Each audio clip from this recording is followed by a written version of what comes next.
Hi everybody. It's time. Sorry, I have a bit of a delay there. I was scrambling to get everything finished setting up and getting myself ready for this long day. Y'all hear me just fine? Already the... Oh, you can take your text off of your OBS, by the way. I've got it set now. Sorry, I didn't say. I was like spacing. I was trying to like get everything scrambled. I forgot to say. You can take the text off of your OBS layouts. We're running. All right, so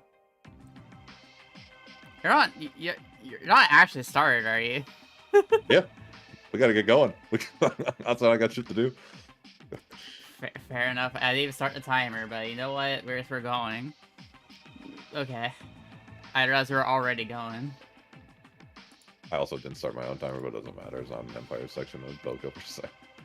Alright, I guess we're gonna start right off the bat, so oh no! Oh, unfortunate luck for Chev. So we're starting off with Belko percent Empire, yeah, so this is the team charity bracket, benefit the PCRF. We had to reschedule to get day 3, to get the third and fourth place match going, which we got going right now, just right off the bat. I gotta make sure I mute all of you, because... How am I playing on Elite? This is insane. Have them scramble a bit more.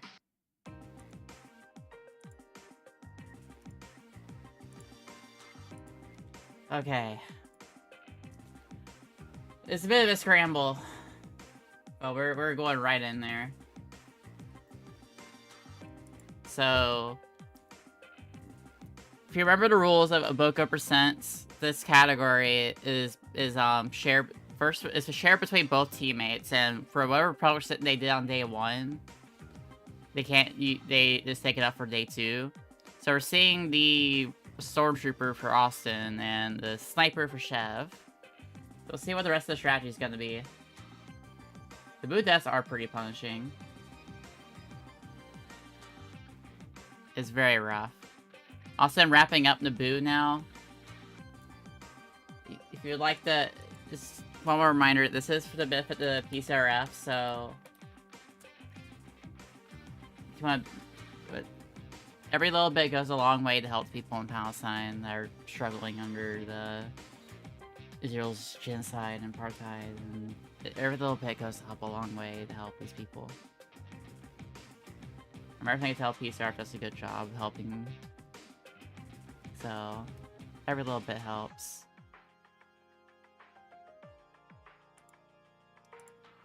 Sorry, I wasn't ready for things to start like immediately. Austin taking a death, running the sniper on Mustafar, a bit risky.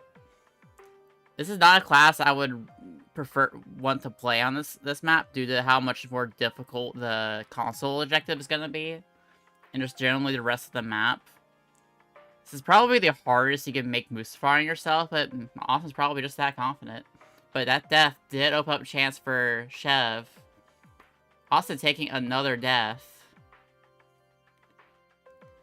While Chev is bringing out the Engineer, which is my recommended play for this map, so we'll see how this goes. Ooh, and blasted by a Magna Guard.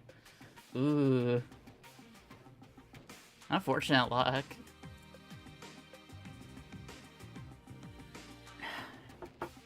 Yeah, I'm so sorry, y'all. I'm a little scrambled right now.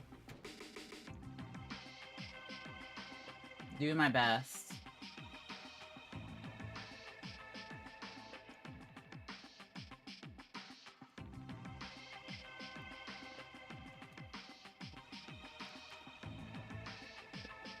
Everything's a bit of a scramble today.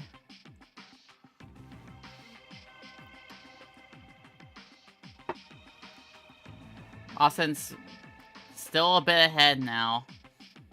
But Austin's going to fall behind a lot when it comes to console objective.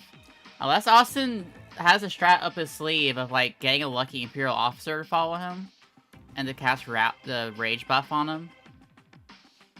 Which I would try to do at this point, to try to get a little more damage, but it's not likely. That is a strat you can do, is to get an AI imp officer to follow you to give you a rage buff. But there's not going to be any for a while. So...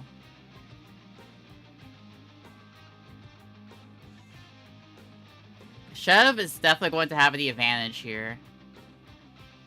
So... we'll see how this shakes out. I definitely think the sniper is a misplay on Mustafar. This is definitely the hardest class you could bring to the table. Yeah, see how slow this is? It's gonna give Chev like a good chance to catch up. Now, if Austin's team is doing enough damage, it should help a lot. Good luck there. Also, we'll be saving time on this objective, though. Capturing the flag.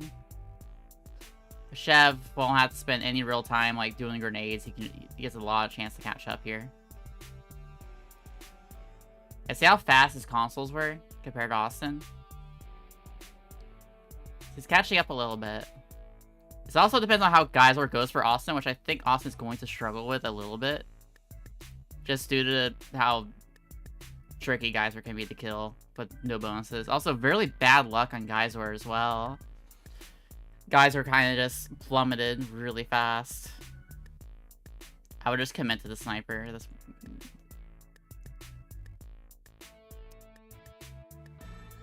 Ooh, and the death. Yeah, that's rough.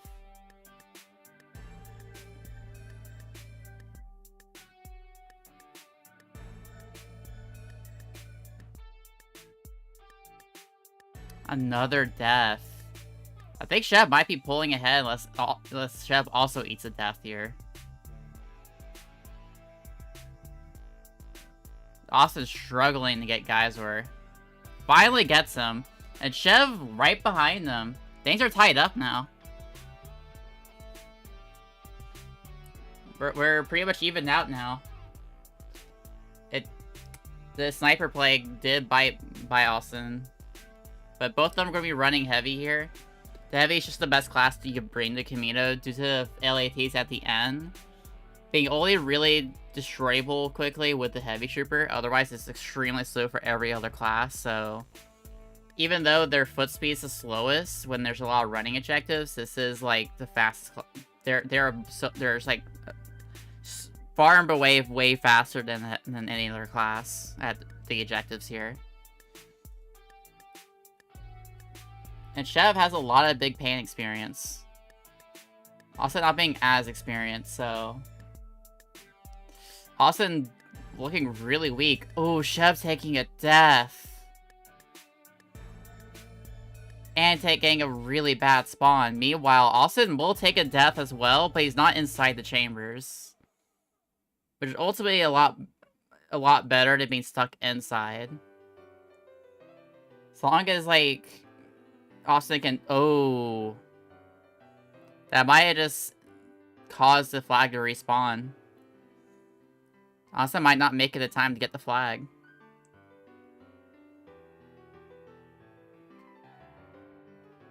This is brutal. Hopefully Austin can make it in time to get that flag.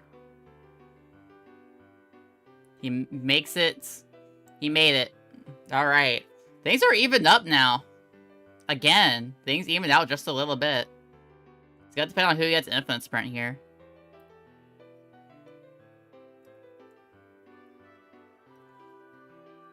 So I'm trying to make sure I drink my tea while we're doing this. Doesn't get cold. It's a cinnamon, like, it's not cinnamon. It's just like it's just a French toast tea type thing. That Oomfie recommended. Actually, I kind of like it.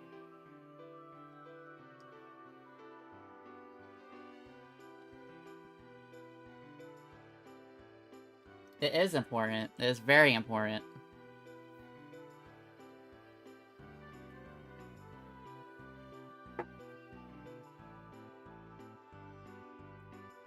Yeah, that's for the beacon. Austin having to play safe a little bit, taking a chunk of damage. Chev kind of just going right in there. Not struggling as much. Alright. I think I misread where Austin was. I'm trying to, like, orientate myself a bit. Austin was, in fact, on the command post and still ahead. My brain's still scrambling a bit.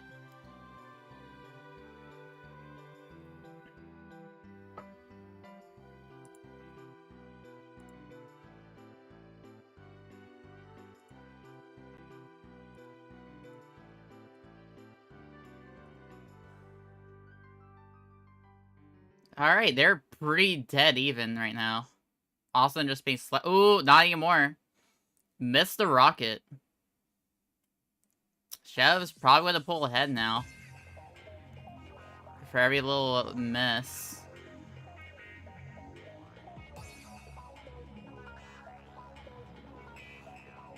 Well, Chev is now pulling ahead of Austin here. By a little bit. Because Austin whiffed his rocket. Let's see if Chev can hit these rockets on the LAT. Oh, missed one! Missed a rocket. Well, those rockets whiffed. Austin meanwhile doesn't miss. Neck and neck right now. Chev's still a little bit ahead, but Austin, like, just a second behind.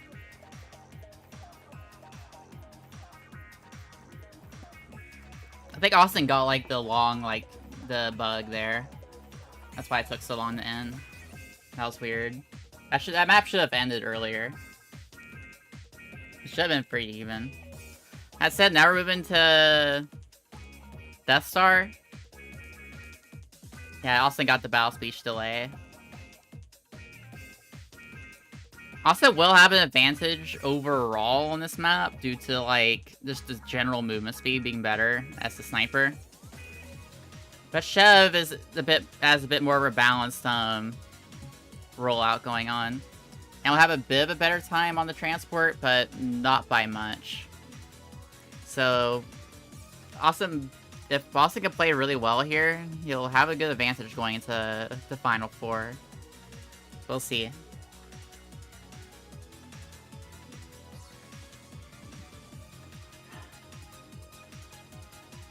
Chev is farming medals. Well, I don't think Austin's going to do that.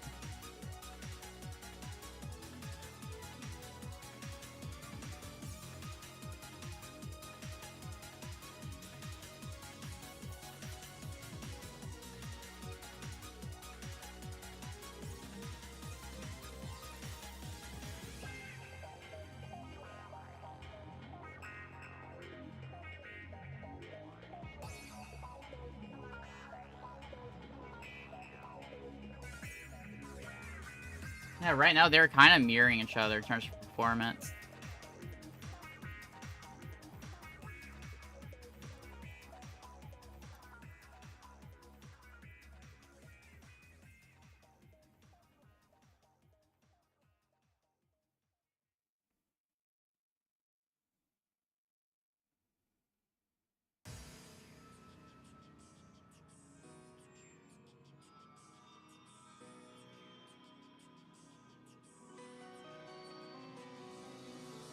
Neck and neck right now. Uh-oh, Chev looking a little weak. But Austin's also in one-shot range as well. Might need to go for that health back.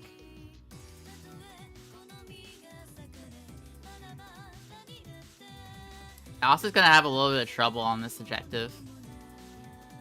If he can kill these rebels... Chev's in a little bit of danger, but okay, the Wookiee recon, so he's safe. Austin now pulling ahead, though, because Chev got stalled a lot longer. And has full health. Meanwhile, Chev is at basically pixel health. He has, like, barely any health. He is one shot from much anything. It's gonna take the respawn.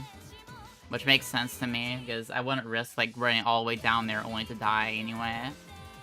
Makes more sense to take the respawn and lose time from that instead of losing time to dying after walking all the way over. Also gonna go for the pixel jump. Is he gonna land it? No. Chev has experience hitting this trick, so we'll see if he can pull it. But we also see a miss here. Oh, unfortunate. Chev will have an easier time on the laser room, though. Austin's gonna have to play well to make sure he doesn't end up dying during this laser room. There's gonna be a lot of rebels here, and a lot of them can easily just one-shot murder him. So we'll see how many Wookiees also decide to show up here. It's pretty random. There could be no Wookiees, or there could be a ton of Wookiees. We'll see what happens. Chev also not getting any Wookiees, but is taking a lot of damage. Oh, Austin. Austin's in trouble. Nice stick. Alright, Austin barely survives. Has to watch out for that one rebel at the end of the room that could... And makes it. Meanwhile, Chev really stalled right now. Is it really close? Oh, he's dead! Austin's gonna pull ahead with about a minute lead now. Austin's gonna have about a minute lead now. So long as he can do his final objective well. That death is really... Dying on a laser room objective is so punishing on Death Star. Dying anywhere on Death Star is very punishing. Due to how the map works and how it's laid out. You can't really cut across the map. And another death. Austin's gonna get... Lead is starting to widen a lot. Keep in mind, though, the final four, Polis, Tantive, Yavin, and Hoth, can be so really brutal. So keep this in mind.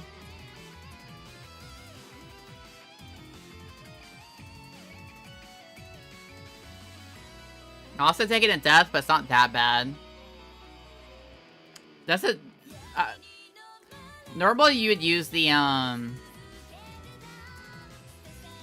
Normally we would use the turrets as these, class, as the Stormtrooper and the Scout Trooper. Now, Austin not looking to... Yeah. This isn't too bad for Austin, though, considering Chev is still struggling to capture Laser Room. Does give Chev a chance to catch up.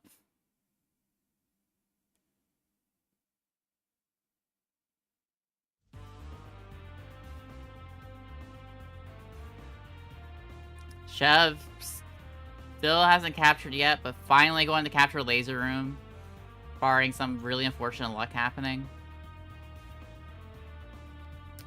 Uh-oh.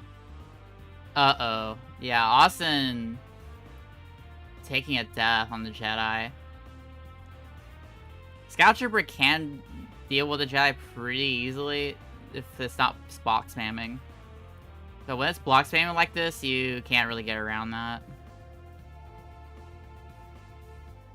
Lots of whiff shots as well.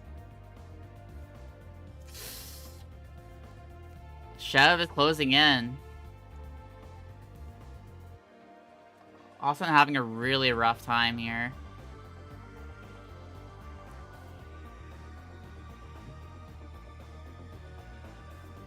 Okay, finally closing out.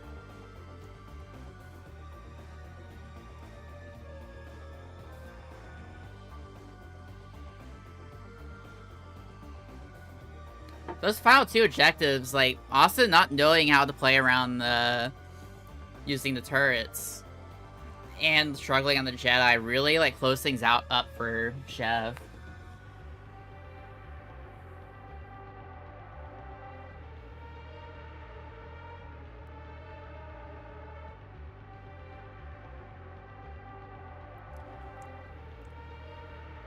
Switch this song.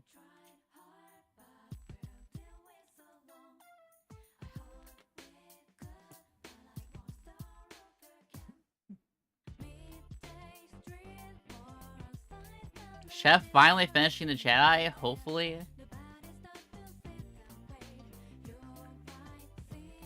There we go.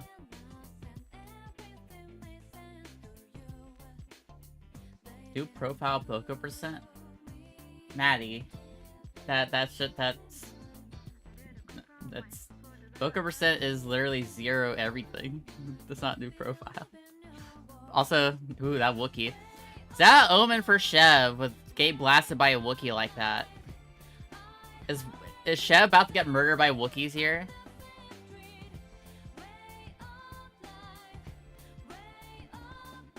Oh, okay, Maddie. I see. Chev, a bit of a difference here. Chev using his last heavy, his heavy here on a Polis, which will make this level easier overall for him. Meanwhile, Austin, running Engineer allows him, if he pulls off the strats really well, will be able to do the normal 80% strat if things go well. If Austin can pull it out. The big problem here is not having mine, so you can't play it as risky as you'd want to.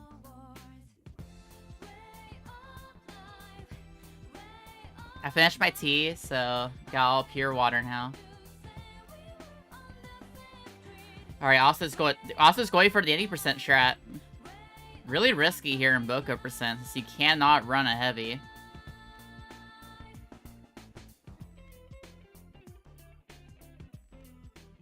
But we'll see if it pays off for Austin here. There are already rebels here. Capturing. As long as Austin plays it safe, he should be able to get away with it. Meanwhile, Chev is getting close to capturing his flag to start his auto-scroller. A defeat can happen for Austin right now if he's not careful.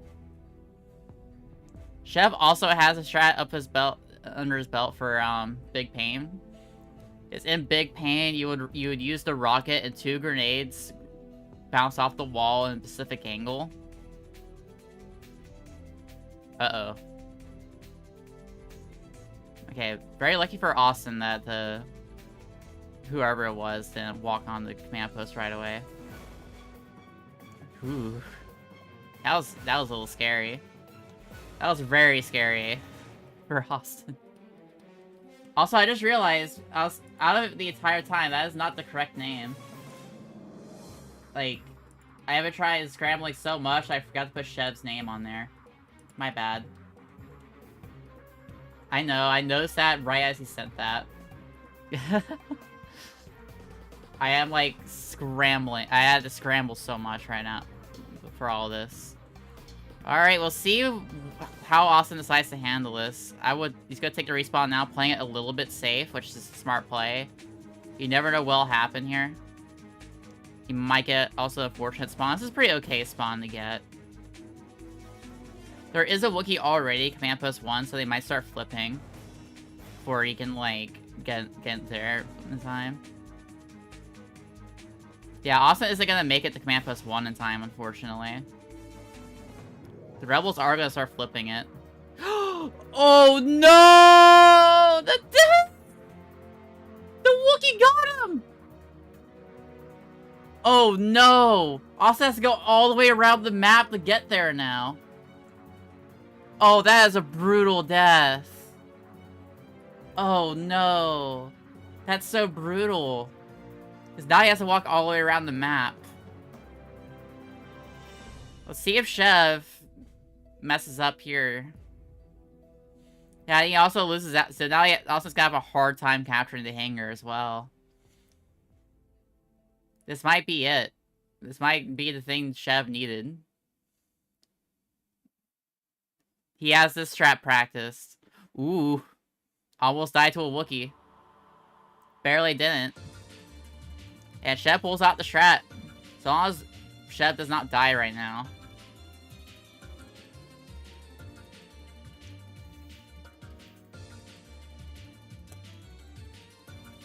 Yeah, Lost is gonna be losing about a minute here.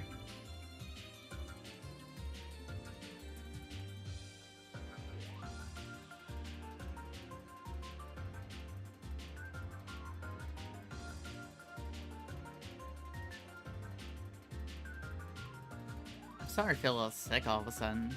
Oof. That's not good. Meanwhile, Chev's pulling out. Meanwhile, Austin into Tanta. Meanwhile, Austin's now at the final capture.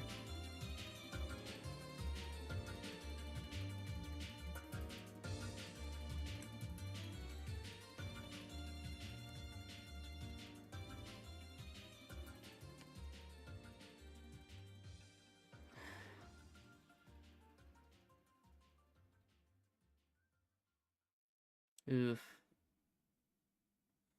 Nah, it wasn't too bad, but cap at least for Austin. Cheb bringing the engineer. Tantive. Austin also bringing the engineer.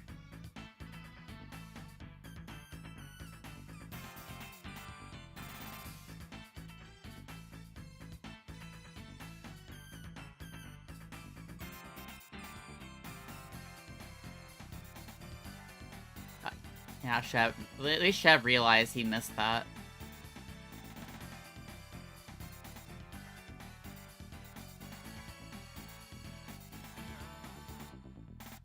Ooh, Chev's taking a death.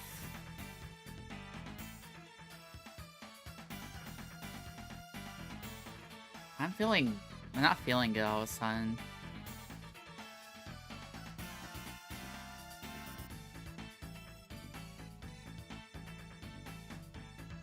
Oh, that's not good.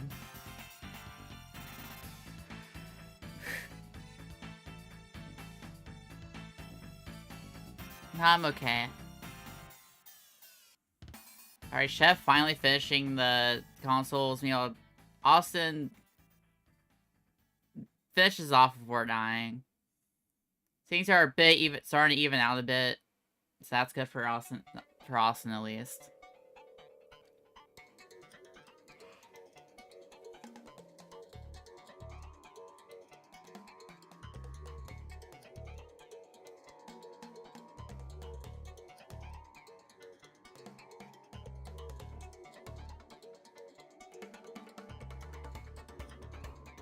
Alright, let's see if Chef struggles on the, killing Leia.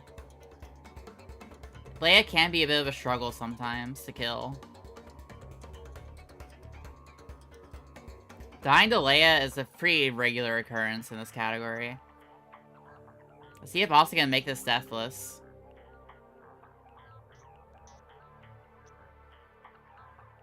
He gets a deathless Leia. They are in sync now.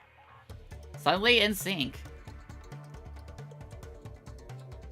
Genially, suddenly they're in sync now due to that death to Leia.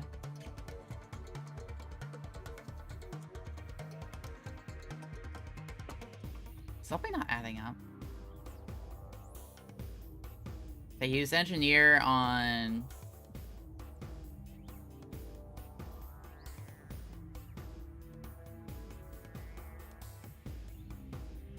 No, this is right. Also struggling a bit. I would definitely heal.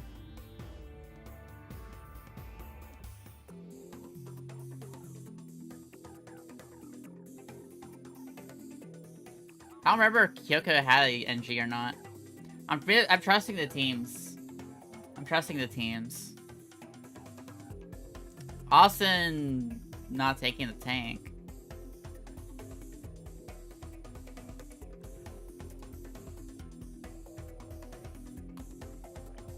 I don't think Circle's used any either. That Circle's that MU used the NG either on his Boko. Yeah, I also realized that you should take the tank.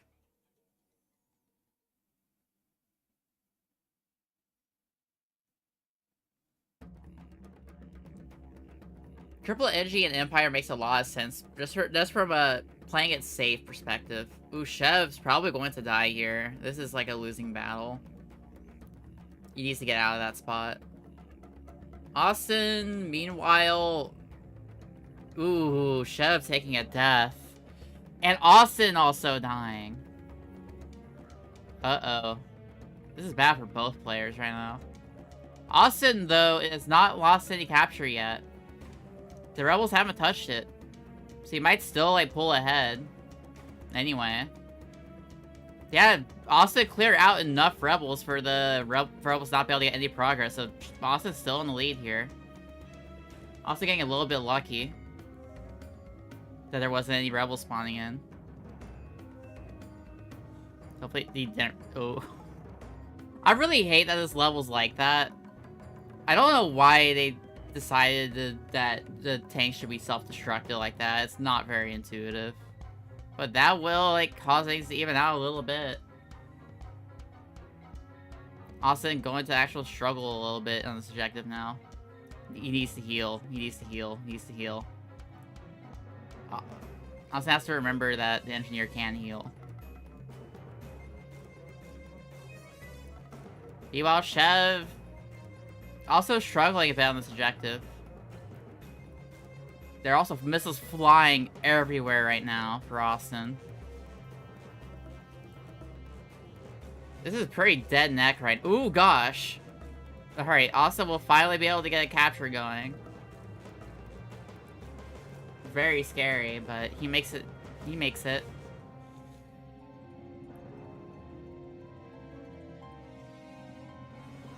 I need to breathe a little bit.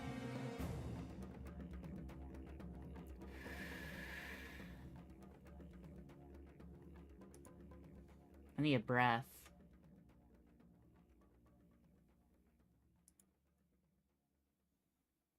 Now, unless Austin gets really lucky right now, like, that shouldn't be a defeat. Oh, there are rebels on the thing close to it, though.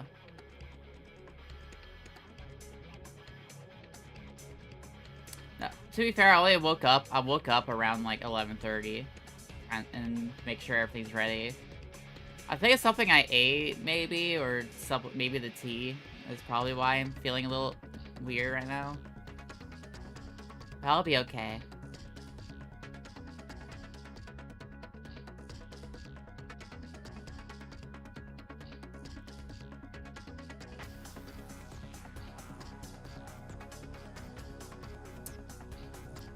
I didn't start a prediction, but who does everyone think's gonna pull the victory here? I think it's close enough where our prediction's still okay.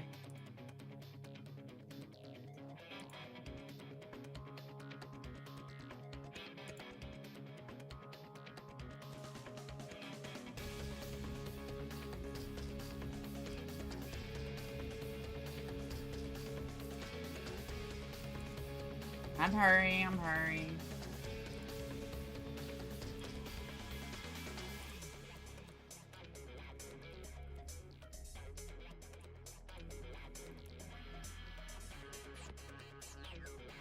I'll get 1 minute to vote.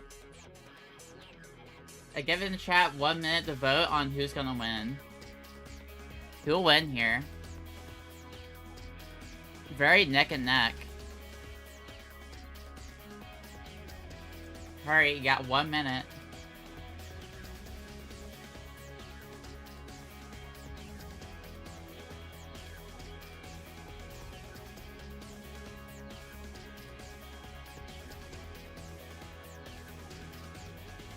See how Austin fares against the Boffins.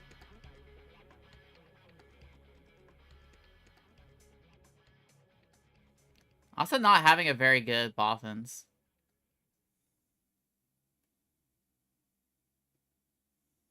God, things are so close right now. Austin's still in the lead. But this lead is pretty meaningless considering Hoth is like right up here. So Hoth is a special rule for this map where for the first entire map you have to use all 6 classes for at least 1 objective. With the exceptions for the shield generator, which you're using the AT-AT for anyways, so your class doesn't matter. And for the console that you have to destroy after the first hangar command post. Since that one's a meaningless objective, it's a lot smoother if you can just either use the Vader spawn to spawn as your next class, or switch into your next class ahead of time to just go to the next hangar directly from there, depending on what your choice is. So it all comes down to this map. Both decided to run Engineer at the start, which makes sense. You want that survivability for... Having survivability for his first objective is a big deal. Also eating a death with Sniper. Meanwhile, Chev is scary position with 3 snipers beating... 4 snipers on him. I don't know... There's 5 snipers surrounding, like, the Chev right now. This is really bad for him, but he makes it just barely.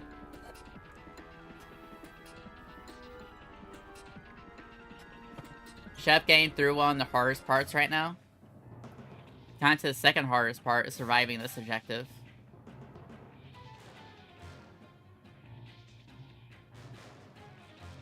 Gotta be really careful.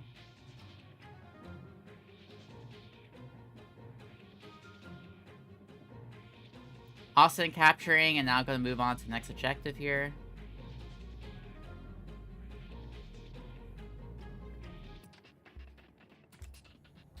That's very good placement for them, yeah.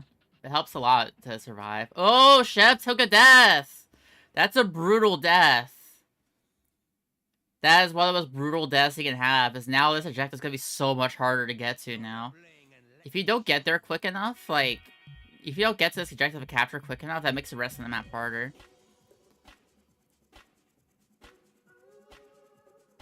Also, meanwhile, getting what seems like a first try on the second command post. And Chef eating another death. That's what I mean by this gets a lot harder. Because now the snipers are entrenched. They're all in the right position to screw you over. So Austin's gonna pull ahead here.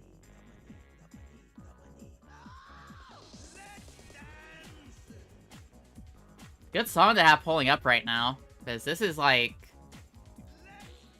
good. This is a good song choice for right now that the playlist decided to put up. Chef's gonna die again, I think. Yeah.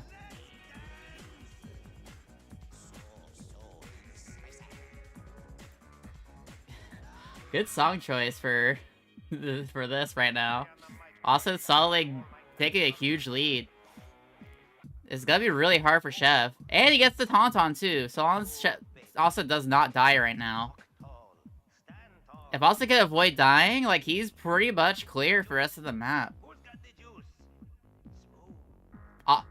Meanwhile, Chev is still struggling on that second command post. This is brutal. The Hoth tragedy. And Austin still has to... no, never mind. Well, the Vanguard killed the Tauntaun, never mind. I jinxed that. I jinxed that for Tauntaun's death.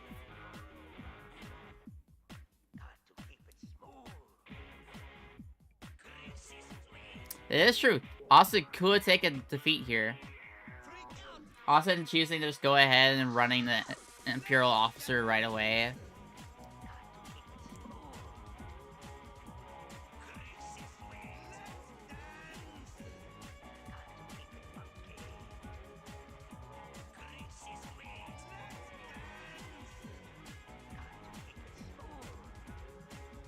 Oh, man. So after this next objective, it should be either Stormtrooper or the Heavy. I'm assuming he's also going to bring out the Heavy, the soldier for the flag run.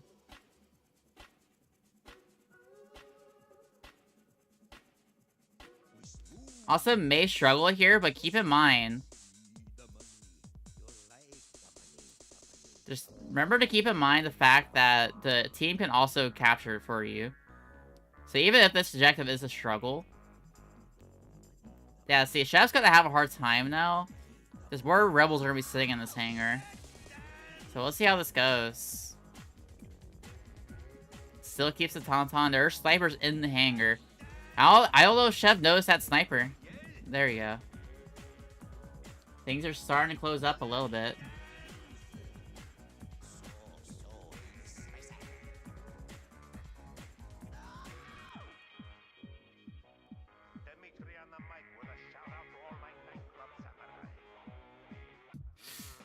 Austin making mistakes right now. Very punishing mistakes here.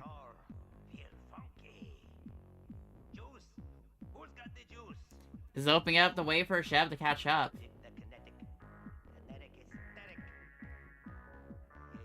Uh-oh. Keep in mind, though, the team is now pushing in, and they can help Austin secure the cap. Also not really accustomed to using the Imperial Officer, so...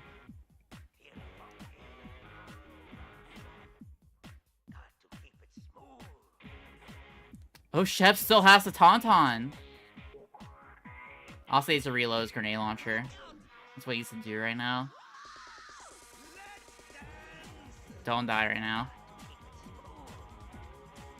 If he dies right now, Chef pulls away.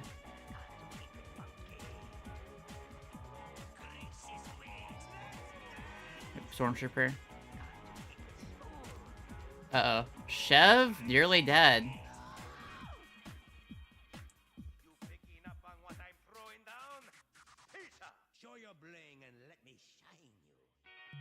It's... Oh, no, Chev died! Ooh. This is brutal. I don't know if Austin knows the best way to run through here. We'll see if he can make it. This is gonna be really hard, because he's taking a really difficult path right now. May not matter, though.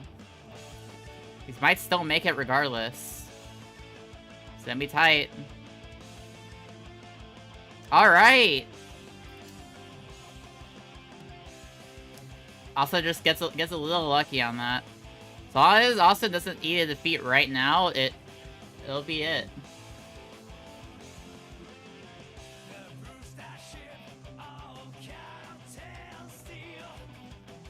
Chev, meanwhile, struggling to get the second hanger now. After getting so close the first time. And his team's not helping him very much. Don't count out these rebels, though. They could destroy the beacon. It could be a circles incident where it's another destruction at the very end.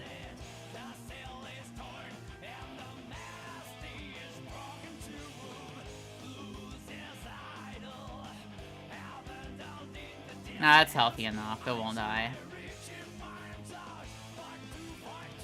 Yeah, it's over. Austin manages to pull out a victory on Boko percent over Chev. Chev only just now getting to the flag run. How many did I lose by? Spoilers.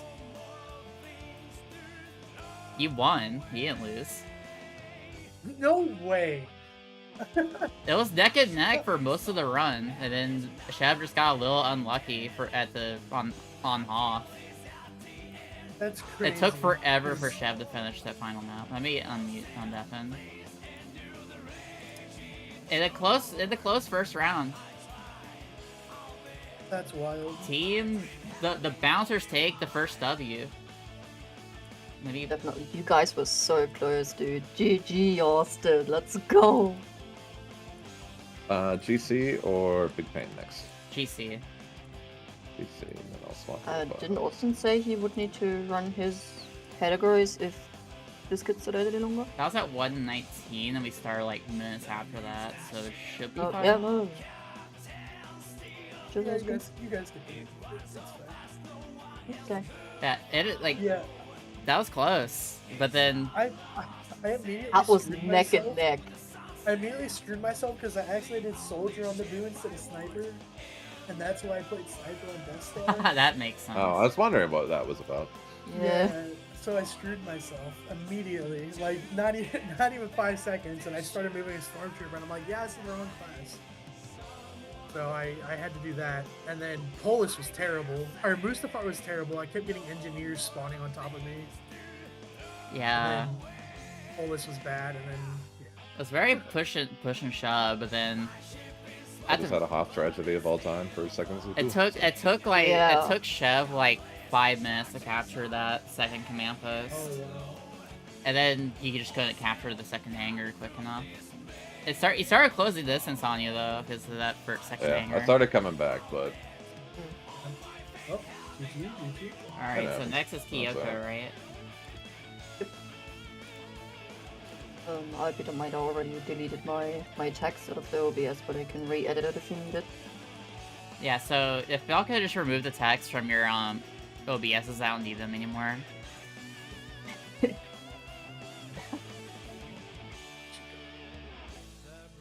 Actually, let me look at the time right now. It is 2:07.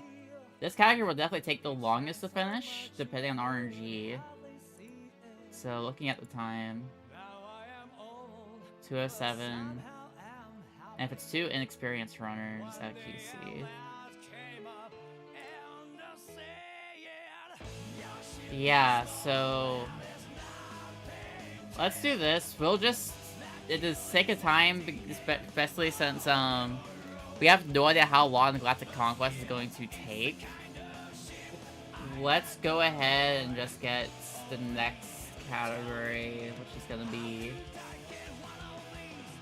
So I'm like trying to register. Alright, so we'll go ahead and just move to Big Pain next, I think. Is what categories are you Okay, doing? so you're Austin? gonna be doing. You're doing Big Pain, Boko, and Assault. Yes. Okay, so... Okay, so we're moving on to Big Pain. Yeah, we're just gonna move on to Big Pain, because the thing with GC is that it's unpredictable how long that's going to take. Mm. So it's gonna be... the same match, right? Yep. I think so, at least. Oh, don't forget to change the name. Yeah, I got it. Mm. Yeah, that's just how things are work out today. It's kind of hard to work around it otherwise. Yeah, no, fine. I'm trying. No, damn it.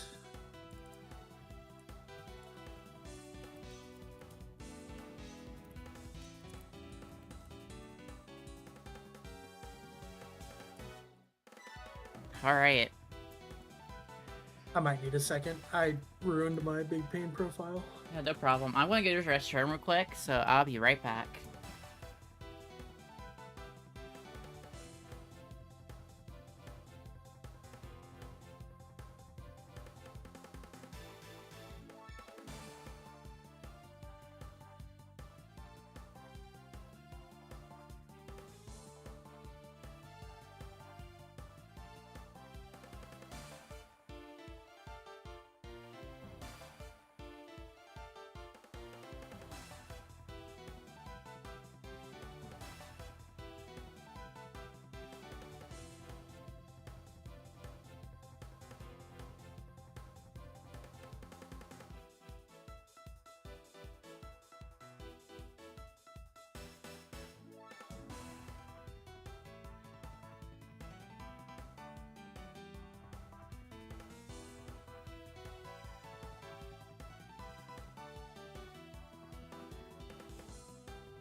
Oh, there's predictions. That's worst case scenario. How am I supposed to gamba? Gamble on yourself. Yeah, no, gamble on yourself.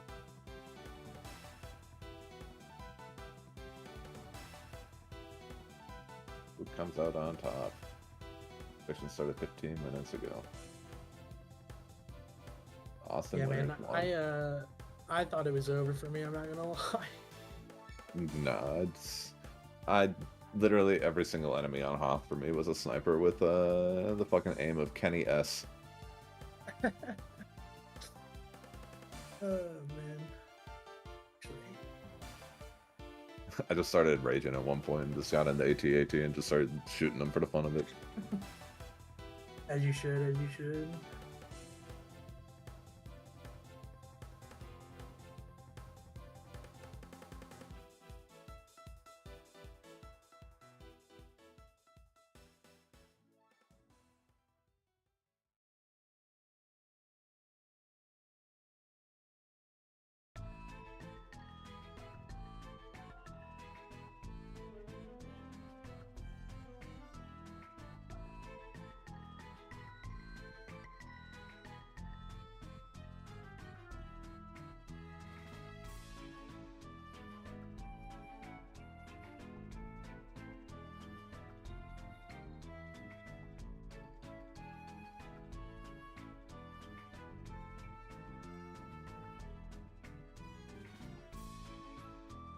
Oh, wait a minute, you don't crank your view distance all the way up? No, only 50. Alright. Whoa. What just fell? Oh. He fell. Okay. Is everybody ready for the next round? Yep. Alright. As ready as I will be. 3, 2, 1, and go. Alright. So, how the scheduling work? Oh, let me make sure I meet you both.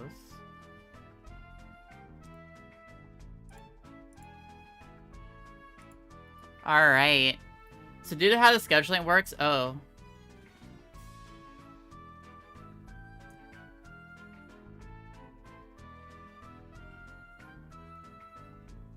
Alright, a bit of an issue with Austin's profile here, but I still think he's fine with keeping going.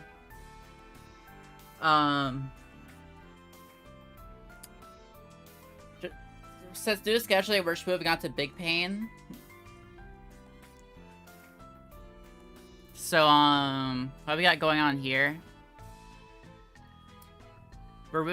So Big Pain is, unlike the last category, which is Boko percent, where we had to use every class, essentially.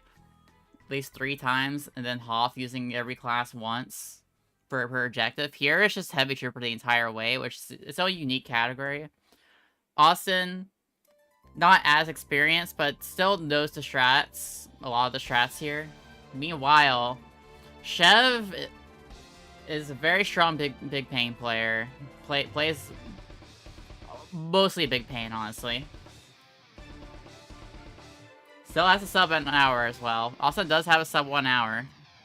So we'll see how things shake out for Austin here. Will he be able to pull an upset and beat Chev at his own game? Chev has top 3. Meanwhile, Austin has a sub 1 to handful of sub 1 hours in this category. So an upset can happen. So will Austin be able to pull out an upset against Chev? Or will Chev secure the victory for Big Pain for his team? Let's find out.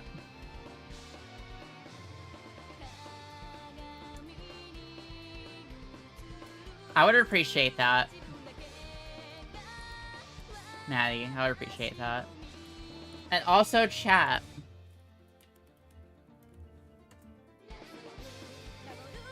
We do have a charity.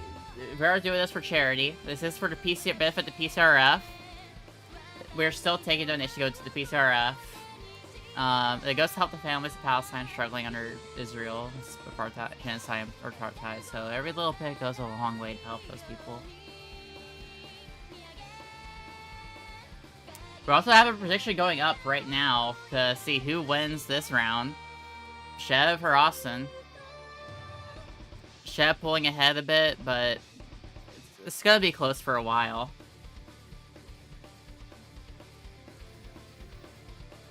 Austin got dialogue bug again. Also struggling with his settings right now, but we seem to be okay. Mustafar and Big Pain isn't too bad. It can be rough, but there are definitely worse moments. There are more difficult maps in the run later.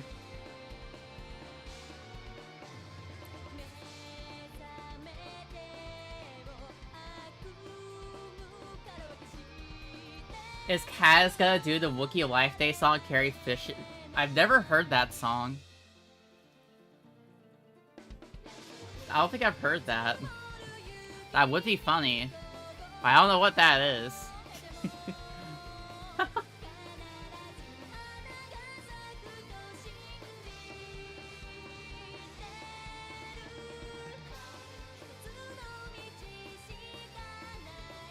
Is that the end of the Star Wars Christmas special? I haven't seen the Christmas. I don't remember if I might have seen glimpses of the Christmas special, but I might have blocked it out of my memory.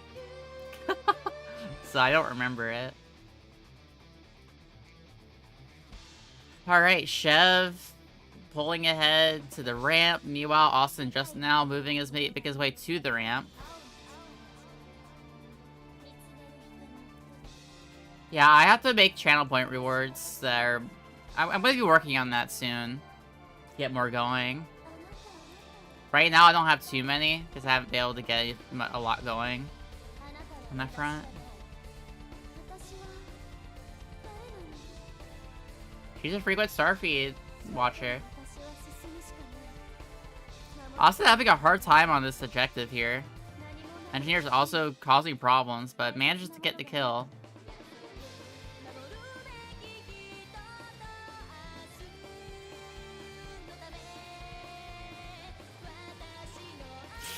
That's so bad.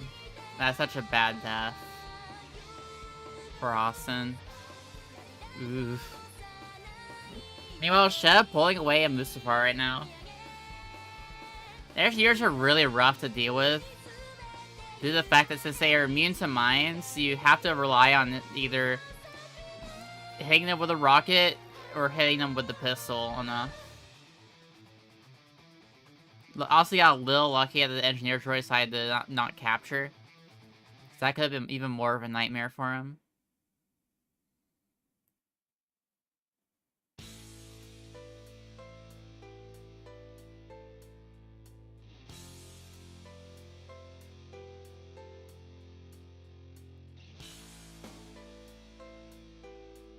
Get the mine kill.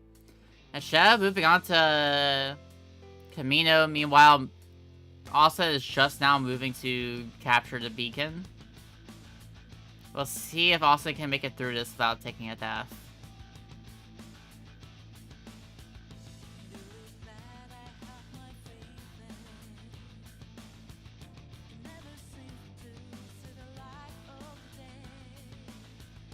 This is very early into the run. I would not say it's over.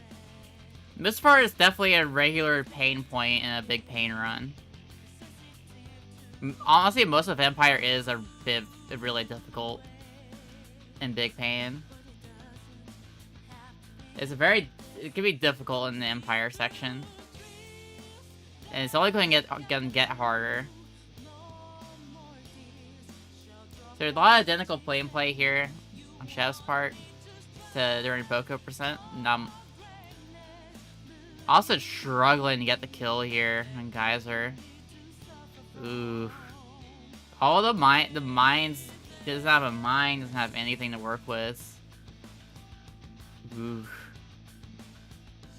Very difficult Mustafar. Meanwhile, Shev is capturing the DNA now, and now moving on to capture the second command post, which, if he eats a death, will buy Austin time. Austin now moving to Camino.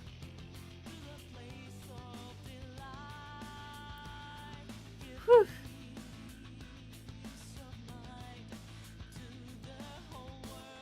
Uh-oh.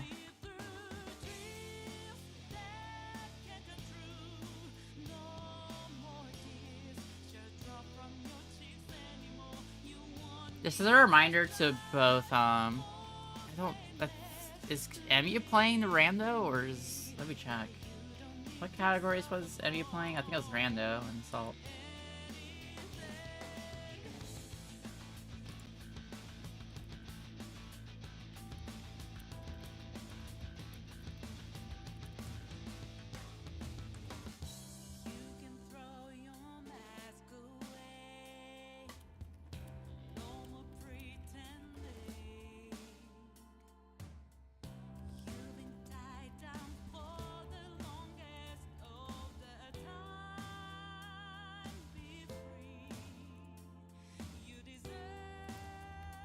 Give me 1 second.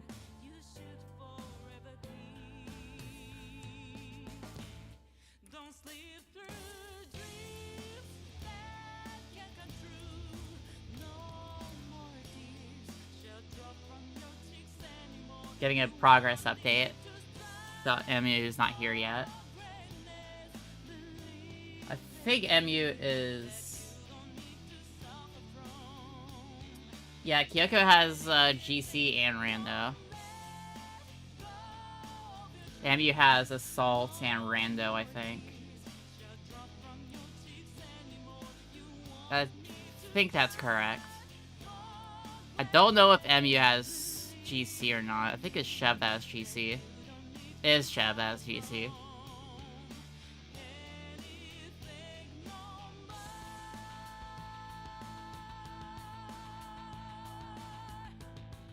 Yeah, that would be very appreciated if you send that to Kyoko real quick while we're getting through all this. Because Kyoko has a little bit before she goes up to play. So if you could do that, Maddie, that'd be huge. A huge help in just setting everything up.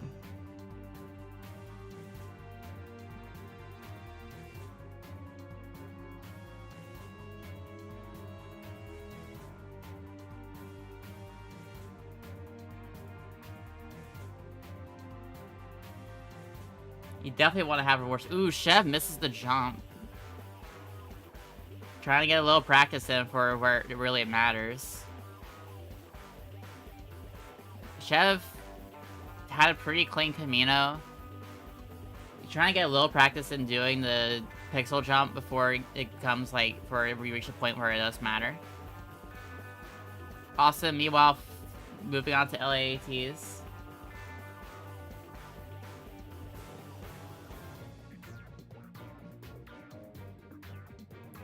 Well, here's the thing. Just send... Here. Just use the profile editor. Just show Kyoko how to use the profile editor.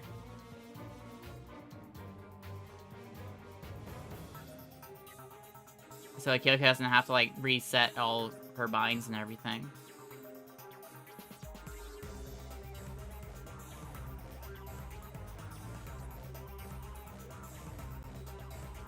It's a very quick thing. It's a very easy thing to set up. Alright, Chev, getting close to starting the next objective here. Austin, finishing Camino.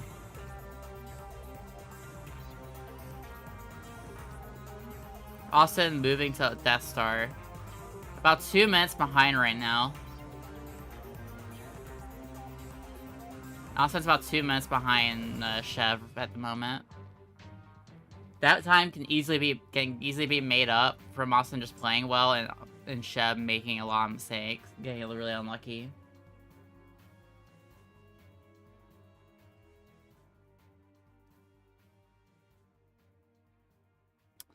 Ooh, Chev's looking really weak right now.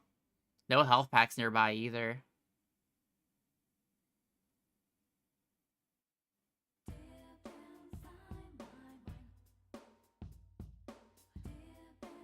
Did he miss? He hit the shot. He did hit the shot. He had to do it very quickly. Make a smart move to just take the respawn and get fresh health here.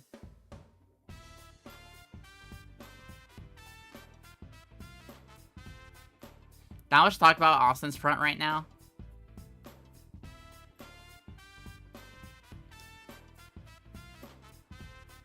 Austin practicing the pixel jump. Misses. Will Chev be able to hit the pixel jump where it matters? Or will he whiff? Who knows? Chev hits it! Ooh, barely. Almost falls off, but manages to salvage it. So Chev is now moving ahead. Ooh, and got a lucky Dark Trooper to help out a little bit. Not the most huge help, could draw fire off of him. That not really what's happening here, though. This Dark Trooper might be causing more problems. No health either. I think Chev dies here.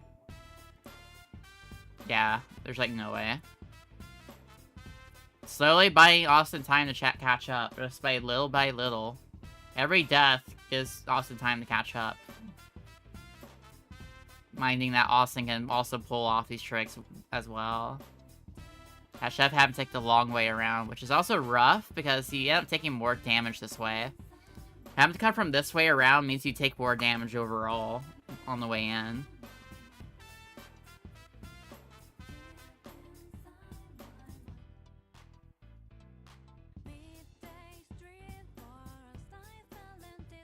Oh no! Eats like a full Wookiee blast! Oh no! Also getting so much time to catch up right now. Things are slowly evening out. Missed! Also missed!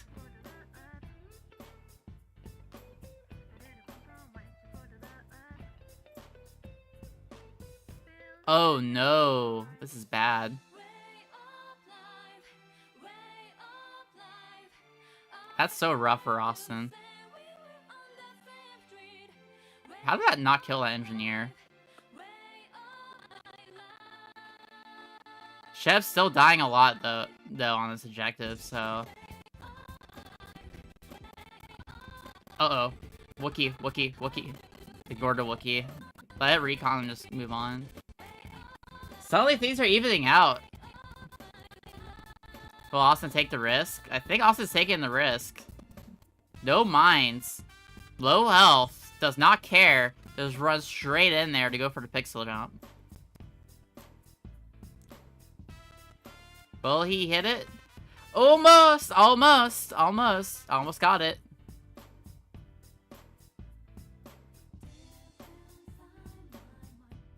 Yeah, Austin, just go around. Don't try it. Yeah, things are evening out all of a sudden. Chef's big struggle here on the laser room. Finally capturing it. Oh, wait. Got a really unlucky spawn wave. That could have killed him. But manages to escape with his life.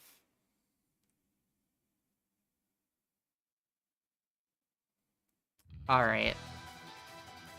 Let's see how Austin fares on the laser room. Very empty laser room. Also getting a very lucky laser room. Not too many rebels. That said, playing this really risky. Gotta be really careful. I would just go throw a mine.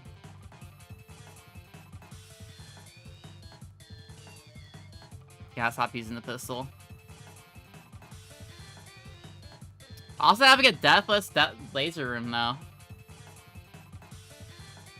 Chef's still ahead, but not by nearly as much of a lead as he had before.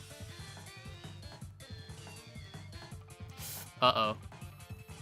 That's 3 Wookiees. Oh, Austin. That was a mistake. Yeah, things are closing up a bit. Austin's still about a minute behind, a minute and a half now. That gap is like tightening up. It really depends on how Chef handles this Polus. Chef has the advantage here overall, just trying to better experience with this category. So Austin might struggle here in comparison. We'll see. And hits the clean shot, and so now moving on to Polus Massa for Austin. Meanwhile, Chef has a pretty smooth first command post. Let's see how Chef fares. Polus is overall kind of easier in this category. Outside the very end, where you have to do like a not as straightforward, like the console kill isn't the easiest thing to have down, especially if you mistime it or get unlucky. But overall, this level is a lot easier in this category because mines like make things so much easier.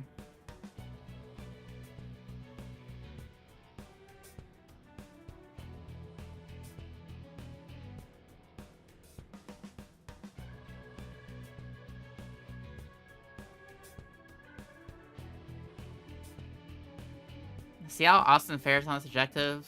Looking a bit about just as smooth. Ooh, never mind. Austin making a misplay and reloading a rocket launcher instead of just killing the smuggler.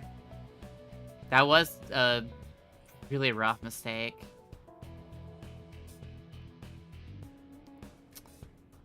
Big misplay there, not use the pistol. Instead of just... That said, it's quick fine. Team. Alright, see how Chef goes on this objective here. I almost got him low unlucky with that one rebel soldier.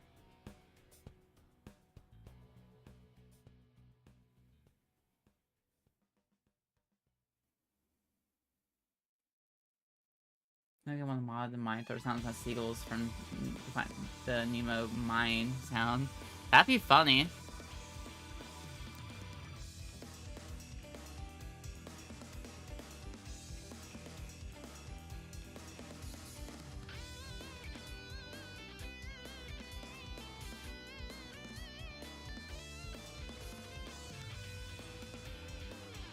Okay, also having a pretty okay, like, flag run here.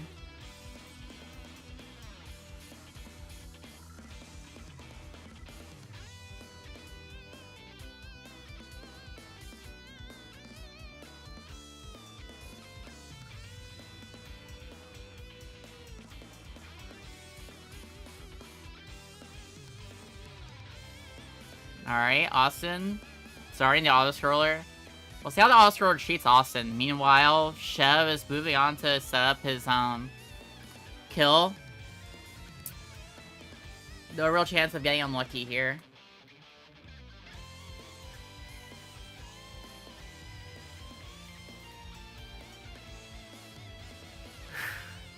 Alright, see how Chev pulls off this kill on the console.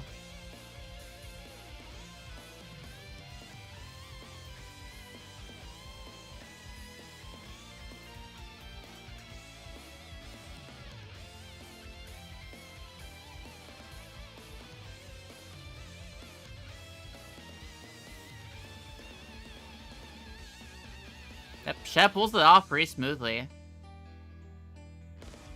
And not too bad of a rebel setup either. We'll have to see how Austin fares. Probably not gonna be as well practiced on the strat, but we'll see if Austin did the good practice here for Polis. I would assume so, as this is a definitely important one to have practiced. Chev moving on to Tantive 4. We're having a pretty clean Polis overall.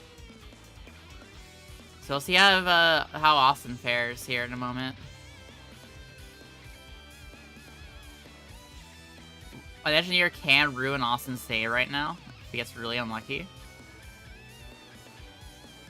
But we'll have to see what happens here. Alright, Chev moving in.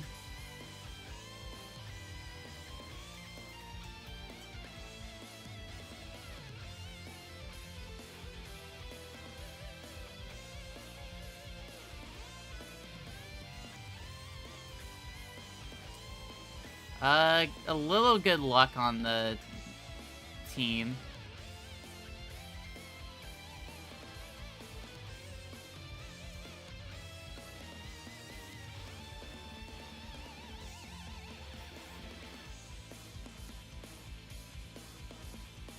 Oh, Austin goofed that, didn't get the full thing. And an unlucky boss and spy. Ooh. That really chonked at his health here. Oh, that's a lot of Wookiees. Very fortunate that they didn't all turn around and murder him.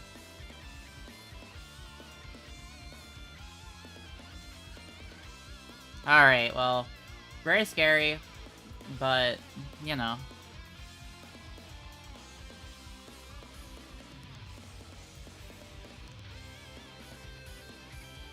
Alright, Chev having a pretty clean Tantive 4. Meanwhile, Austin will be able to start Tantive 4 in a moment.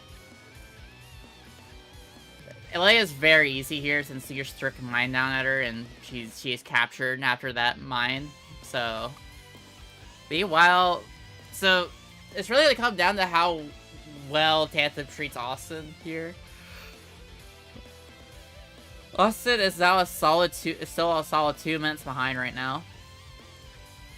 Keep in mind though, Yavin 4 and Hoth are still big equalizers in this category. Especially Hoth. Who Austin having a bit of a rough time here. Not getting nearly as good luck on the team. Probably going to die, yeah. A little lucky here that the rebels aren't capturing the command post though. So also will still be able to capture, just losing some time here. Could have been worse. Meanwhile, Chev's having a pretty smooth first objective here.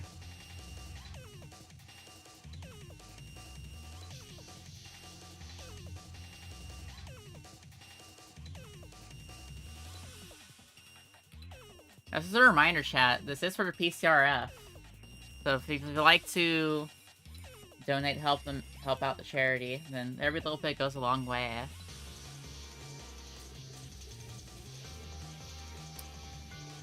Alright, see how Austin handles this console room.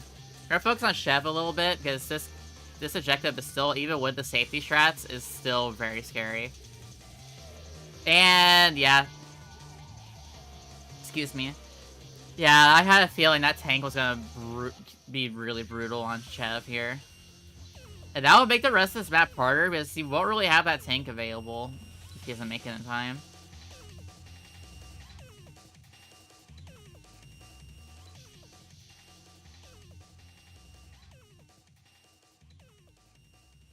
Alright, let's see if the second, like, attempt goes smoother, and it seems like it's gonna go smoother for Chef. Not nearly as bad as the last one.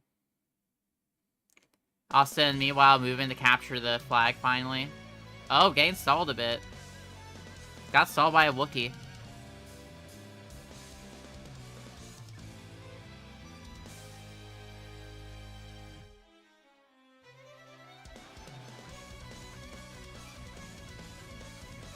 Alright, Chef setting up the tank to body block the rebels that might try to come in from the back way. Having a smooth reflecting pool. Also finishing Tantive 4 and now starting Yavin 4. We'll see how this treats him. Let me get an update on MU.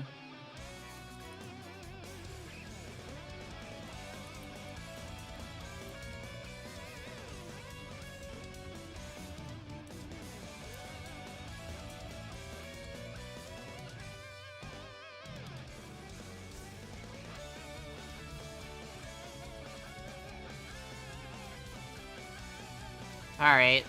Austin having a bit of a struggle on this command post. Oh, those rebels do not want to trigger the mines. And also wasted the mines there, but unfortunate twist of the fate. And now that Wookiee's gonna flip the fountain.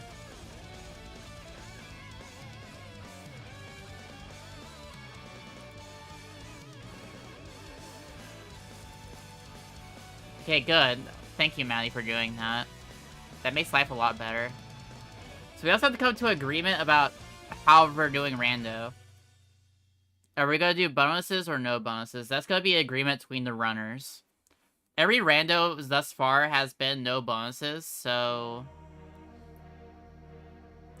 it really depends on the runners.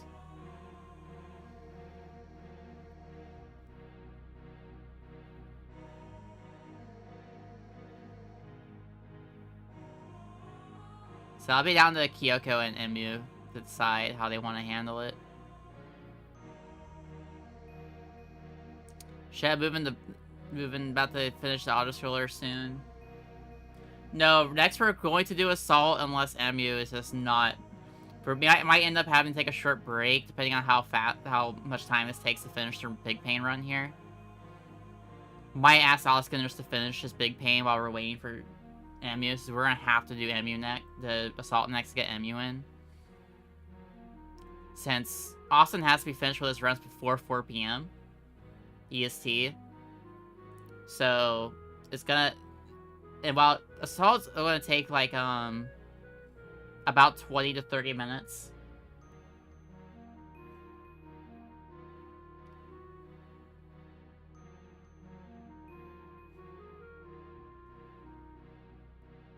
Alright, Austin now moving to Reflecting Pool. No tanks, so it's probably gonna be a little rough to capture. Yeah, Chev having a pretty smooth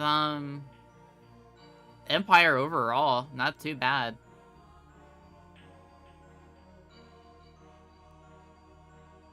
Yeah, we'll be done by like 5 to 6. Hi, Cass. If you'd like to jump in to commentate the next runs after this, if you're available, feeling good, that would be a... If not, that's okay. Chef starting up Hoth. It's gonna take a big Hoth tragedy for Austin to come back here, because Austin is now about 2.5 minutes behind right now. Closer to 3 minutes. But we've seen it before. We have seen it before. We've been in this situation before. It's happened with Maddie in the same exact situation before, just the other week. Where Circles was ahead the entire time going to Hoth, and then got a defeat right at the end, which allowed Maddie to secure the victory.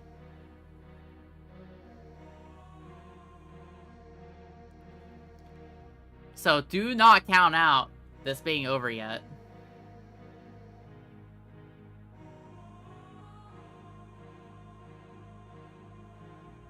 So, we will see what happens here for Chev. Will we see another Hoth tragedy for Chev? Or will Hoth decide to be kinder to Chev? Or Hoth decides that it wants Austin to take a W and give Austin a huge chance to catch up. We'll see. First objective, though, going pretty well for Chev. Not too bad. I've seen a lot worse happen. A deathless first objective is huge in this category. Chev now going to make the attempt to get through to the first get the command post 2. Austin just about wrapped up with the Yavin 4 auto-scroller. Not too many snipers right now for Chev, but that could change in a flash. So be careful. Taking the long way around.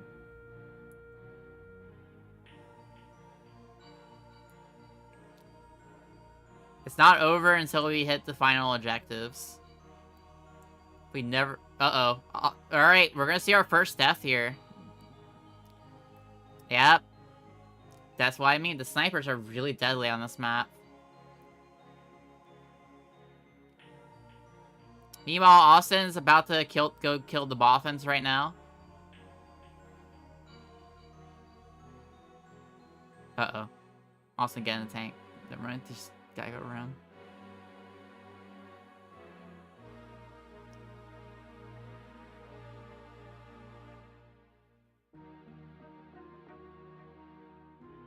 A little unlucky on that kill, but not too bad. Alright, well, is Chev gonna be able to make it this time to the command post 2? Austin now starting Hoth. We'll see how Austin fares on Hoth. Chev should be alright now. Doesn't have any more mines, though. He's gotta be really careful not to die. Uh-oh. Chev looking really weak right now. But still manages to get the capture. Uh-oh. Ooh, that was scary. Almost died there. That rebel soldier walked in last moment to start killing him. Yeah, just a little unluckier. Meanwhile, still some bad luck here. They chose the wrong AT-AT, I think. Has to move this AT-AT into position. Oh, ads are starting right now, chat. I can't stop them. This is not over by a long shot. This map is brutal the entire way through till you get to the end. Yeah, okay, also taking a death on the first objective here. Pretty typical. It's pretty hard to capture this in one try. Chev's also getting a lot of whiff shots right now. A lot of shots are colliding with the hill. So every whiff shot, every single shot that misses the shield generator loses like 3 seconds, roughly. They said that's how long it takes for that right click to recharge. So that also lost Chev a lot of time. But also taking another death on this first objective. This first objective is probably one of the hardest objectives in, like, on Hoth. Second one being about just as hard.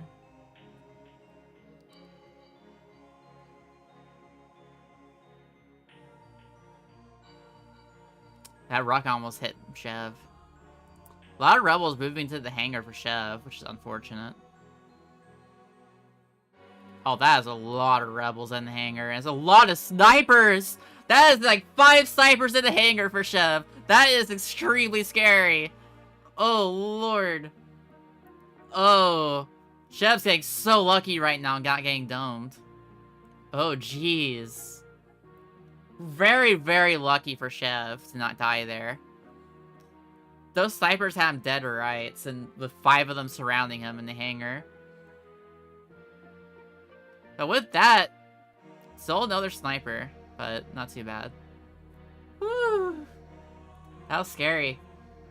He could have died there, but with that, Chev is now moving to the second hangar, while Austin is moving to the second command post. I think he died.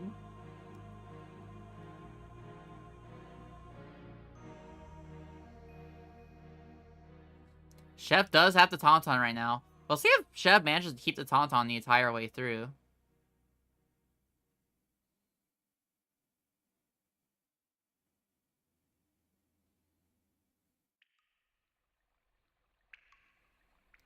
Do y'all think that this Tauntaun will survive the entire way through? Will Chef get that lucky? Oh no. Ooh, that grenade. Scary. Believe in the Tauntaun that believes in you. Austin's still struggling on his objective though, which is, yeah, this map's a struggle. The snipers are really being mean to Austin right now. Finally makes it to the second command post.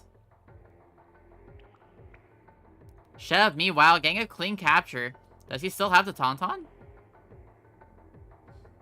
I couldn't check. No. Alright, let's see if Chev can make it without Deathless. Remember, a defeat can happen. It did happen last week. It happened. It happened for Circles, which cost Fish and Chips the overall victory in their run. So let's see how this treats Chev. It's not over by any means until it's over. That said, this objective is hard to lose to. And those incidents are very rare for a defeat to happen.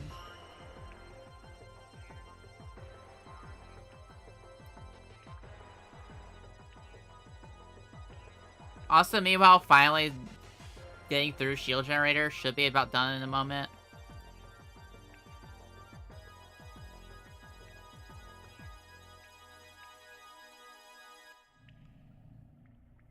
Alright.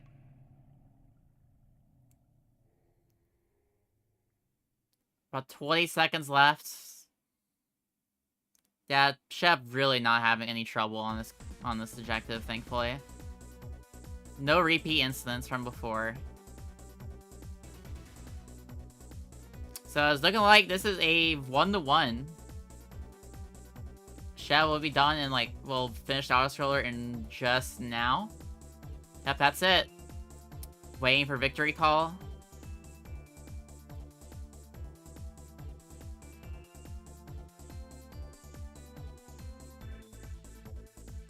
And that is it. That is time. Chev pulls out the victory here with a... Austin, not too far behind. Just got really unlucky that ended up putting him on death into a permanent, about a minute and a half to 2 minutes behind. But had a really close catch-up, nonetheless. Austin's still going. We'll let Austin finish his run.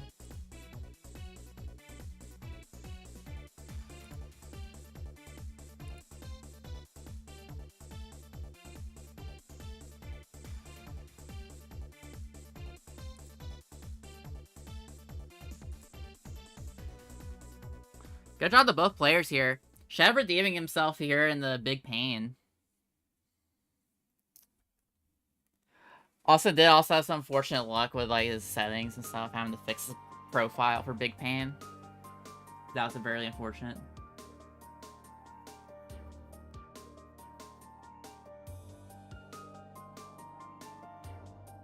We're still waiting on MU.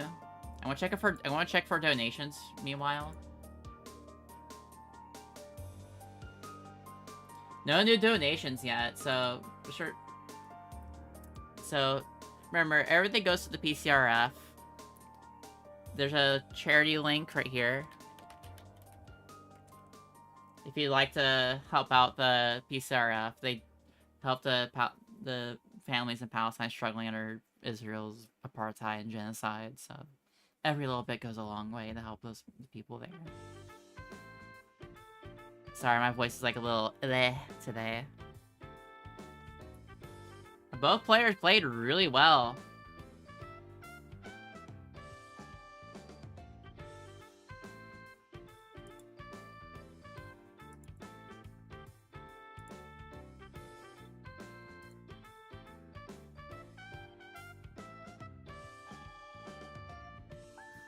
No, wait a minute.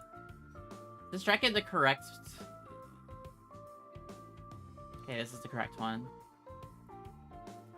Chev. Oh, Arrow was all in on Austin, huh?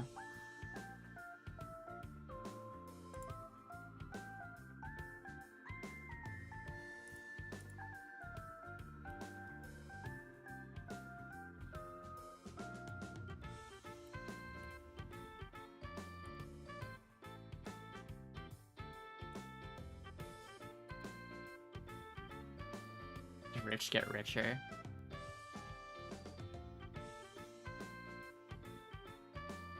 I also got 1 minute to go before he's done.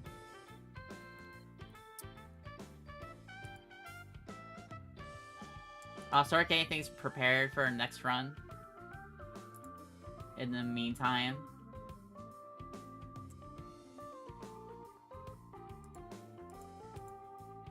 We're gonna train to assault percent now.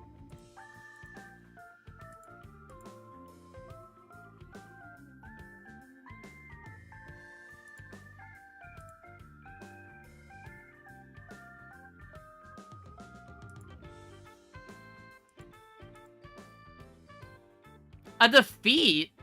What happened? I was looking away. What happened? That was some awesome stuff there. Really, really awesome Hoth right there. Oh, that's so unfortunate. I wasn't noticing because I was setting things up, and it was like, oh, that's so unlucky.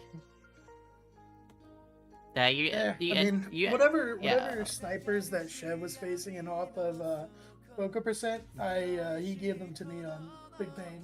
It's really funny. So, like, you're consistently about 1.5 to 2 minutes behind throughout that run. Closing the distance, you closed the distance a few times, but then like something happened. Yeah, I locked in on Polis. Not surprising at all. Still, This is Chev's category. still taking a W on Boca percent was a huge deal. That was a huge. That's good for you guys. So right now we're 1-1. Close That's how day so I far. threw Boca percent. Yes. Close day so far. But right now we're gonna get things ready for assault percent in just a moment. And that's also Austin's category, and the last category Austin's playing today. Yeah, I'm gonna get destroyed in assault. I don't know about that, man. I'm gonna wing it. I don't even remember the sides I'm gonna use. Like I. Oh. Are we doing Mos Eisley first or last? It doesn't I matter. would do it last. That makes it easier to tell Yeah. who's in the lead. Okay. Alright, I And think... then are we doing the maps in alphabetical order? I see? Yes, alphabetical order with just Moss at the end. Yeah. Cool. Also, is it fine that I have the campaign randomizer on as a mod? Because I don't want to. You can just Yeah, leave it so on. It doesn't won't affect, matter. it does not affect anything. You're fine. Oh yeah, yeah. I might, and I will not be. If I somehow PV this, I will not be able to submit it. But other than that, it's fine. I don't think there's any issue with it, personally. Yeah. I don't see any problem with that. Well, other than you can't prove that that's actually what this mod is. It could be a mod to make it so that like I get. The clip area is 10 times bigger. Yeah, yeah, it could be. Yeah, I get free. I think we'd spot that pretty easily. Well, Make everything I the could size. change it some. Make everything the size could of the change Death it a bit. Stars. Like out of bounds. I'll just make it so that it actually spawns 32 AI on all maps. And Yeah, sometimes the game doesn't spawn 32 for some reason. yeah, I'll just. That's the entire thing that the mod does, and therefore I will be able to absolutely. I don't know why that issue Destroy. happens sometimes. It's very frustrating in Hundo. Well, I know it. I think like it works. I think they spawn 32 in Space Yavin as like the only space map Oh, ice quality. where they actually spawn 32.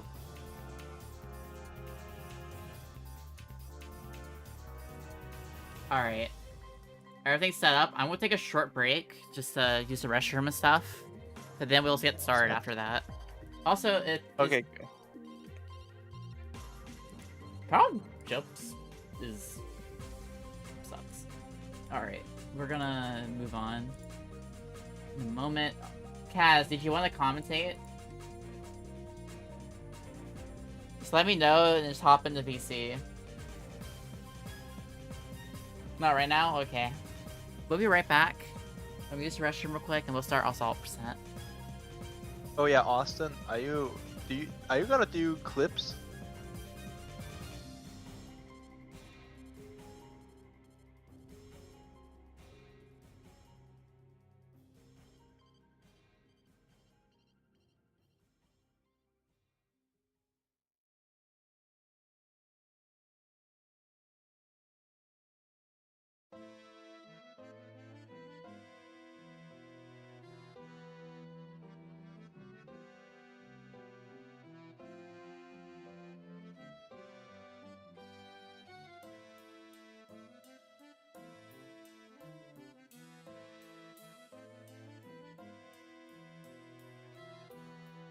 Well, never mind. The restroom is occupied, so we're just gonna get started now, I think. Just give me 1 second. It won't take that long to finish. Alright, are both of you ready?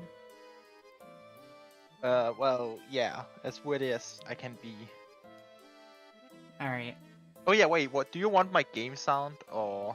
It should automatically be set up. Let me just check to make sure. Oh no, now it should work. Try I'm pretty sure it's because I was muted. Just try moving around the game. Yeah, I'm getting audio. Audio. Getting audio. Okay, cool, good. Good.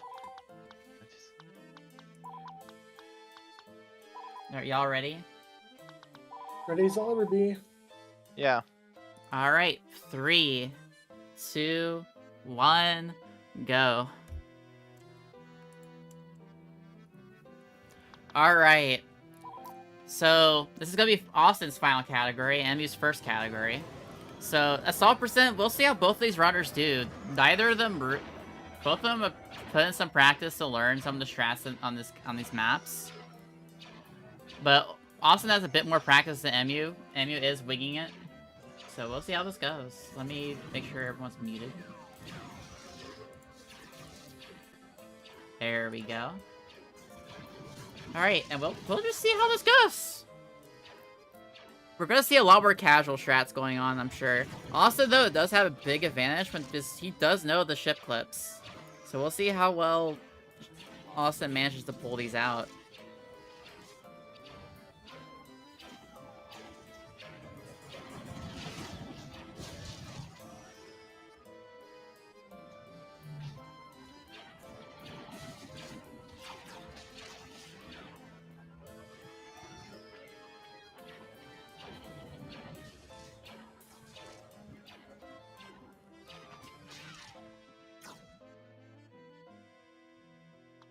And you're playing it super safe.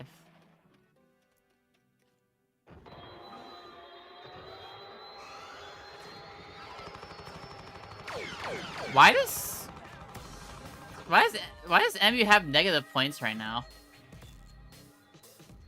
Oh, that's he died, I guess. Ooh. Jesus. Bear my dread. So everyone feels about this space.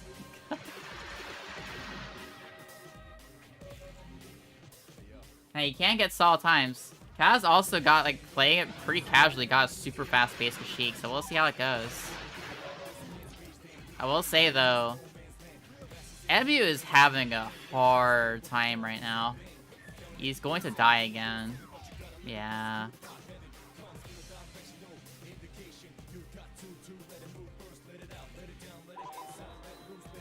He has no ships. Good God. Don't settle for the Starfighter. Just get a bomber, please. No, not the Starfighter. Oh no.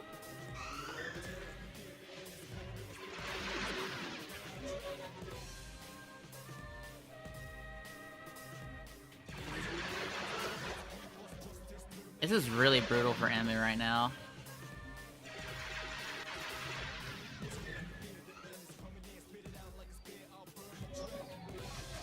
Austin getting pretty solid so far.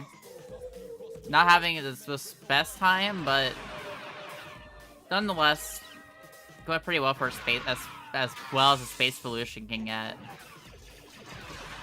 Space Pollution is easily the slowest of all the Space Assault maps. It's also one of the most annoying ones as well.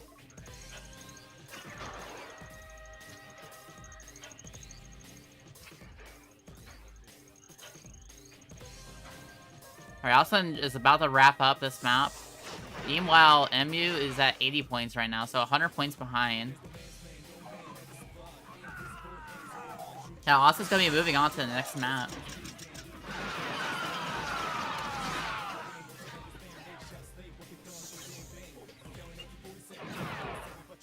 Yes, I would say so. Just because the hangar is so huge for the droids, that the clothes are a lot more clumped up in comparison.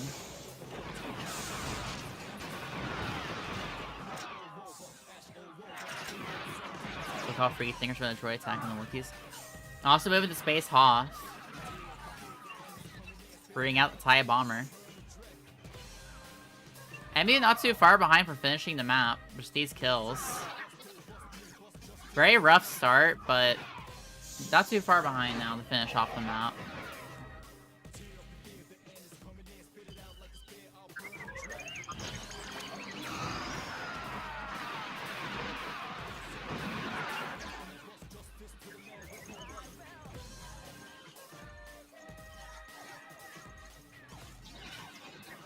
Bit of a struggle bus right now. I will say most of these matches have been really close for this relay. Like, this is pretty close so far. Alright, MU finally finishing off this map. Meanwhile, I think Austin took a restart. I think Austin failed a clip. See if he nails it this time. Okay, he nails it. Good.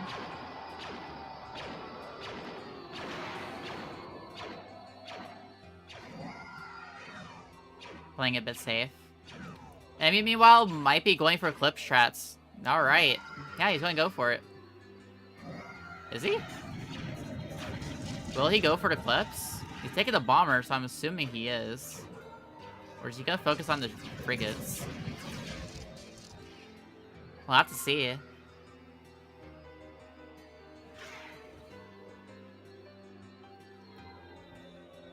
Emu's a lot.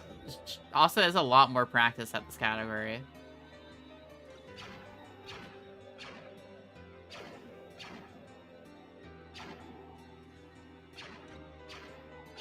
Gotta be really careful about shorting that bridge to doing too much damage, because the heavy guns on the Star Destroyer have a perfect angle on the bridge, which means that they'll shred through the command bridge on their own.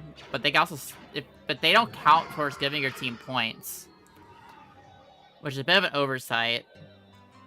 So if you're unlucky and the the heavy guns manage to get the kill on the bridge, you don't get rewarded any of the points for killing it.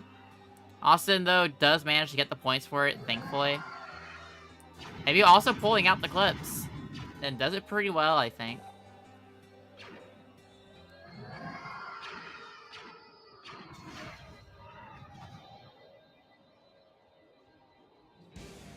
Alright. Austin having a bit of a slow. That's why the Y-Wing tends to be preferable. But also not getting very lucky with the LAATs as well. The LAAT has not died yet. That's alright.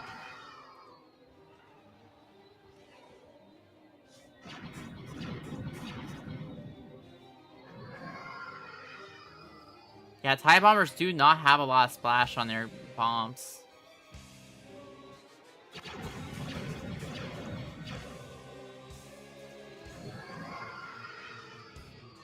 Also, I'm getting close to finishing the map.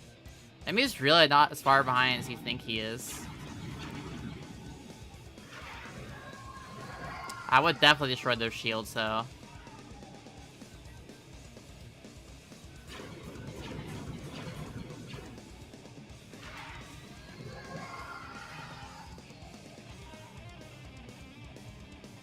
Alright, also finishing Space Hawk, moving to the next map. Emu's getting a lot of good luck on the LATs, although made a huge mistake here. Has to salvage it a little bit. Good recovery on Emu's part. That was a big mistake that could have cost him.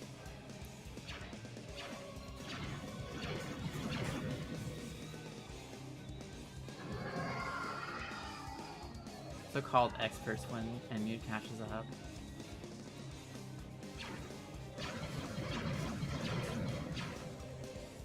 Emu doesn't know that you can't be, like, you don't get the points for destroying the LAT outright. It's when the troopers are getting into it.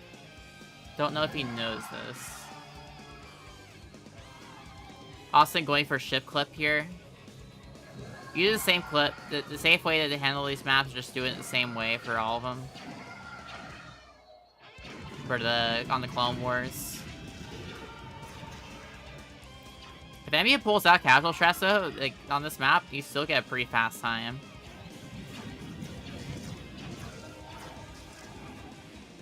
Emu having a struggle finding points right now to finish off his Space Hawk.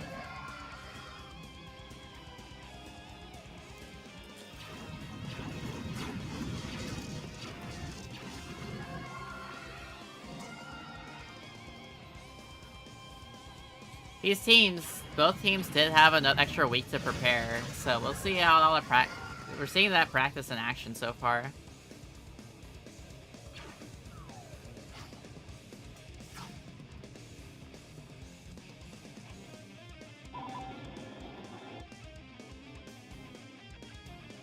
Space Kashyyyk not going too poorly for Austin here. Meanwhile, MU finally moving to Space Kashyyyk.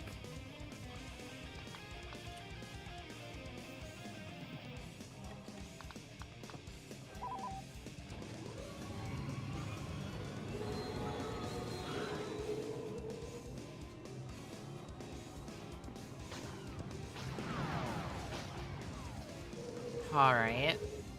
Yeah, MU's pulling out the casual strats here.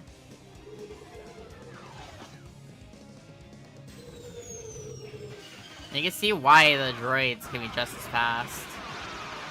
If not faster than ship clips. Well, it's not going to be faster than ship clips.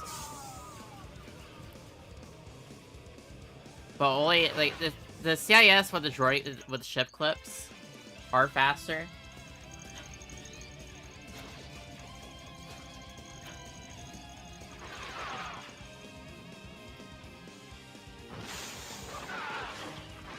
Also struggling to find these points right now to finish off this map.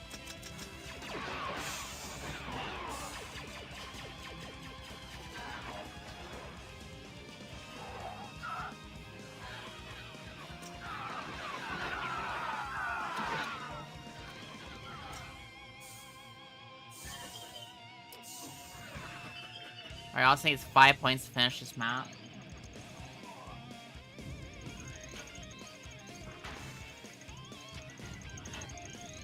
Republic is a little bit faster if you get good luck as well. But for these two runners, you'll even things out a little bit.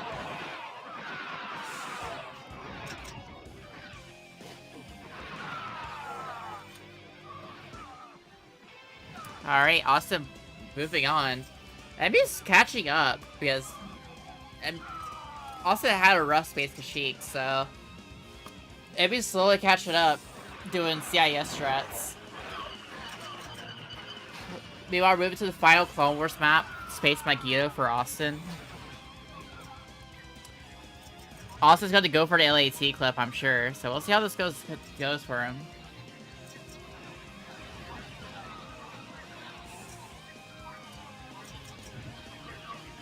Oh no, just going for casual strats. Fair enough. Set the double points glitch and it's gonna destroy the Eternals with time bombs. But yeah, the droids in general are going to be faster without ship clips. Just due to how the hangars are. Alright, MU's finishing Space Kashyyyk. Meanwhile, Austin is, like, partway through his, Space Magneto. Things are really tightening up a bit.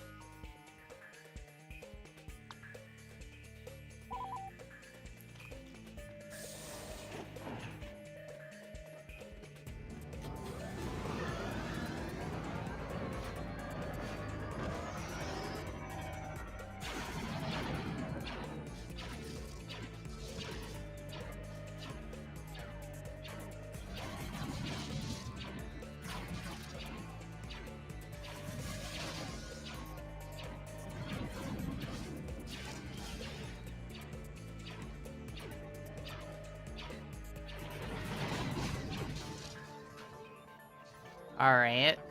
Austin just going out to destroy the frigates, which... Fair enough. There is a thing to remember on this map.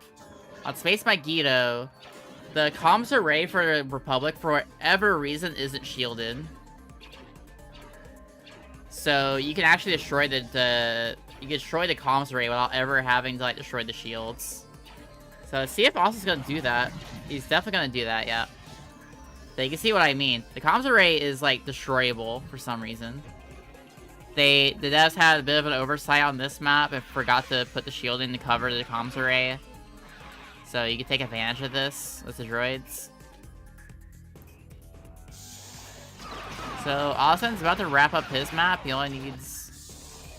He didn't get the points. Austin didn't get the points for that.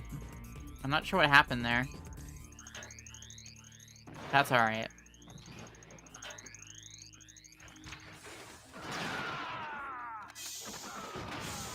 Actually, I don't know what happened there.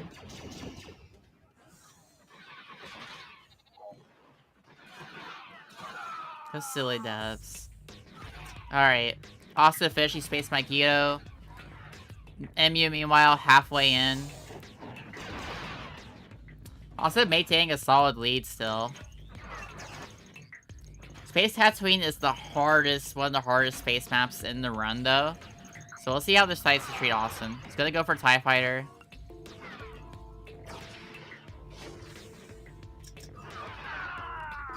Ads are starting right now, chat. I can't stop them. So, 1 minute of ads are incoming. I can't stop them. I'm sorry. Just giving you a quick warning that they are hitting. I didn't realize they were starting in time. Just snooze them a little bit till the next map, till the Moss.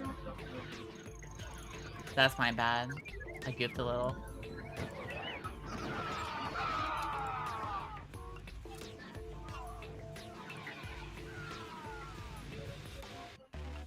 Maybe the planes forgot were the friends we met along the way. Alright. Yeah, enemy's having a bit of a struggle finishing a Space Magneto. Space Magneto is one of the most inconsistent maps of the run. I think Austin took a death here.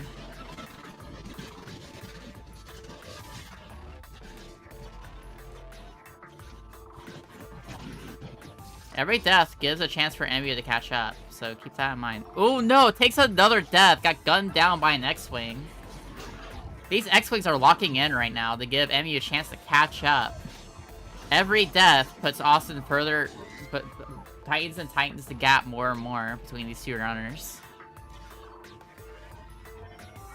Not looking good for Austin right now.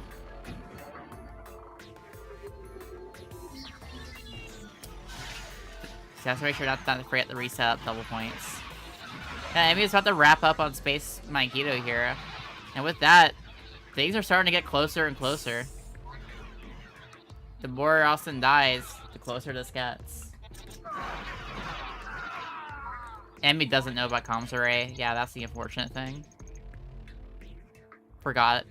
Pretty sure I told MU about it, but just forgot. Austin's finally gonna be able to do the ship clip. To finally start doing all the setup here.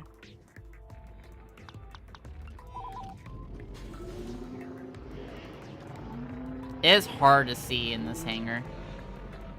It's hard to see in this map because of like the life support is really difficult to see against the background. Austin opting to destroy the shield generator to be able to destroy the rest of the externals. Gotta steal the Y-wing, but couldn't really get a quick enough seal. Gotta wait.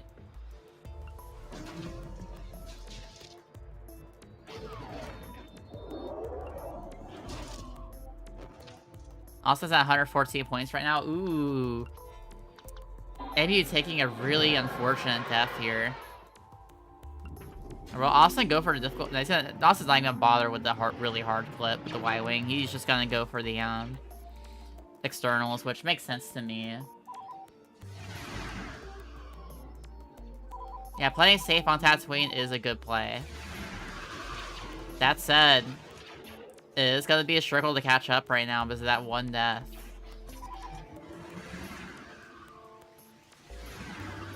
Also, we'll be wrapping up soon.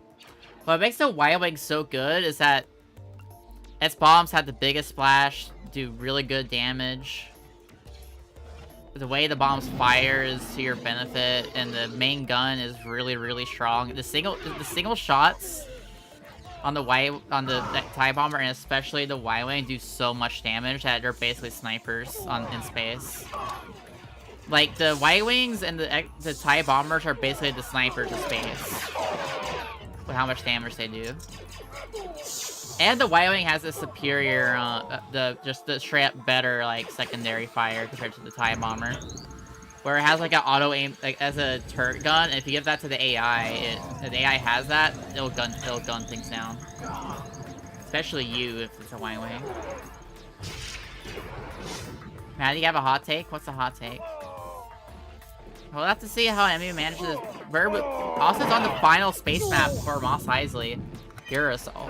Meanwhile, Emu still on space Tatooine, having a bit of a struggle. The game is suddenly so much louder for Emu. Something happened there. I don't know why the audio is so much louder all of a sudden. Oh, this is rough.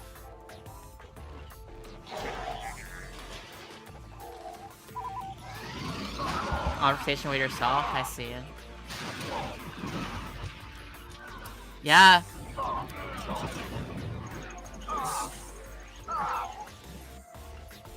You're looking kind of dire for Emmy right now. It's gonna be hard to catch up unless, like, Austin makes some serious mistakes on Space Yavin. Space Yavin is, by the way, the easiest of the space maps. It's definitely the easiest of the bunch.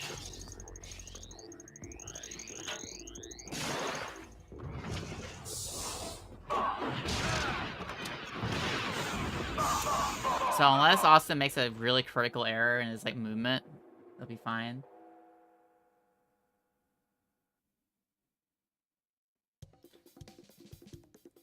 That's interesting that you think the droid starfighters are. Also, Emu's finally moving to space Yavin. Actually, Austin is really struggling to get this like life support. So if Emu can pull this like pull off this map really well, you can make a catch up.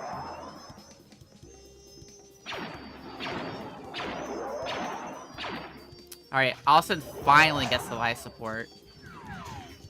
That the life support destroyed the life support in the Imperials like and out of bounds in the Empire ship is one of the hardest to destroy. I don't know why. There's like really weird collision, which makes it just hard to destroy.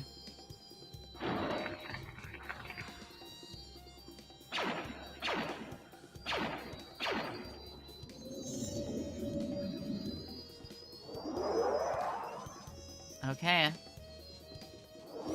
Austin's almost finished with this map. Take out the engines. Yeah, it's really weird, Maddie. It's a very weird thing you have to do. Double check to make sure he hits it. Oh, Emmy missed. Alright, Austin is done with Space Yavin and moving to the Imperial Assault. Meanwhile, MU is still has a good bit to go through with PCRF. Does get the life support a lot faster than Austin did, so now I can just focus on bombing the hangar. But that said, Hero Assault is pretty consistently about 8 to 9 minutes, depending on your luck.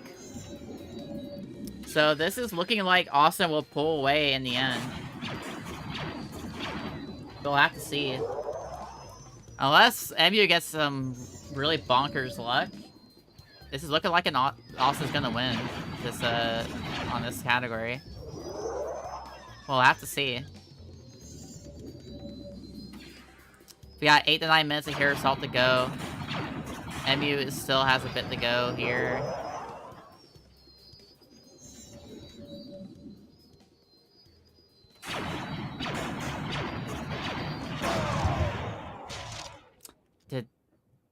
And you finished the map, right? Okay, that's good. No! Oh, I thought you finished the map with taking that. Oh. Oh, no. Oh, that's bad for MU. I think that might have sealed the deal here. I don't know if there's a way for MU to catch up now.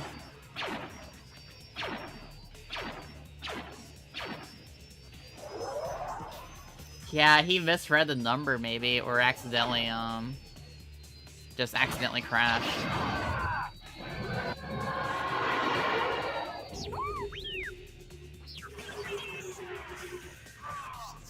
It's easy to misread, it's actually really easy to misread the numbers here, depending on the, it's easy to misread the numbers. Because of how the UI is.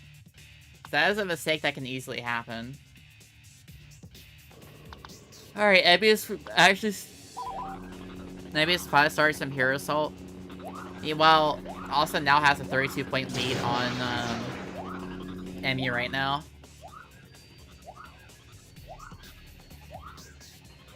Let's see if, like, MU having better play as a hero will let him catch up more. Austin could die a lot. Which this can happen in this like map. Does MU only have 16 AI? Does he?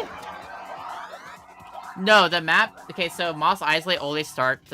There's a bug with Mos Eisley where I don't know if it's a bug, but for the first minute of the round, it doesn't spawn all the AI. After a minute, all the AI starts spawning in. Which is why we use that Hero Assault glitch. Which is, at the 1 minute mark, we, well, not really glitch, more like a fix. That lets us, you can, if you die and then do a quick team swap to villains, then back to heroes. If, let's say the hero AI is, like, all finished spawning in.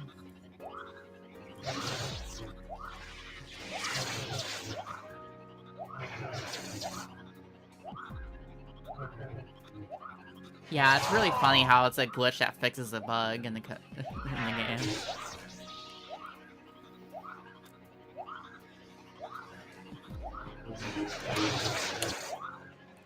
Now we'll see how well MU can play here.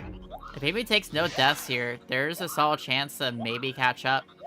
Austin does have 2 to 3 minute lead on him right now. But again, taking a lot of deaths, I see Austin's getting stun locked a lot. Not using dash attacks as well. And so MU can slowly catch up if he can play well. It's gonna be really, really tough for MU to catch up, but it's not impossible.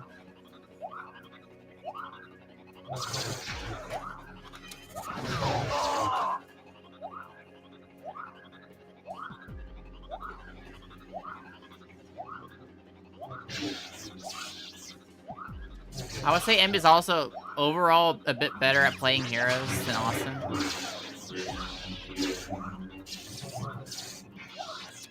Alright, MU's at 45 points right now, about to be 46. Meanwhile, Austin's sitting at 83. I think it's 83, or is it 90, 95? I can't tell the number, as it's so scrappy. We'll see in a second if he goes over 100. Or if it's like 90. Oh, yeah, no, it's like...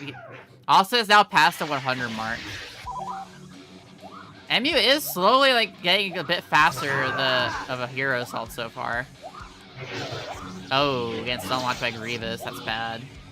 Grievous is really rough to deal with. It'll be tough to catch up.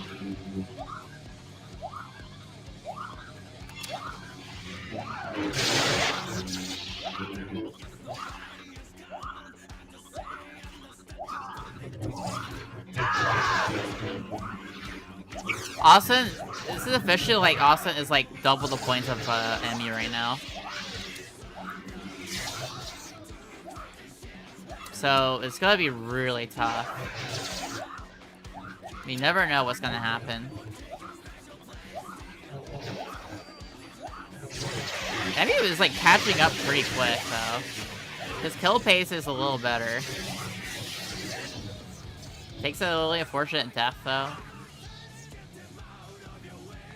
Also at 135 points right now. 135 points to 180. Meanwhile, MU's still at 77 of 180.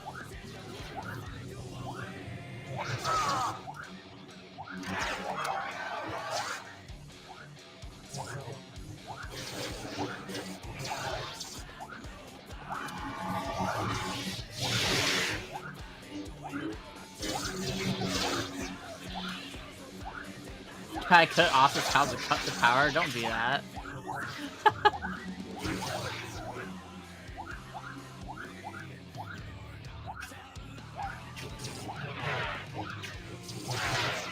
Alright, MU's at 91 points of 180. Austin's about to break 150 of 180. So only needs 30 points more to finish the map. Meanwhile, MU does need another 80 points, so...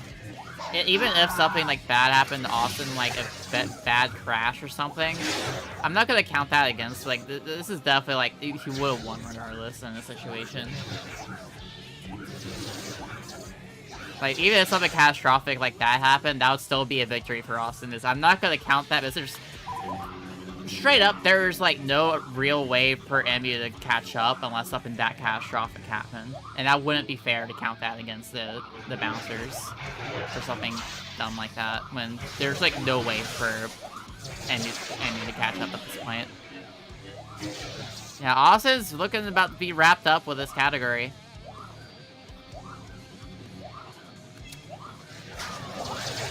Or needs like what, 75? 4 more kills, 3 more kills, 2, 1, and that's it. Austin is done.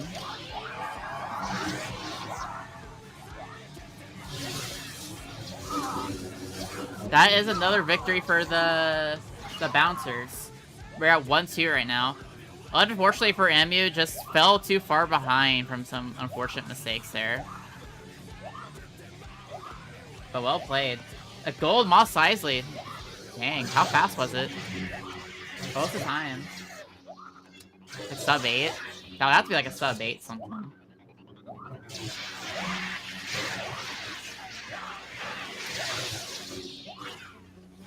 $809? That's pretty good for a full category. Especially since he didn't really... He forgot to take advantage of the glitch, I think, early on. Day 47? That makes sense. Yeah, good job, Austin, for securing a 2 points for your team. We'll see if Kyoko can pull out a W, pull out one more victory to finish out the match. In either Rando or the CIS no board map. But Shep isn't very experienced with either. I think Kyoko has more experience on GC. I'm not too sure. I don't remember. It'll be a fairly even match, I think. Especially now that Kyoko has a max profile instead of like you know, the struggle bus from last time.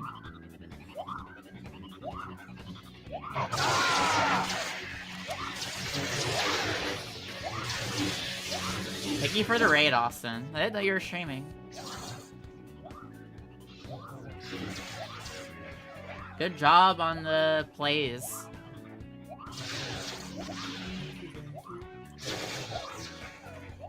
MU finally about to wrap up. Very unfortunate falling behind by enough.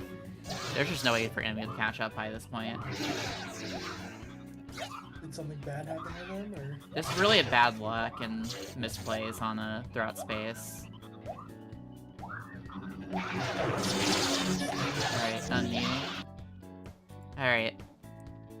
How are you feeling, MU? Can I go win in Raw, so... You did your best for going in Raw. If the, what is the first map, Space Magneto, right? If that didn't go absolutely shit, it would have been fine.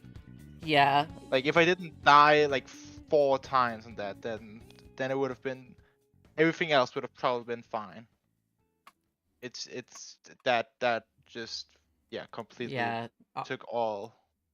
Austin had too big of a lead on you by that point. His hero salt's pretty consistent, pretty consistently, like around 8 minutes, 9 minutes. That's pretty hard to catch up by that point. You still play well enough to catch up as much as you could.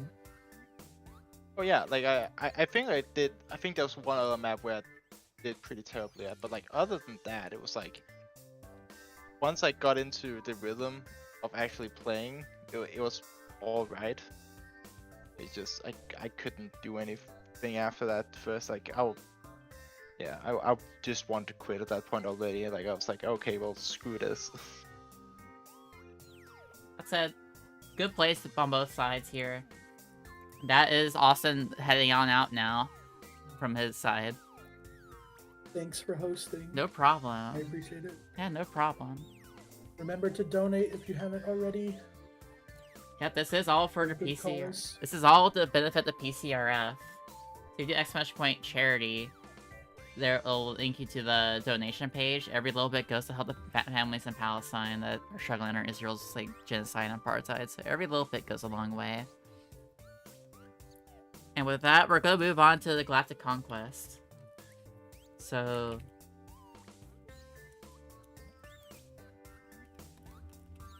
Good luck, everybody. See ya. good luck. Bye bye. Let me get things started going in a moment here.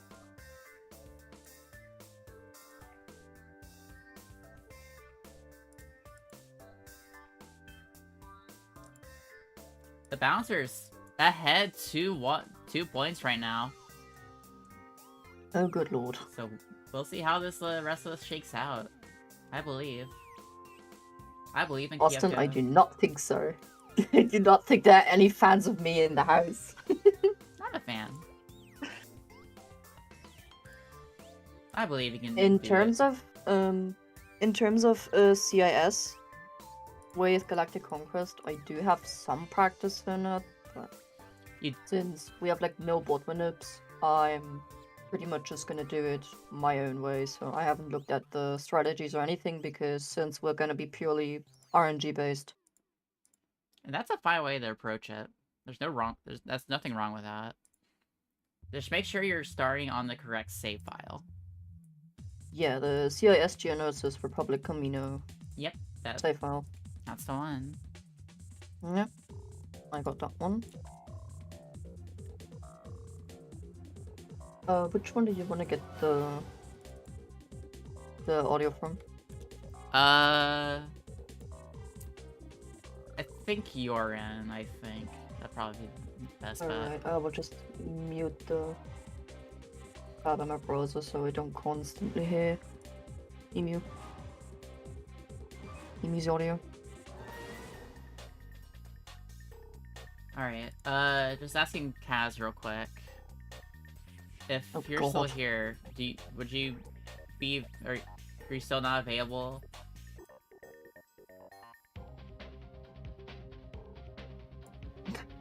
You can submit this run as well if you want to. You go to commentate? Alright, good. Oh, Chev's already got a stream up. Okay. Guess we'll go by Chev's stream then. Alright. Well, thank you, Austin, for saying you're a fan of me. Alright, let me get things set up for Kaz commentating then real quick. Alright, men. Today's target. How's it going? I'm glad it's funny that you didn't even finish that. You didn't even attempt to. It's just like, it's not worth it. Yeah. I don't know, I've gone nervous now. I've already forgotten all the words. I mean, that would have been such a sick intro. Alright, let me check the donations page real quick, see if we got any in. We have not gotten any more in. I'm going to use the restroom real quick before we start, so give me one moment, and then we'll begin.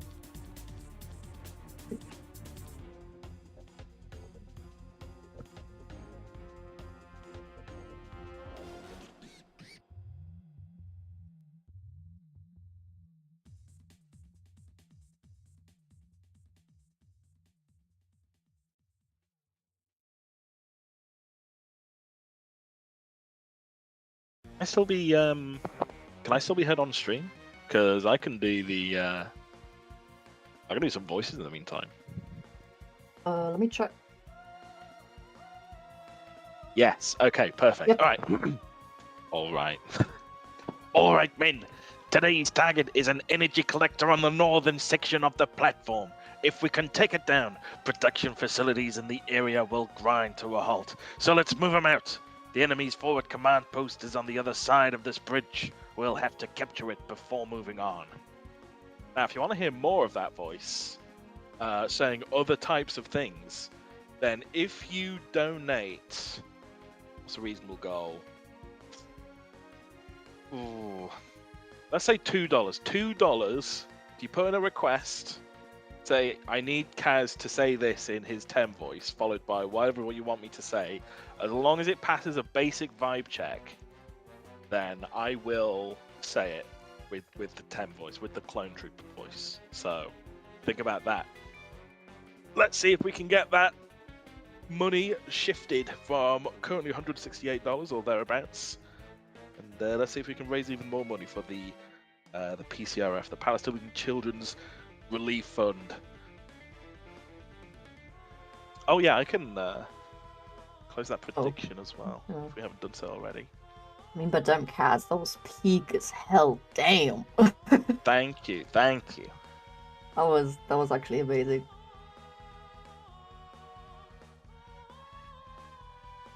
Right, how do I close the prediction? I feel like an old man. Here we go. So who won again? Was it Austin? I think Austin won just about, didn't he? Assault, yeah. Yeah, that's right.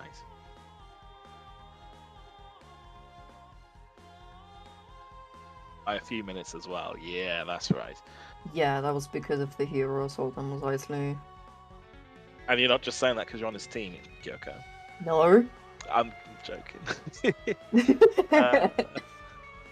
Is it slash prediction? I can't seem to do it via the... Oh, here we go. Choose outcome. It was... Yeah, it was Austin, wasn't it? Yeah. Yep. Alright, good. Weirdly enough, more people, well, more points went towards Emu than Austin. Very curiously. Wow. So I guess there was a bit of underdog favor. Maybe tipping the balance of things, tipping the scales just a little bit. Yeah, Starfy, I think, yeah, I think I can see you just come back. I think I've basically come up with a new incentive for $2. Okay. For $2, I will say whatever someone puts in the donation message in my Tomorrow Morrison voice, if they request it, and if it passes a basic vibe request check. any voice. Any voice. So, any voice. Yeah. I mean, that could just include my normal speaking voice. I don't think there's much of a novelty in that. Well, maybe there is. Something on the fly that you think would be funny to fit. Easy. I mean, here's the thing. I could go Tamura Morrison. I could go for a Victorian 10-year-old child with consumption. You know the voice, Starfy, my very cockney one, which is very funny. It's also quite high pitched. All right, are you both ready, Chev and Kyoko? Yep. All right. Will the Bouncers secure victory, or will the Norse manage to even things out 2-2 in Galactic Conquest? Let's find out. We'll start in 3, 2, 1, go. Good song to start this with, too. Are you able to share your thing to the Yeah. Discord so I can Yeah, so I don't yeah. have stream delay? Oh, I accidentally muted. Perfect. I almost accidentally deafened mute. Okay. I think I got it. Okay. Let me just share. That's not what I want to share. Here we go. Wow, both Persona 4 openings, like, back to back. That's so funny. That's so funny how this playlist worked out. How's the prediction looking so far? How are we looking? 2 different openings here. Chev has a strategy, I'm sure, laid out about what he wants to do. Or maybe it's just going in blind. Well, Kyoko is definitely going in blind and just playing it as, like, speedy, just going with the flow. Ooh, ads are trying to hit. I'm not gonna let the ads hit during this first 5 minutes. I didn't realize.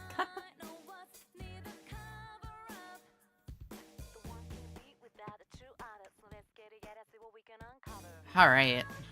What are you thinking, Kaz? It's hard to say because I don't think I'm familiar with Chev or Kyoko's ability to perform Galactic Conquest, so I feel like it's kind of up in the air. I feel like Chev, when I think of Chev, I'm thinking of new profile. God, that's a very different category. Hey, I mean, Big Pain is based in Boca Percent are basically no profile. You're not building anything. Pretty much. yeah, pretty much. But yeah, I'm more associating him with like overcoming the challenges of things like Big Pain and like Boko Percent and those sorts of challenges which require a lack of the use of heroes and a lack of the use of the war weapons. So I wonder to what extent Chev is going to be able to successfully capitalize on those aspects of the level. So it's hard to tell, but I think both players have a kind of a struggle on their first maps here. Certainly looks like it. I mean, for anyone familiar with the fast route for Naboo, should know that it should be pretty easy to deal with Naboo in this fashion because the droids, or indeed the Empire side, usually has a huge advantage in that they'll typically go straight for the center, and then if you go ahead and you the player go ahead and even going only so far as to neutralize the leftmost command post, and then go north into is it the offices or is it the embassy? I don't remember what the exact command post names. I forget the names of the command posts on this level. They don't even like show them in the game, so it's hard for me to remember which one's which. I think they do mention them in the campaign. That's the worst part. So I think they do sort of kind of have names, but yeah, they only really have names in either Fiber's offices. Okay. If you know the Battlefront 1 layout, at least, is pretty much the same. So you can tell based on that. Both Kyoko seems like is overall having a little bit better time-ish, but compared to Chev, still having Maul to work with, it's still a little brutal for both ends. The thing about Naboo is that, yeah, you see the clones actually captured offices here. It's really hard to secure this map sometimes. Due to the fact that like the clones can back-cap you. It's rough. Alright, well, Chev is taking the defeat on Geonosis like you should. Never play Geonosis to droids, there's no reason to. So, gotta go for a late Camino and Tatooine here. Uh-oh, that's really unlucky. That's so unlucky for Chev. They bought a fleet next to Utapau and Mustafar. So now it's like a 50-50. He either gets a really strong map or gets a really terrible map. Utapau as the droids is horrible. It is one of the worst maps you can get. So having to deal with, like, the enemy team deciding the clones deciding to build there is horrible. Kyoko's still struggling to finish Tatooine, but Mos Eisley is, like, a troll map. I think she's trying to finish off the last of them running around, but it's hard to find them. It can be hard to find these last clones, because this map is pretty big. It's not the biggest map, but there's so much, like, many buildings, like, all over the place.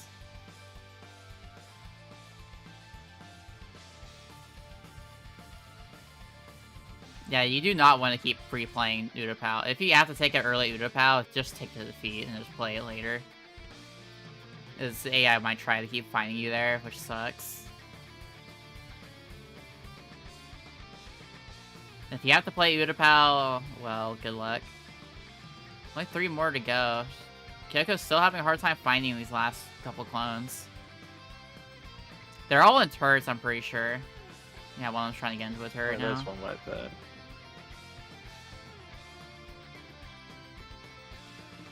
This is probably going to take the longest match to finish.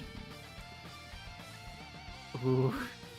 Oh, that was the last clone as well. And there's a super battle droid, like, right there. What is that droid doing? He's like ring around the rosy with a turret. Trolling.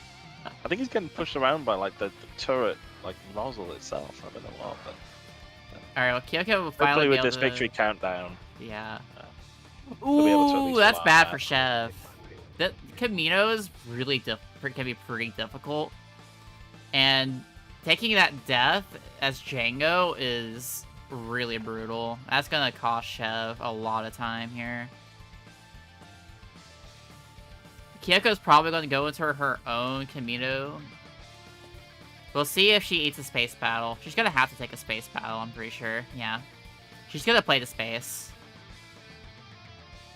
Yeah, that's the risk of playing Mos Eisley there, is that And it looks, because she the got other space fleet is Magneto. already located on Camino, does mean that generally speaking they're going to come down and defend it anyway. As So, we're heading, by the way, chat, just giving you a warning. I couldn't really stop them. I forgot to handle them during the break. My bad.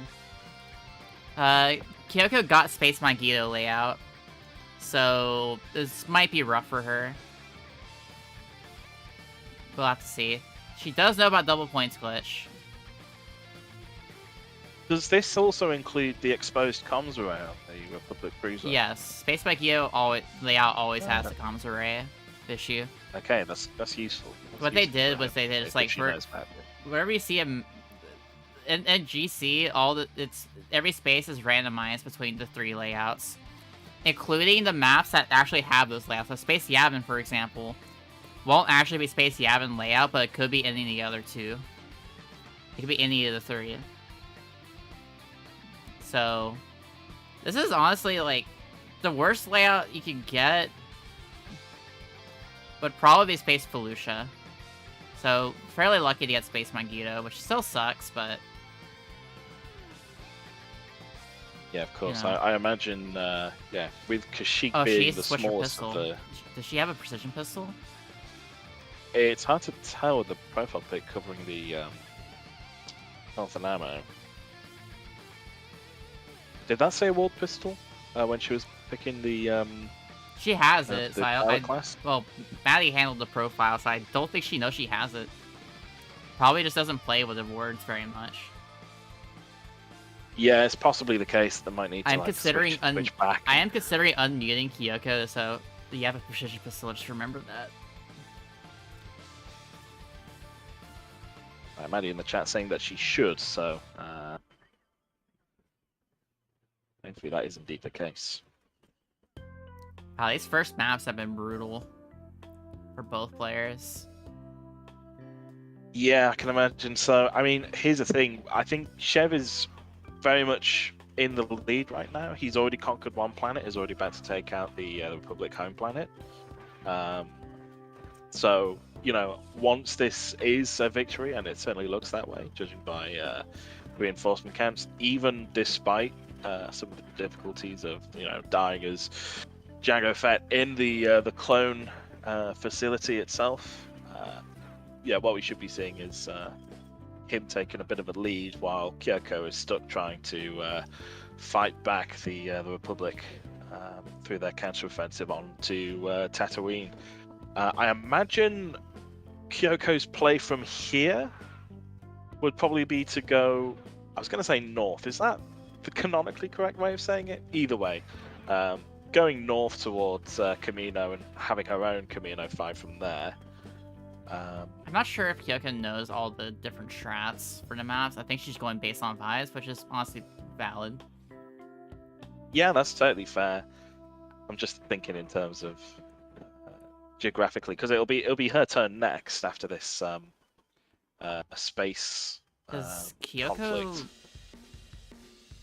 I don't know if she knows how to. Yeah, I don't think she knows she has the precision pistol. Because she's still using the commando one. Hasn't switched her weapons. Oh, is she really? Oh, yeah. You can't see the. You can see, you can tell Yeah. because like. No, I'm seeing it now. Yeah. Yeah, I'm gonna tell her real quick.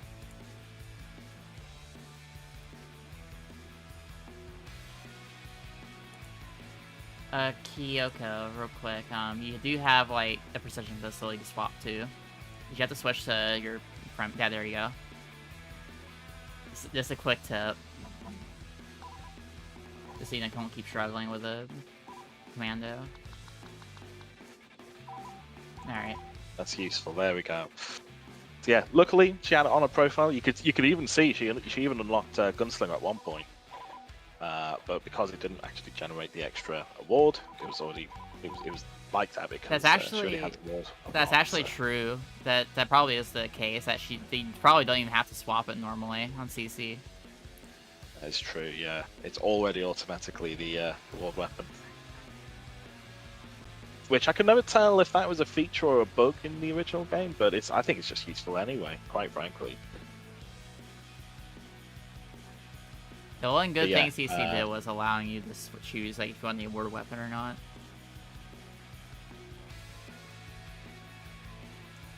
Alright, so Shez moving on to Felucia. Meanwhile, I can't tell what point count she's at right now. 128. Yeah, pretty.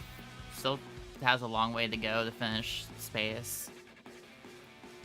Owie, Yeah, with owie. Chev now, I was going to say, with Chev basically on his third planet of attack, third attacking planet, yeah. This does put Chev at quite a considerable Chev got some lead, good, especially... mostly good luck here-ish, kinda. Oh, good. Oh, getting trolled a bit by his one clone. Ooh.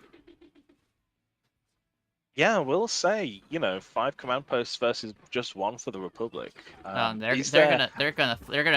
going to flip 4. Like, there's like no way they're already flipping it right now. You can tell. Well, speaking as someone who has had terrible experience with Felucia and having to deal with its many foibles, let's say, putting it very politely, what advice would you give to someone who's trying to deal with Felucia in a galactic conquest As the context? droids and the rebels, pray, honestly. Okay. Like, the strat is like, the strat we have is basically what Shed was kind of doing, but it's also just a lot of luck there. Combat shielding can help. Jango is also really nice to have for Superjet and stuff, but ultimately it's a lot of luck. The Republic and the Empire especially have like really consistent strats for doing the map in their Bourbon up categories.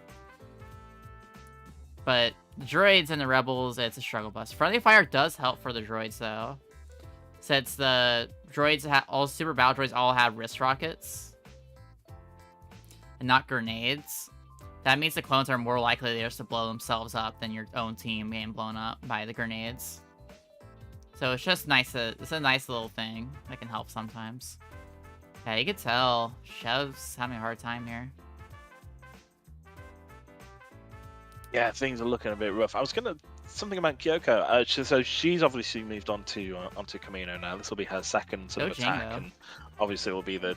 Well, that's something I was gonna take note of because I think she bought the hero bonus, but I don't know if she actually opted to use it on this one. So I wonder if she's choosing to save it later and just use Super Battle Droids. I couldn't tell. Maybe it was accidental All decline. this mission. It could have been an accidental It could be an decline. accidental decline. I mean, to be fair, I mean I could go onto the YouTube footage and actually check, but let's have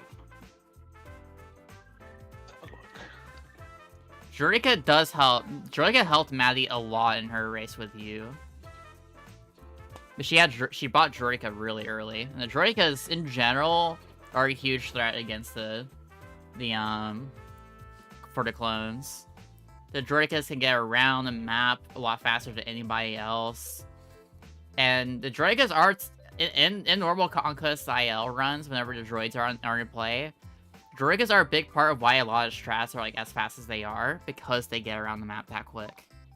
Compared to other classes, like Magneto, for example. The Droikas will beat the clones like every time. And capture ahead of everybody. Kyoko's struggling a bit, so I don't know if she took the time to like look at the map strats in general. I'm not too sure. I'll say I have reviewed the footage, and it was an intentional skip. So she hit the skip button on this. Well, maybe it was a misclick or something, but she definitely hit the skip button for choosing to play as Jango Fett on. So she might be anticipating possibly some sort of defense, possibly on Mustafar or Utapau, like you suggested, which is definitely what happened with Chev here, and now he's having to, pay dividends to that. Now that he's having to actively defend Utapau from the Republic, so maybe it's really more of an insurance than a means of actually attacking. Oh yeah, Chev did have to deal with it. Chev is dealing with the Utapau defense, by the way. This map is brutal for the droids. Have to defend. Does he have General Grievous on this one? He did. Or... He died. Oh wow. Okay. Yeah. I was so busy looking at that Kyoko footage. Oh wow. Okay. These ATRTs are mean. The ATRTs in the AI's hand are kind of broken, honestly. They will shred through your health bar really quick, and your team won't really know how to deal with the ATRTs either. They will never like shoot the pilot 9 times out of 10. So, oof. Kyoko's finally able to capture. Oh, wait, Kyoko's team actually captured the other command post, so this is only the censor one left for the clones. Oh wow. Okay, that's interesting. Yeah, her team actually locked in a bit, so they're actually helping her a little. Now, a bit of advice that I may have forgotten to actually indulge in that you gave out prior to my CIS Galactic Conquest was that friendly fire on can be quite useful here, especially since the clones will tend to throw more grenades and super battle droids are less likely to get themselves killed with their brisk rockets. Is that something that Chev and Kyoko have employed here? I can't really tell right now. It'll be interesting to know if perhaps the clones got themselves killed too hard in the presence of a couple of super battle droids or something. Kyoko has 40 Oh, here we go, reinforcements Chev. left. Oh no, look at his health. He's already going The down so much. ATRTs just brutalize her health bar. Kyoko also only has 40 reinforcements left to kill before she's done with the map. So even though she's struggling to really finish the map, a lockout, it doesn't really matter because you can't really get a good lockout anyway, it's just the droid.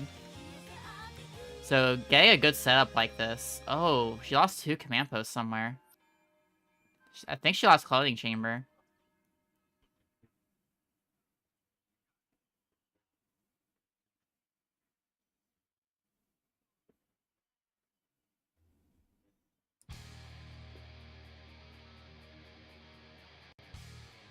Yeah, look Chef's health going down, down, down. And that's the problem with not just the ATRTs, but I think with just these open spaces in general, as General Grievous, because yeah, you're just going to get absolutely lit up from all directions. Grievous definitely has a Not better really much time you on can do. Dagobah compared to this map. I agree. I mean, with spaces such as you know, the Dagobah Cave, Tantive 4 in general, you know, places where there are these like quite enclosed quarters, there's not really much anywhere that a trooper can go in order to evade General Grievous's many lightsabers. But because he doesn't really have that range that other Jedi do with the form of you know, at the very least Force Lightning or even a saber throw, yeah, Grievous is at much of a disadvantage here. But he seems to have taken out that invasion. There is a slight problem Moving on to Yavin 4. that Sheb needs to be saving in case he crashes. Sheb, don't forget to save just in case you end up with a crash. So there's no tragedy.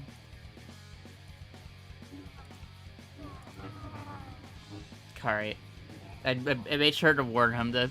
I want to make sure you make sure you're saving, so you don't get like a crash that ends ends the race. Straight up. I'll also remind Kyoko if she forgets. It's like, hey, don't forget to save. You might crash. Would it be fucked up if the crash happened right now because I mentioned it? Okay, watch out for a crash. I'd have to immediately accuse you of crashes. directly causing it for dramatic effect at this point. That'd be fucked up. That would be a terrible way to lose the race. Because like, oh, oopsie, didn't save my game, and now the game crashed because it's so mean and dumb. So I just lost my race. This is why you save. Even in no Bourbon up, you are allowed to save. Just so in case you get a crash, you can resume your run. Otherwise, that would be so unfair. You just can't manipulate the board with the save and loading. I didn't tell if Kyoko saved. Ooh, Kyoko's gonna have to deal with it. It looks like, yeah, Kyoko's probably gonna have to deal with not another, but a I'm gonna let her think. Utapau invasion. I'm gonna have to let her think. Yeah, Utapau. Yeah. Now here, I mean, This is probably what meanwhile, Shev, I was gonna say, Shev should have a bit of an advantage here, as Darth Maul, as the CIS against Yavin 4, but I don't think he knows the full strat, and I don't think he went to the temple soon enough. I think maybe his thought process is something along the lines of taking care of as much to the south as possible and then sort of build up. But I suppose because this temple does have access to things like speeder bikes that can get to basically anywhere, and that command post 4 right in the middle tends to get very crowded very quickly, right where those steps are. So I think there's a bit of a misplay from Shev here. Playing, just don't forget to save, just in case you get a crash. Also, if you didn't notice... Oh, and that's Darth Maul dead. Yeah, Darth Maul did die, so that's really rough for Shev here. Also, Kyoko opted to buy the sniper, which honestly is smart play. Having the sniper in general will help her a lot more throughout these maps. The beam rifle is really useful for crowd killing, especially if the AI decides to buy like tankier classes like the commander that can buff everybody. And the sniper, like she was aiming to use the sniper to buy her team time to get in front, but it didn't work out that way, unfortunately. And she didn't use the hero bonus either. But that's okay. Like, the clones will always struggle on this map anyways. To be able to get anything more than, like, that hill, that little command post up the hill. So, not too bad. Now, credit to Shev, in spite of the fact that he hasn't quite capitalized on the benefits of this map as the CIS, he has still managed to reduce their command post. Originally, it was just the reflecting pool, to be fair. They have now taken that altar to the west side of the map. I call it pyramid, honestly. I think it's called the altar in Battlefront 1. I could be wrong. But, I mean, to be fair, I also call it a pyramid too, because it basically is. But yeah, we can see. I think he's just wiping out the final reinforcements. It looks like it's on. Oh no. Very low digits. It's at a the tank moment. on the other side of the map. Oof. This is the rough thing about Yavin 4 luck. Oh, they left a tank. Where'd they go? And to be fair, it's a very low HP tank, so it's just a matter of hunting down this last guy, wherever they may be. Oh, there he is, right on the steps. There we are, victory There we achieved. go. We're probably. This could probably. So I believe. Ooh, he's got unlucky 3 Zach. planets out of a total of 11, because both Geonosis and Camino have now been defeated. Ooh, so he's got a few oh more planets no. left. Does he have But a he hero is now bonus? eating up. Okay, he has a defense at Does. least with the hero bonus. Now, does he know? Does he know? No. Well, he's going from the rotunda to give him some credit. We'll see if he's able to no pull it auto turret off. though. Oh wait, no, that's right. He doesn't have that because that's Because he's Kyoko. using hero bonus. That's Kyoko. Oh, I see. Ooh, whoa, where'd that come from? That's the other side of the map. Jeez. Kyoko's on her final set of, like, clones to kill, I think. Reinforcement depletion tends to be, like, the trend on Utapau defenses for the droids. The working strategy tends to be kind of just rushing that, back command post or very early. Since that's when you have the best chance of capturing this back command post is at the very beginning, where all the clones are starting to, like, push forward. But you also have to manage to, you also have to make sure they don't push up too far forward where they start flipping everything. So it's not easy. Yeah, that's the problem. You got to sort of distract them, I guess, from going any further than, say, capping command post 5, which is about as far as they get usually. But yeah, unfortunately, if you don't quite get it there, then you're going to be in for quite a while, trying to take all these, trying to take everything back and reclaim everything, and yeah, eventually it does basically boil down to reinforcement reduction at this point. What is Chev doing? He was about to quit the game, I think, but he's still got a victory countdown first. So yeah, don't quit too early. That's a recipe for disaster.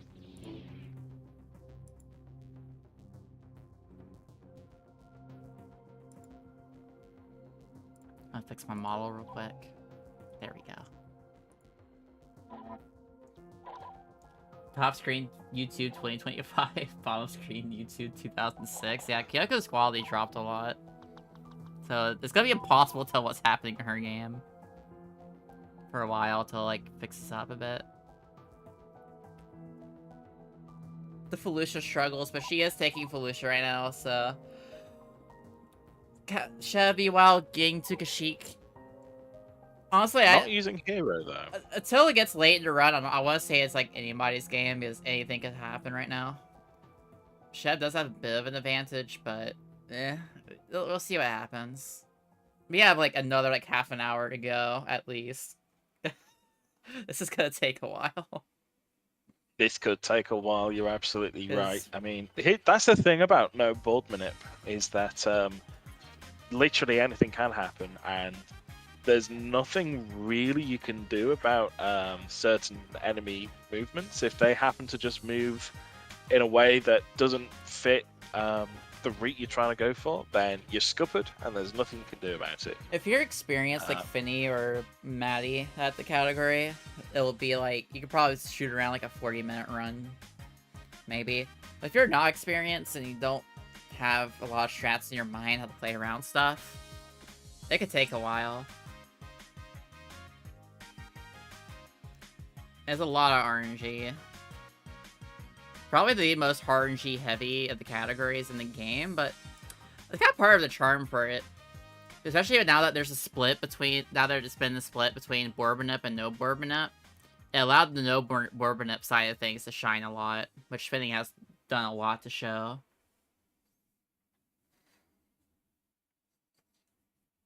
Ooh, that was a brutal death to a sniper. These snipers have been very mean to Chev.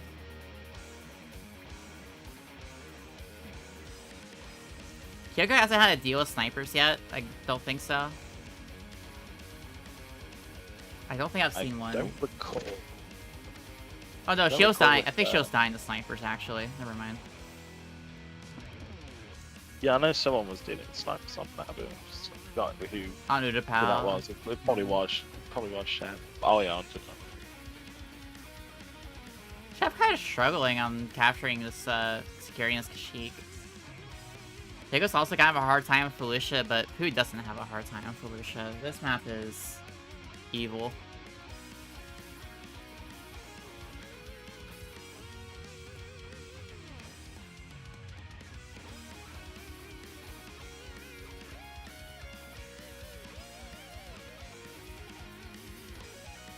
But I Damn, think that was Chef got a- little bit lucky. That was a wrist rocket and a half from Kyoko's teammate there.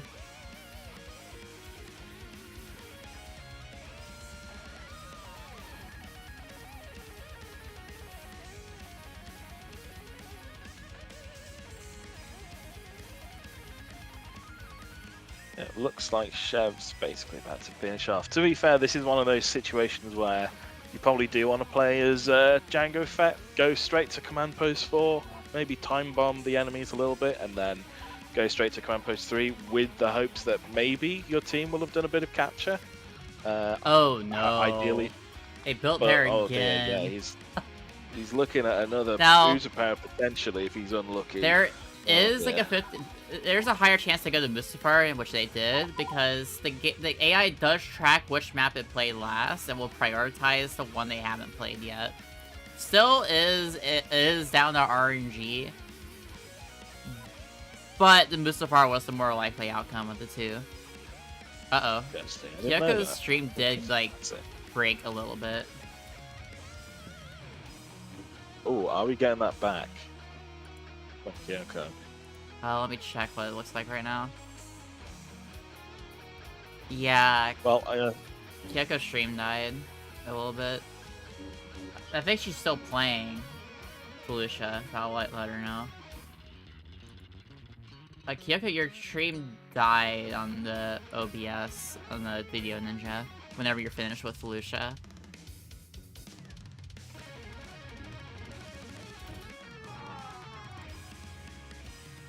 I could tell Chev to pause as well after his map.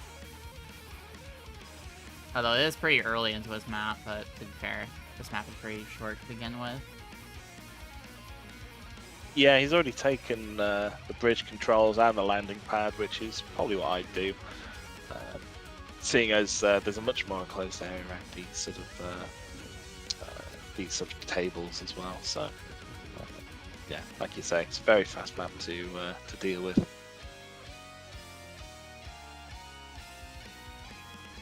Oh, it looks to be. Oh no, it's just close nearby. Maybe the landing pad hadn't been captured fully. Possibly just to focus on the sort of not the I'm gonna conflict unmute stream, sorry, Kyoko. Chef, after this map, can you pause? Kyoko, your stream is like dead. What the? It's completely dead on Video Ninja. Wait, it is completely dead? Yeah, it's paused on the Felicia. Okay, wait a minute. Yeah, no problem. Make sure you save just in case it's like a random crash there. Yeah, no, it isn't. I think I know what's the problem. Let me quickly rejoin the room. No problem, no problem.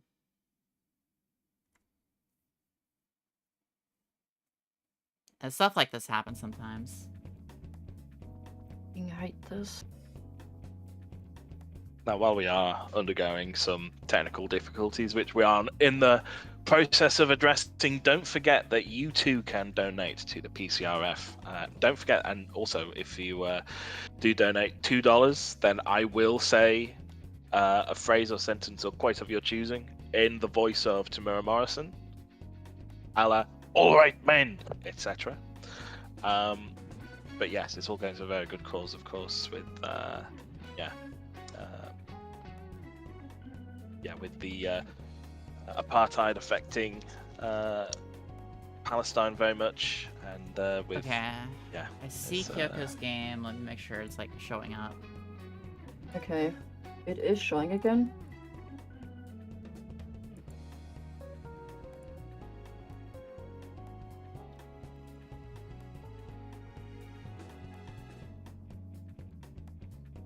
Alright, just waiting on it to show up. Alright. I'll give y'all the countdown to resume in a second. Yep. 3. I'm sorry for that. No, it's not your fault. Things happen sometimes. Technical difficulties. Alright, 3, 2, 1, resume. Okay. I'll go ahead and deafen you both again.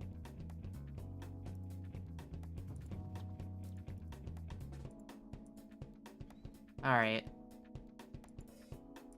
Very unfortunate things that just happen sometimes. Shev moving on to Magito. Meanwhile, Kyoko doesn't know the strat, I think, about the pyramid, which is fine. Again, See, is it typical to go? Well, I think she's just gone reflecting pool and then straight to the main temple. Is it typical to go reflecting pool, temple, no. pyramid? Or No, is it's it reflecting reflecting pool, pyramid, pyramid, temple? temple. Oh, I see. See, that's what I've been doing. What Kyoko's been doing. To be fair, I've had some good results, but Depends yeah, on your that's not luck. the ideal strat then. If you get Yeah, I lucky, suppose it your comes team down can to do that at stuff the for end you, of the day, yeah. but... To be fair, that pause might have messed with her as well, but couldn't really do much about that. She might have just forgotten during the break. Also, the clones took Campus 4 and are capturing Fountain, which sucks for Kyoko.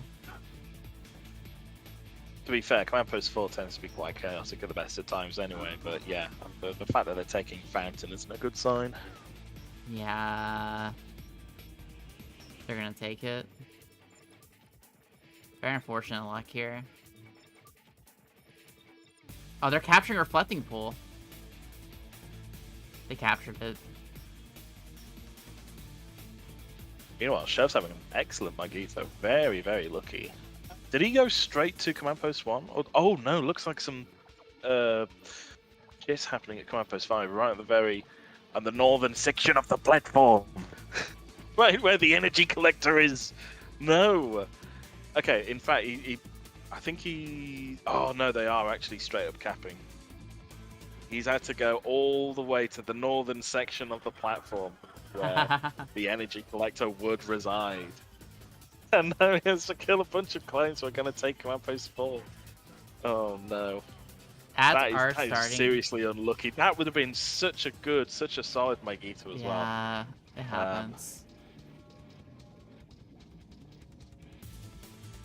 Had Shev quickly respawned and gone to Command Post 5, or maybe even Command Post 4, do you think he'd have fared any better? I think he's gonna die, would it actually. Be regardless? That's Looks like he's gonna really die straight tight. up. Oh, he might be Barely. able to get away with it. Oh, but they're taking 4. Yeah. Oof. Damn. What would have been a fast map would have been.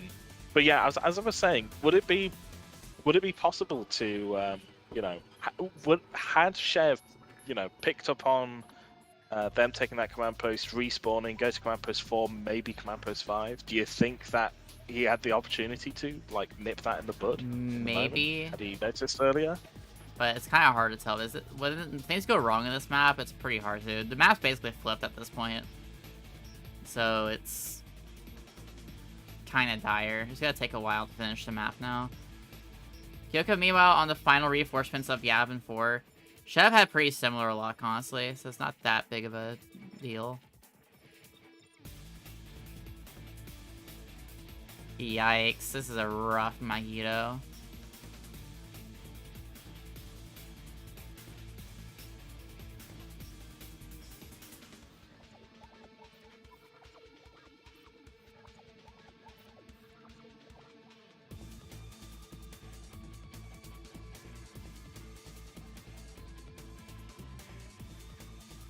Yeah, it's not looking great for Shev now that,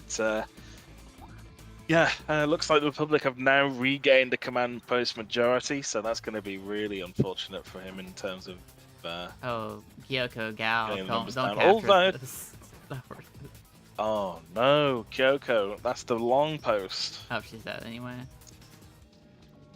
This is where So you... unique property about command post number 1 on Yavin 4 is that it will take a lot longer. I think this is exclusive to...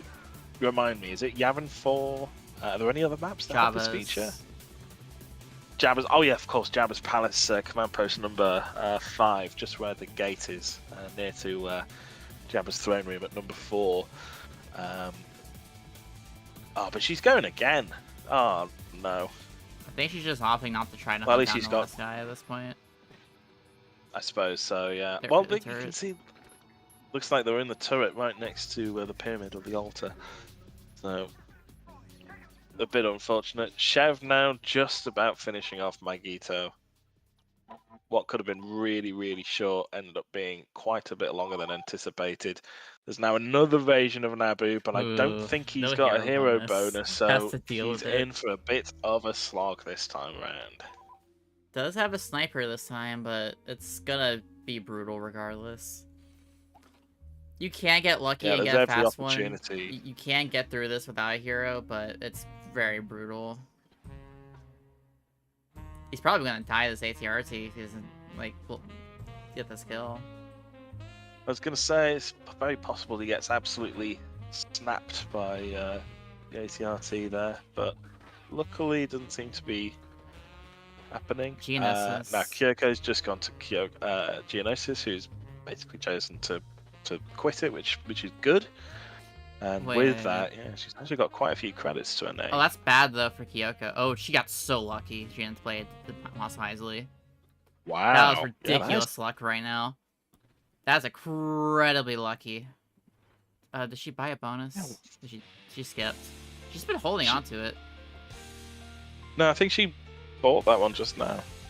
Yeah, that But is... she has skipped with this one. That is some Interesting. incredible luck not to have to deal with a second Mos Eisley. Oh, where's she going? True. Oh, she's gonna go for this one first. Oh, interesting. Now, to be fair, there is a kind of logic to this because I've played a lot of Kashyyyk on Oh, she's using the beam games rifle. online multiplayer. Okay. Well, to be fair, if you're able to get command posts 1, 2, and 3, then the Republic will end up holed up, you know, behind the sea wall for the rest of the entire map. 'Cause Yeah. They've got no access to any vehicles, so there is an air of strategy going on here. I will admit. Credit to her. You took 3 Mosses in your run, yeah. Not having to deal with Moss defense right now, and the AI actually wasting turns going up is actually pretty big for her. So I have to see how it shakes out.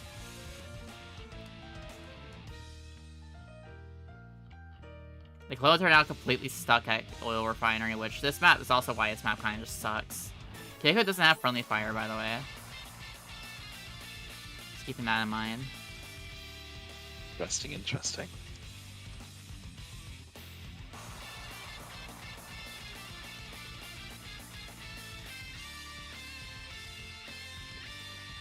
Yeah, I think I think Kyoko's playing quite a safe game, to be honest. Just focusing on Again, this making is sure none of the clones cap beyond that sea wall. the vibes of this run Seems is to be- definitely it's all vibes based. So I mean, It's you working- know what? it's It's a working fair out. assessment. You know, the Republic don't have any access to any vehicles from this point. You know, the vehicles are all in command posts 2, 3, and 4, which are all CIS occupied.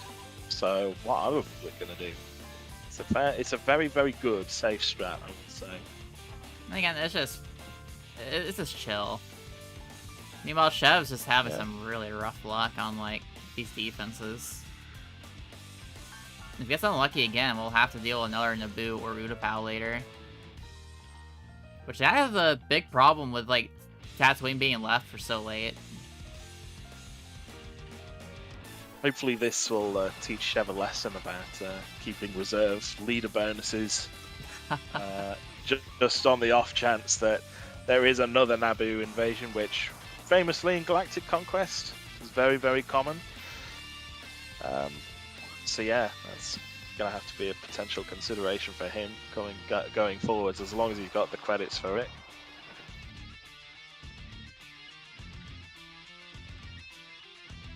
But yeah, I think he's on single-digit reinforcements on the enemy side, so it's just a matter of hunting them down and then moving on to the next the next place, which I believe would probably be Coruscant, seeing as he's just finished Clone invading actually managed Magneto. to break through and try to cap. Didn't work out for him, but Not at all. oh, that tank still being up is kind of funny. It's like the team has not killed it yet. The clones. Well, Chev, despite being deafened, definitely took my advice and bought 2 hero bonuses. Coruscant is incredibly easy. Let's see if Chev knows the strat. I don't think he knows. He doesn't know.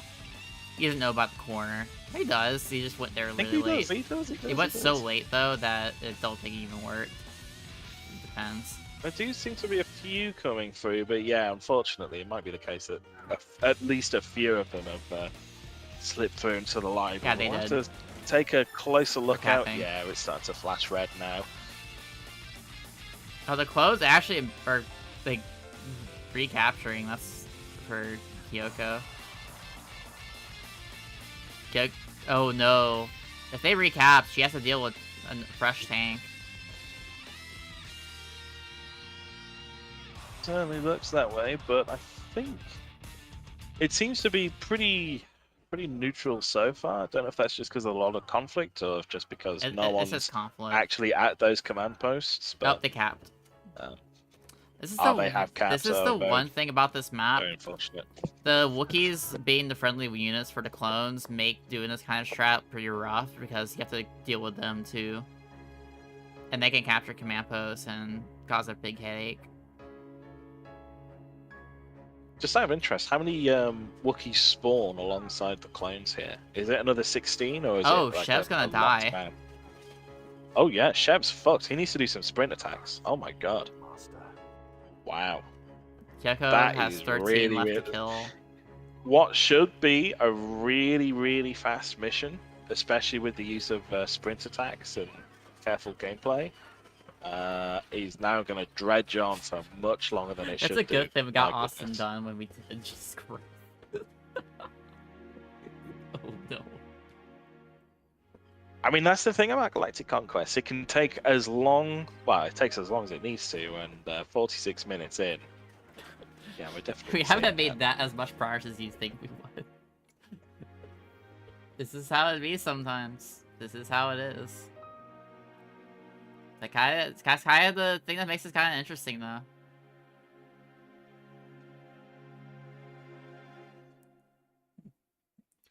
You gave Kaz mercy by ending the run like 40 minutes last week. To be fair, I was only 3 planets behind. I wasn't that bad. I just hit some bad luck and some bad decisions, especially around Magneto being invaded multiple times. But Kyoko finally finishing Kashyyyk. Alright.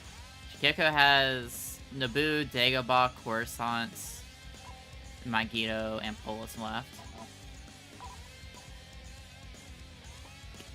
I don't know, Oh. Edna.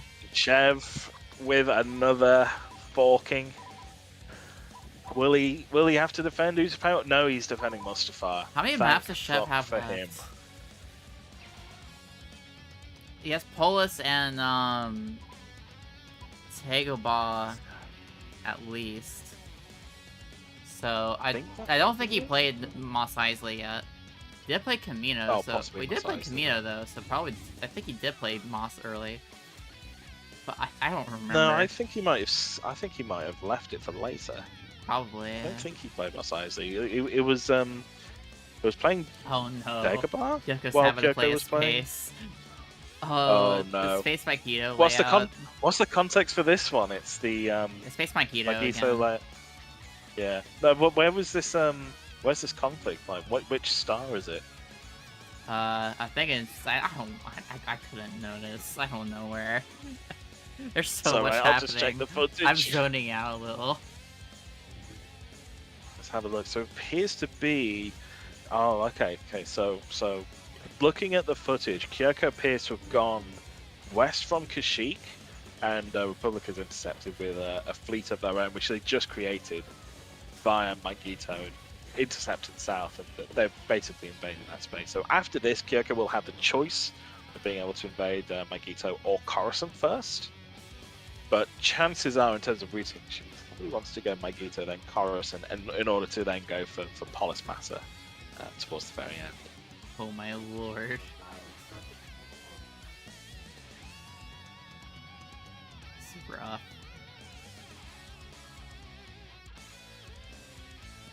He's having a better Space Magneto this time, I think. That's something. Meanwhile, Chev finishing off another defense Mustafar. But this means like the chances are pretty high that they play Utapau next time if Chev doesn't get over there. So, oof.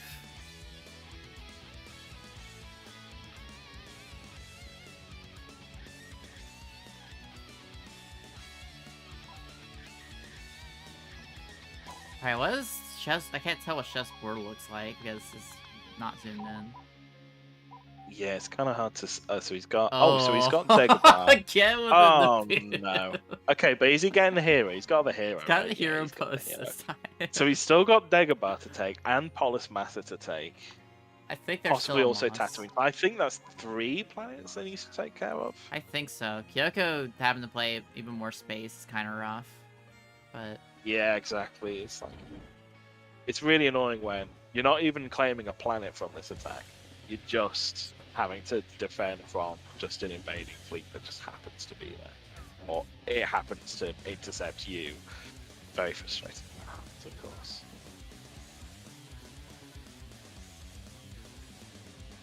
Yeah, let's see if Chev's able to... I wonder what's going through both of their heads right follow now. the back. Of like, oh, this run has to be about over. Like, the other person's about to finish their run. Someone's about to win now, surely. We still Yeah. got like 5 maps to go. Oh. Splitting defenses, mind you.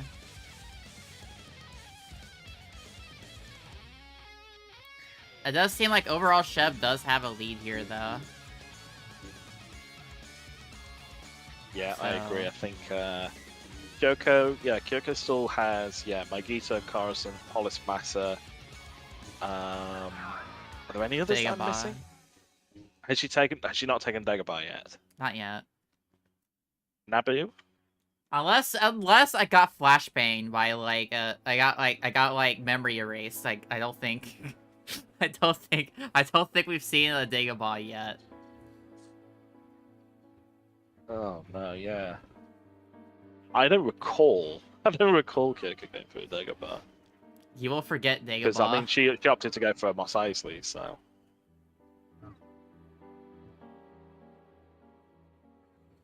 Kami Chef could get so unlucky too. Just keep getting spammed with the boos and Udapows. Because she hasn't Chef... swapped to a world weapon. She needs to remember that you need to switch and switch So back. here's a big benefit for Kyoko's there you go. strategy here. Sheb is going, because of how many moves Sheb has to make to get around, Sheb is gonna have to deal with a lot of defenses from here on. Is probably gonna have to deal with a defending Naboo or defending Utapau. One of those two. Maybe even defending Moss, which would just suck. Not defending. That's such a good point as well. Especially, I mean, he could intentionally lose a Star Destroyer, a Venet, what am I trying to say? Could effectively lose a ship for himself in order to then respawn as a new one elsewhere for free. But then, yeah, that gives like the Republic free reign to just invade a planet. Kyoko finishing her space. Do that to anywhere. It's sometimes, and also Let's see sometimes where she goes next. Sometimes taking a space is preferable in this, unless you do want to take a space. Okay, so, oof. Naboo next. Interesting. She took the boot earlier. I think she just took the loss.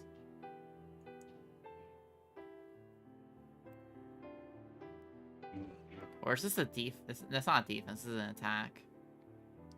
I think this is an attack, yeah. So I don't. When did she already have this as the CIS?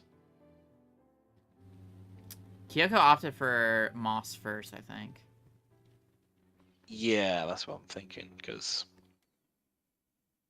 And Moss had like she Yeah, had Naboo. Moss Camino first. But I think Shev was one that tried to go went for Naboo. This is why Shev is having to deal with this right now. With so many Yeah, defenses. such is the problem with continuing to, taking Naboo earlier, because it means that usually the enemy tends to go through Naboo in order to go north in order to take Magneto or Coruscant or something, which is very, very annoying. But Polis yeah, Master Shev now attack. moving on to Polis Master. So after this, he should have 2 planets left, is my understanding. I think so. Be good to see Kyoko's view as well. Hopefully, we're not missing anything. It's hard to see where she's at right now. She is taking Naboo right now. She has Dagobah after this, Polis, and Magneto and Coruscant. So it'll come down to how many defenses Shev has to deal with. Yeah, that's the thing. Like Kyoko's planets, I mean, obviously Naboo and Dagobah are right next to each other. Polis is a little bit further away, but then only a couple steps away from that is Coruscant and then Magneto. So there's an air of sort of connectivity between the planets Kyoko's yet to capture. Unlucky. She gets absolutely trounced by clones there.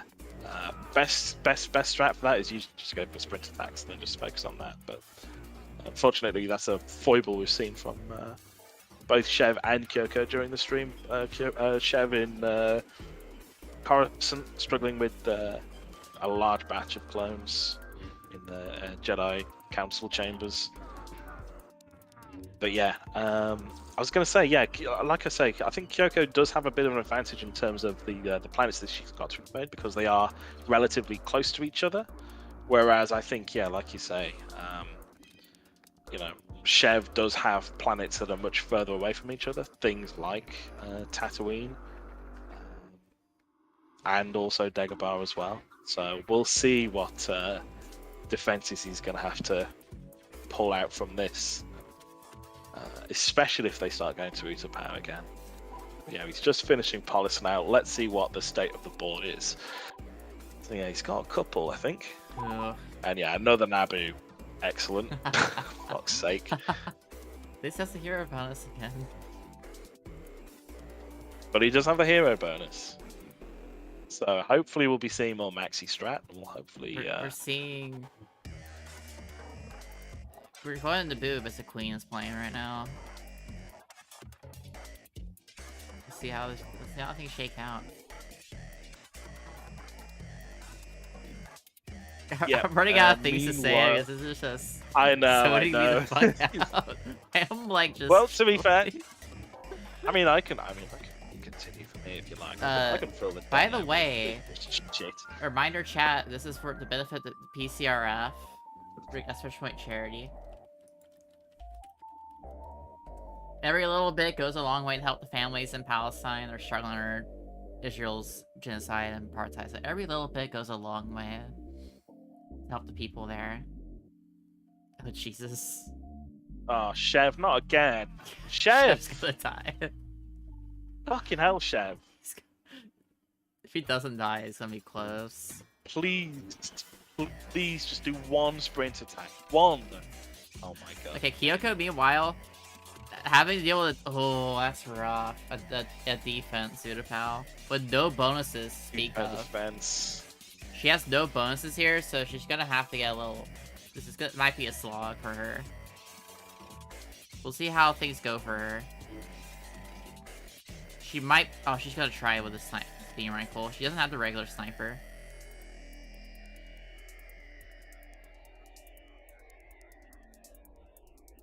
Did she already, like, swap? Yeah, she already between swapped. the pistol and back again? Okay. Very unfortunate. I think she definitely would prefer to have, like, a regular sniper for this. There we are. As expected, Shev does have 2 planets left to take. One Dagobah and one Mos Eisley. And he has had to put a down payment on an additional cruiser. But it's all in favour of being able to do that and play as General Grievous on this map.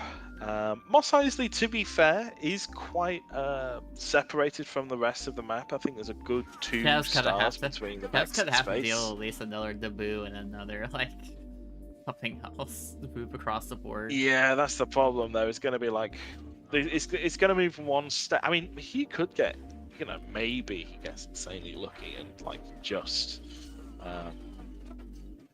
That said, it does look like it's gonna be a Chev's win here in like 10 to 15 minutes. We'll have to see. Yeah, it's certainly shaping that way. I think, yeah, Kyoko's just a bit too far behind in order to catch up. That is unless, you know, Chev undergoes a series of really unlucky maneuvers from his opponents, but or maybe a series of defeats.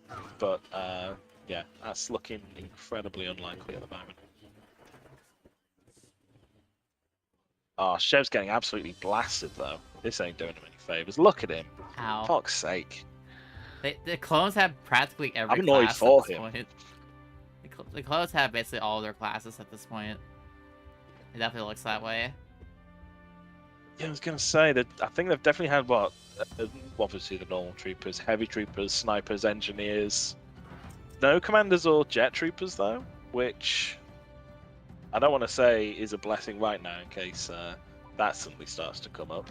You know, commanders with their ability to induce damage reduction on their friends, on their allies. Although actually, you know what? Credit to Chev. I think these clones are a bit scuppered. Like, they don't have any command posts. Their Darkside Cave, which he fought as Grievous at to kill all those clones, they haven't retaken it, and now the droids are just taking it back for themselves. So you know what? I can be annoyed as much as I like on Chev's behalf. He's actually doing quite well in the grand scheme of things. It could have gone a lot worse and a lot more grindy. Yeah.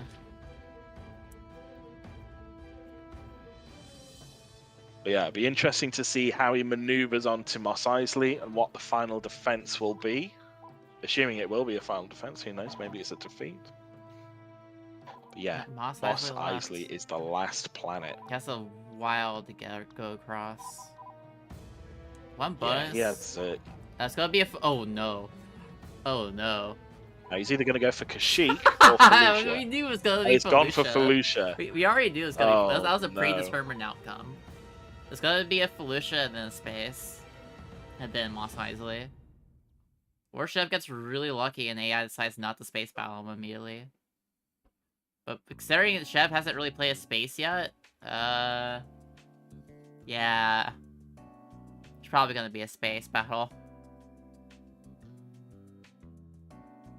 Let me go check the donations. Real quick. No new donations so far. Damn, I guess they just hate my Tamura Morrison voice. That's so sad. I guess they don't want to hear me say all sorts of funny phrases and funny things in my Tamura Morrison voice, which, chat, for what it's worth, I am taking it personally. Oh, is your birthday in, like, tomorrow, Aminka?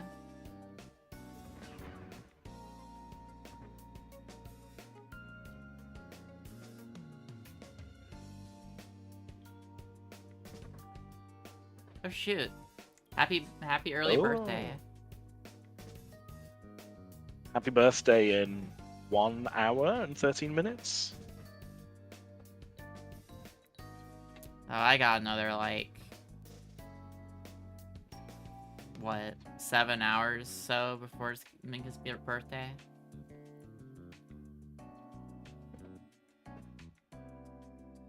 Yeah, taking into account, yeah, 12 p.m. Amsterdam time, that'll be, yeah, it'll be almost 11 now, so yeah, it'll be midnight in just an hour's time. Well, an hour and a bit, hour and 12 minutes. Looks like Chev's probably having a decent time here on Felucia, all things considered. I was gonna say, do the enemies even have any command posts at this point? I can't even tell. It's hard for you to see it. It's hard to tell from the retook. crunchy resolution, but They retook the one, which is fine. Oh, they're flipping the treetop. Oh, that's unfortunate. Just capped, and well, at least we can neutralize it fast. But Yeah, And more time that most of them were time's going to already spread from one spawned. into gunship towards command post number 2. Not looking good. Oh well. It was looking a little bit nice, but yeah, you should never accept that. Expect that from Felicia, and unfortunately he's been Lucia's a meanie. killed. But yeah, Felicia is just the worst. Try as you might. At the end of the day, there's a lot of factors you can minimize by doing certain strats, but at the end of the day, it was very, very random heavy. Very, very, very random. Oh, I think my tracking broke. Whoops. Just gotta fix that real quick.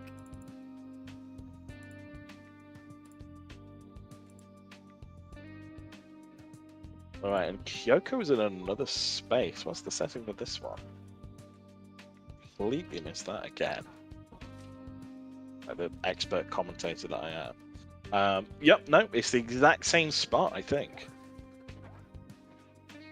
So yeah, Kyoko's decided to go back up north to deal with Carson and Magito, having already gone down to deal with Naboo, and is now facing another space fight in the exact same spot she was in before. Yeah. So I imagine it's all to do with taking Magito and Carson. But it's just if the time it takes for all of those defenses is going to be enough. Well, all of those defenses on Chef's side is going to be enough for Kyoko to catch up. But if Kyoko is having to do these kind of defenses herself, then she might be in a bit of trouble. You know, a crash could happen. Yeah, we knew it was gonna be a space battle. Here we go. A space battle over Geonosis. Interesting. Which layout are we gonna get? Looks like Magito, the big setup. Did we really get Space by Gito? Are you fucking? We always saw Space by TV Gito. Space Magito every single time. It's so funny. Yeah, you know this is Geonosis because all the gas and nebulae around are also orange, just like Geonosis. It was purpose Kyoko made. finishing her billionth space battle.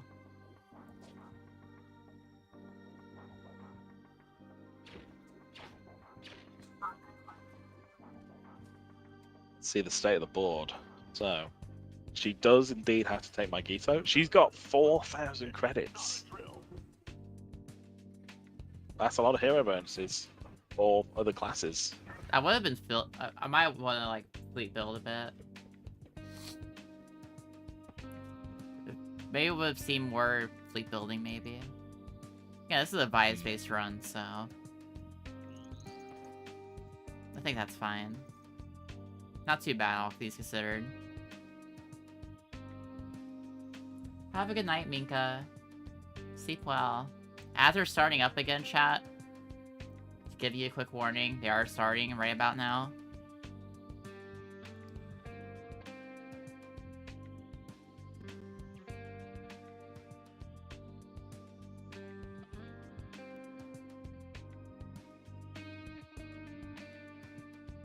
Oh, we're going to bed at 12. Oh, I misread. My bad.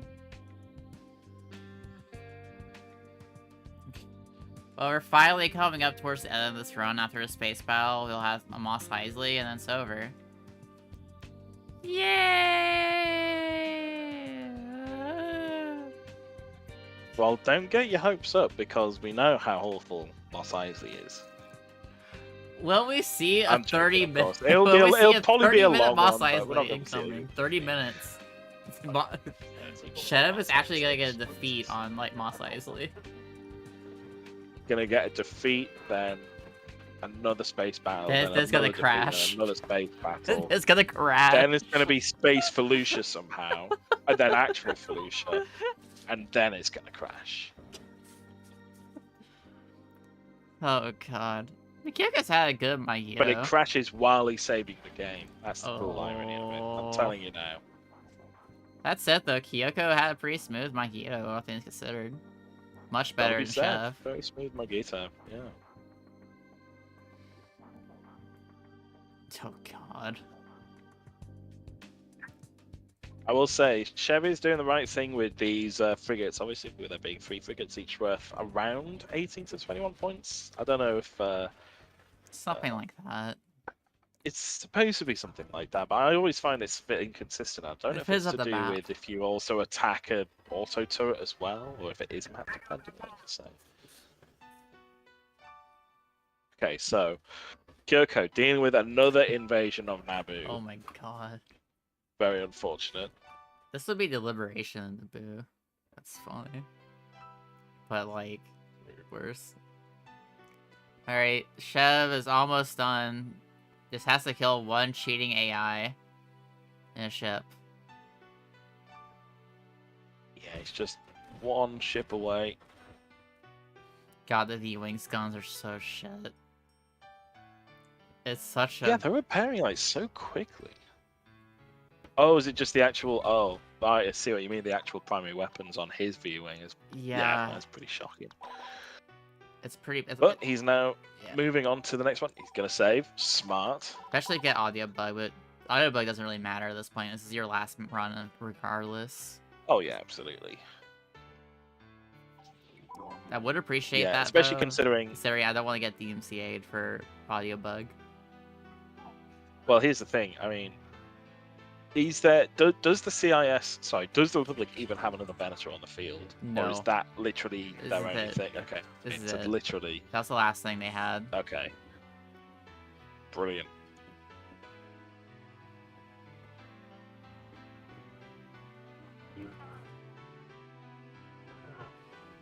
So Yeah, there is I mean, random we- right after we- this. I might actually see if they both would be fine with like running no bonuses as like a equalizer a bit, just to equalize things a little bit. Now remind me, what are the scores? Assuming, let's assume Chev's going to win this. What would the score 2-2. be? So it's 2-2, so it's looking like a proper tiebreaker then. Pretty much, yeah. It's coming down to the wire. Really is. Chev, watch out for those mines! They were right there! I think, to be What fair... did you think they were? To be fair... Chocolate buttons? To be fair, I think he's just zoned the fuck out by this point and just wants to be done and didn't notice. God. It just But they did were not right know. there! They like... It doesn't matter. Like, okay, literally anywhere else. When you're playing They the would game... be very disguised without their red glow. When you're like actively playing the cross game sight. and you're zoned the hell out by this point in a run, It's true. you're just gonna be Yeah, like, you're not you just wrong. don't notice shit sometimes, and stuff like that happens. You just run into a mine and just die, like, Look, oops, Here's the that thing. happens. I get it. If you, I mean, it does happen, especially when you've been playing for like quite a long period of time. You know, like I say, it's easier to get tunnel vision in the moment when you're actually playing a game versus as a commentator seeing it from when you are able to notice those little details. But I think even then, you should be able to see those like mines, those dark circles, very, very distinctly from the very light yellow sand of Mos Eisley. Quite understandable in most of the contexts. Yavin 4, Kashyyyk to a certain extent, maybe even Utapau, if you're not anticipating. Don't run to the glowing mines. The mines Not last again. time weren't glowing. They're glowing this time. They're bright red. He's had to wake up a little bit. I'm a little tired from all this commentating. We got one more run after this. Oh god. It's just a massive, load of clones, all coming from the same place. Does Chev... Oh, he doesn't know the spot. Well, to be fair, this is also quite a valid way of doing things. He does have Darth Maul again. Oh, meanwhile, Kyoko's actually taken out Coruscant. Fingers crossed she actually gets a really quick one. She doesn't know the strat. She's just going 5 space, which I think is totally valid. Oh, fair enough. Is she not going to go... okay, she is taking a safer route. Fair enough. I think Kyoko might have besides being warmed up and prepared for it, play next, it's also kind of just like, she's a bit chilling. She's just like, just playing this by vibe, so she's not stressed out by any means. She's saving up all her energy to go into Rando and pull out the W in the next run. Meanwhile, Chev is about to wrap up in like about 30 seconds from now.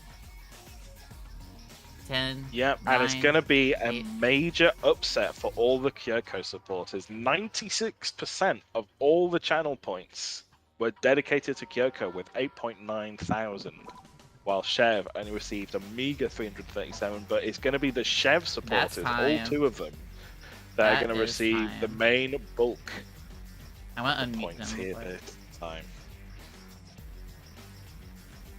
Alright, that's it for this round.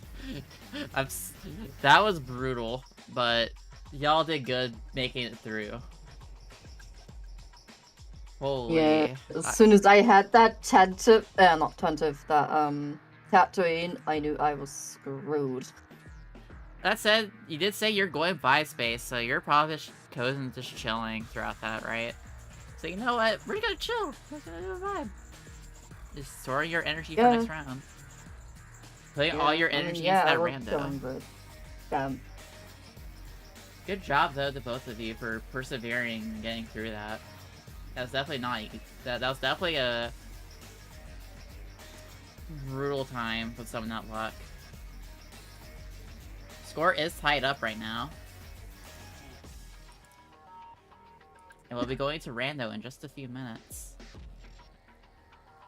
How are y'all feeling? Feeling good? Yeah, I will just need to take a sip. Yeah, we're gonna take a couple minutes because I need to use the restroom and stuff. Because dear God, that was a long run.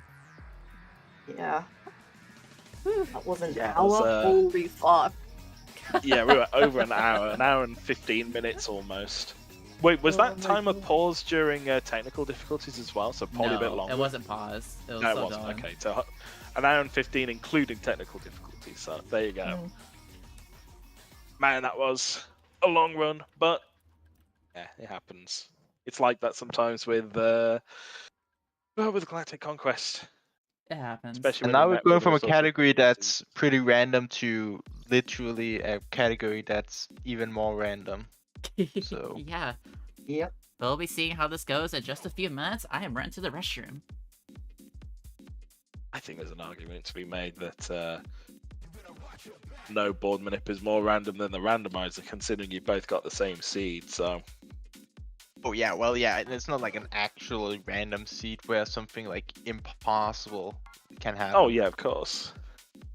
Like she went through. I have not looked at the seed. I actually don't know what seed it is. I should probably figure that out so I can actually.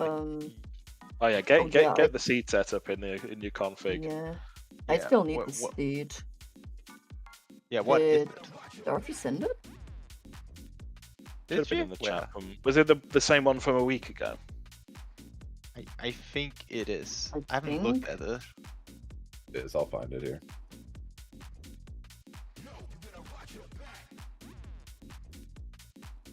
If so, then Starfy must have sent it. Thus, let's see, 067000. Oh yeah, that's right. It's the 67. 67. Okay, wait a minute. How do I input that?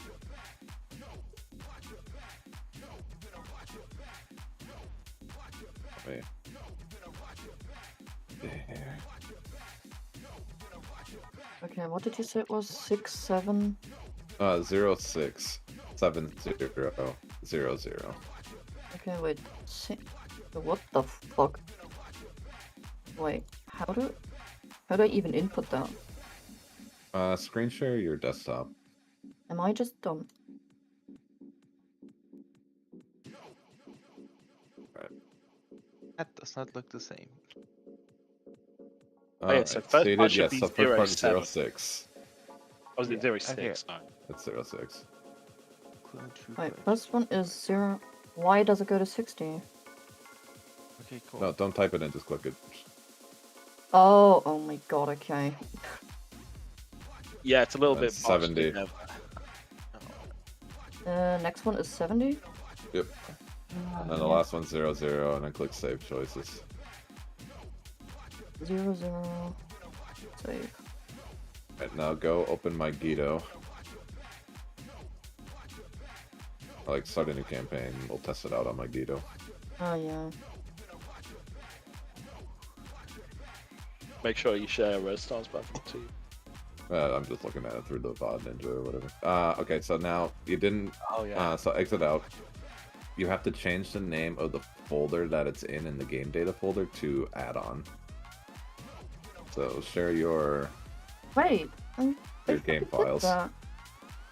Before when I had it on the normal randomizer, it was working. This is shit technology.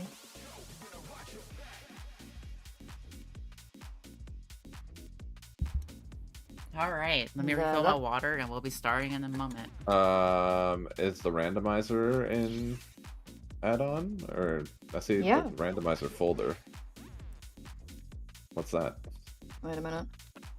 That was... Oh, wait, that was the... No, that's the... Where I put it in. No, here I've add-on. I have the randomizer. I have the config and everything is on here. Did you plug in the seed When I tried it, it fucking worked. Fucking hate tunnel. Oh god. Yeah, no, that's weird. Because that should work. But Maybe yeah, reset your Starfy, game have quick. you changed to my screen? Not yet, I just got back. I went to the Okay, resurrection. well, yeah, okay, that makes sense. Okay, yeah, because I was just looking at it, I was like, wait, why is it not showcasing like my game? But that makes sense. Okay, do you have game that? Wait, but You should had it right, Maddie. I think Yeah. the game. I think you just need to restart your game quick. Oh, yeah, that Yeah, might be just it. restart your game. Yeah. Oh, yeah, that might be it. Wait a minute.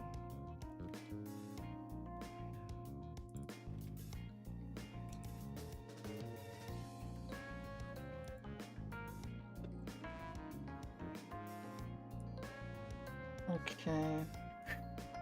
Okay. Both players on the screen and everything. Okay, that worked. Okay. Yeah, 67000. Yep. And Okay. MU, your seed is working correctly. But yeah, I think I muted myself, so you didn't hear my game. I should probably unmute that. So now you should hear my game again. I hear it.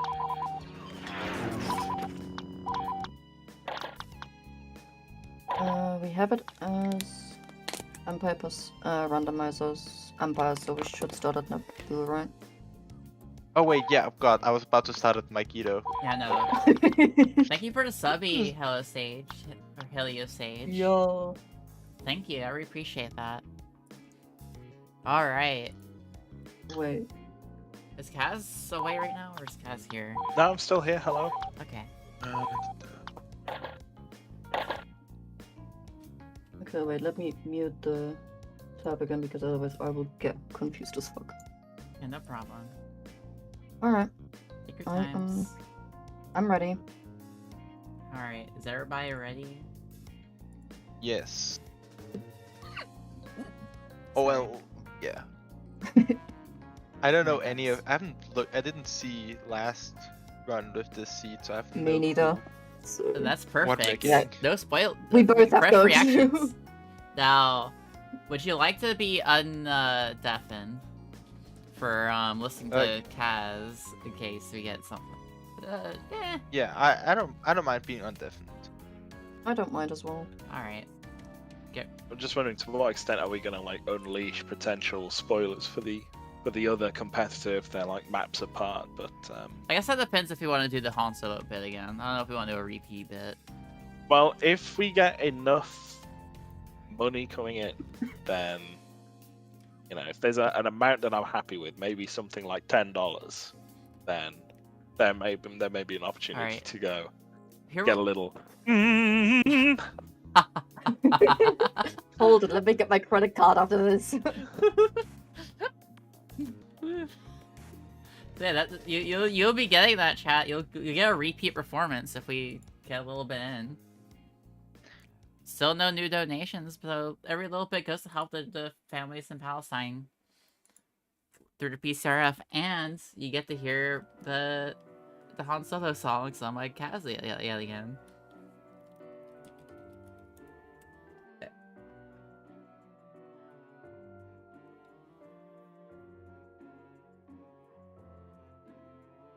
So every little bit. Yeah, with that, are both our runners ready? Yes. Alright. 3, 2, 1, go. Meeting you both now? Alright, so we're off into the final run of the night. We got some queens in the boo here.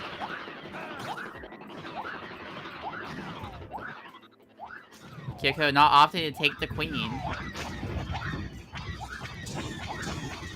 Now, how much faster is the Queen compared to the other two classes? Obviously, we've got the Vanguard, who's famously quite slow, but we've also got Magnifier. The queen has So who would the you say was sniper. faster? The queen moves about as fast as the sniper.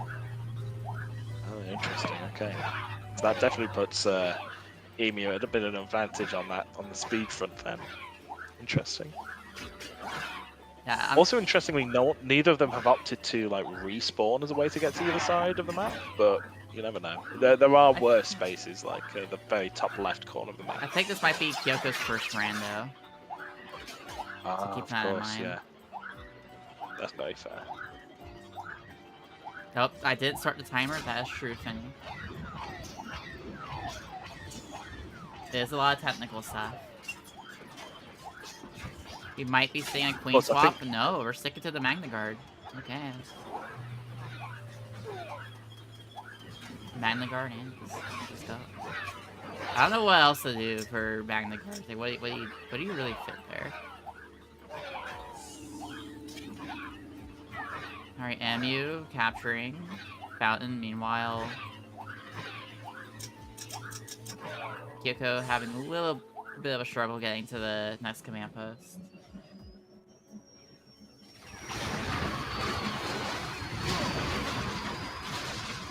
The lesbians being lesbians in chat. I see.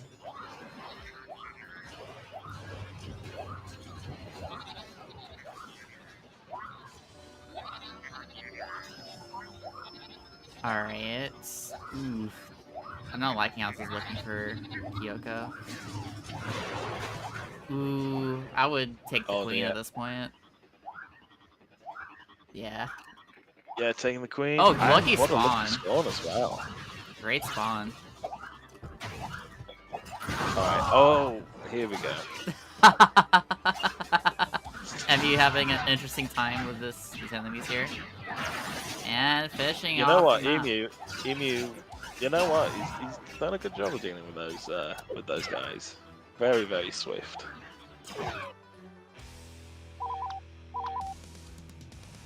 Right, moving on. What's Mustafar gonna look victory. like? See in action.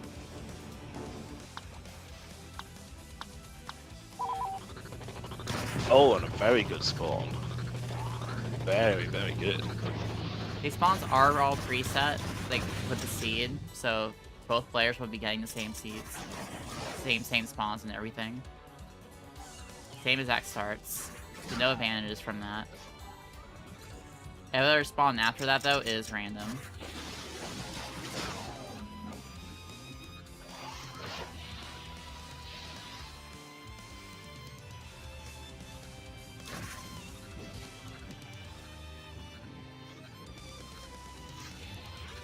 Alright, and now, yeah, here we go. And we can see Kyoko get a taste of some Gamorreans as well. Oh! She gets hit! But luckily, with the Queen's boosted health, that's not really that much of a problem. And then a final grenade across this. Is it this assault droid? Yeah, This there is we all go. grid. Nice and easy. Keep in mind, Mont did handpick this seed, so everything here is pretty much intentional.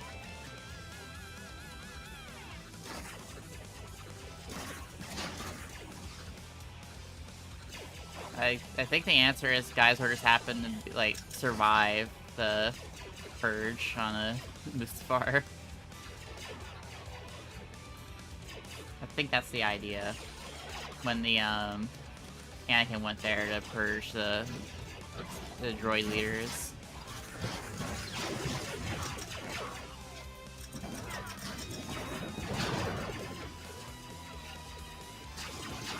And yeah, both players are actually playing as Guys or Delso, so both making use of some of the jet capabilities as well as the RLR Bulldog weapon, but just on the Geonosian like model. Who do you think the Guys War is gonna be? I feel like I should remember this, but in fact maybe I do, but I don't want to say.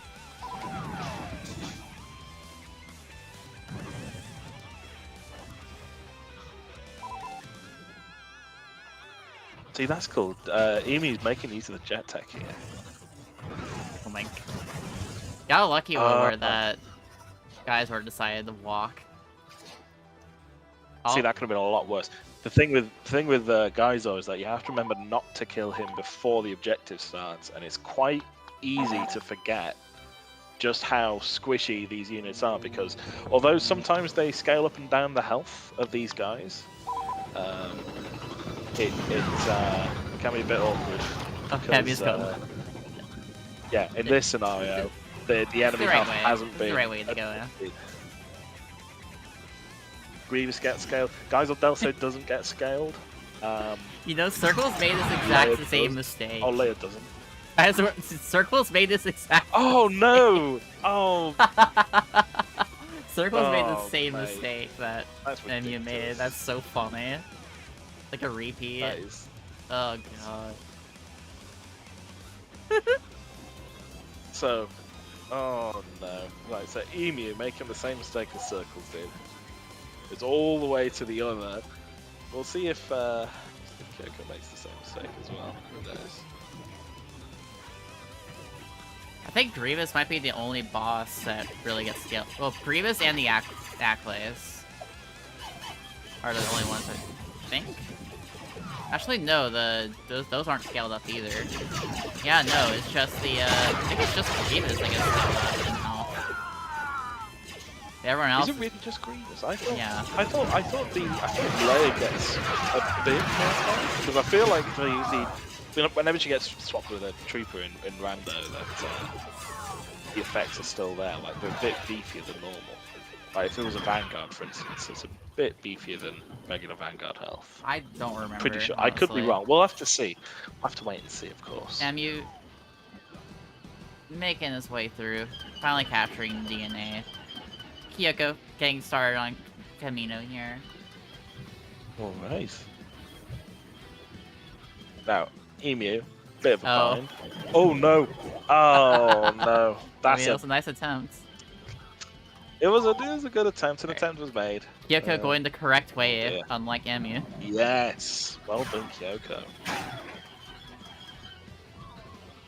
See, that's the thing. I'm sure I made that same mistake when I was doing Big Pain for the first time, thinking, oh yeah, I could probably make that sort of jump. It would probably be a not unreasonable judgment.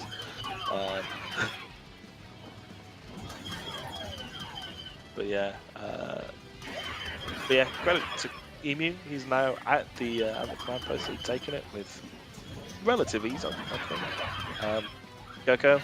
Oh, okay. I thought Kyoko was going to take some time getting too distracted by the door panel there, but seems to be making her way through, which is very, very good. Probably just misjudged his job. Thought you could make it. Ooh! Oh no! Poor Kyoko. Eating that death. Oh. The engineer's got her. What's the spawn? It could be worse. Okay. At least it's like not too far away from the actual... Oh, and you have to deal with a surprise here. Uh-oh. Oh yeah, I forgot about this surprise.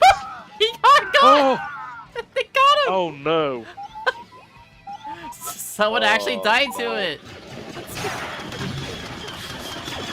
Got a really lucky spawn. See, when though. we did this last time, yeah, when this happened last time, they didn't get too shocked about it. They were able to maintain their way through, but yeah, Emu unfortunately is absolutely clapped. I'm not gonna lie. Okay. Very unfortunate. Almost got again.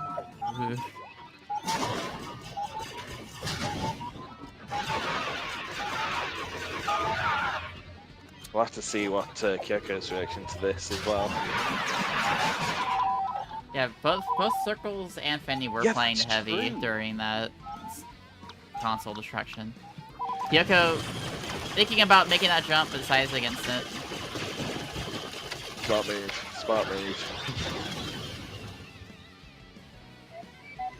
Remote rocket, the remote rocket does so little Remote damage. rocket does work, but it does work. It's just not quite the damage and not quite the speed of a regular rocket, unfortunately. But Well, it's also it just has does, its uses, of course, it you know. didn't do very much damage to the LAT at all. Did it do like half or like I did notice much damage. 2/5? I didn't see much. Wow. Even All though right, he's on the and we're Death moving to Star, Death Star. Have we seen Kyokos. any donos yet? Do we got more coming in? No new donos. Yeah, I'm just gonna have to assume you all hate Han Solo and that you never want to hear it again. So there we go. That's that answered. Or do you want to disprove me? We'll find out. If we get a little bit in, we will get an encore performance from last week.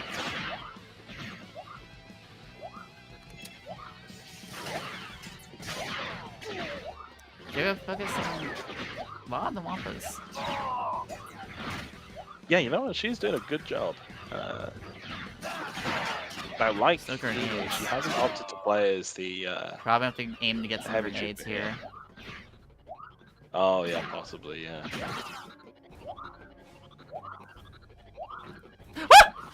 Oh That no! got me. That scared me. Oh no. Okay, well. I'm sorry if that scared you, Kyoko. Did I scare you, Kyoko, with that reaction? Did you get a yes or a no nod? Did it scare you? Did you get scared? Did not. By the Wampa. A jump scare Wampa. Just remember, Mott did do that on purpose. Oh, there's Wampas everywhere now. Oh yeah, they're all like crawling out of that base now, aren't they? Look at them go.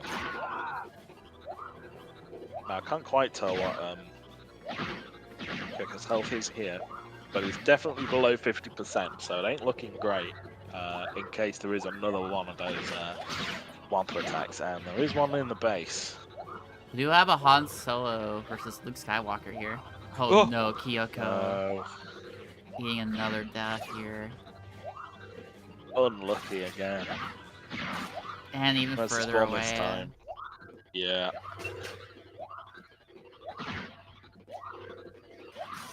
Now this is a struggle bus at this point. This is where running heavy would have been a lot more beneficial for this objective.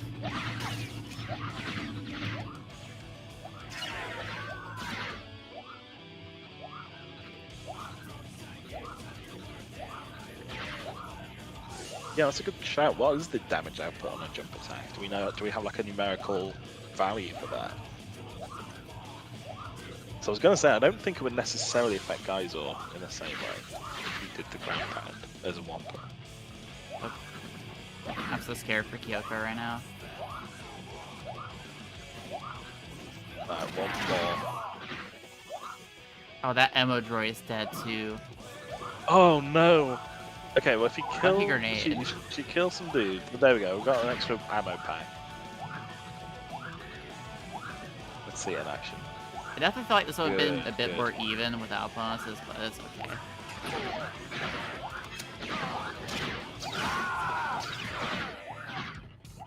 I don't know if Geyser gets one shot. I don't know if the tankier characters get one shot by the Wampa's dash attack or the jump attack. Yeah, I'm not even sure if Wookiee would even succumb to a one-hit kill with that,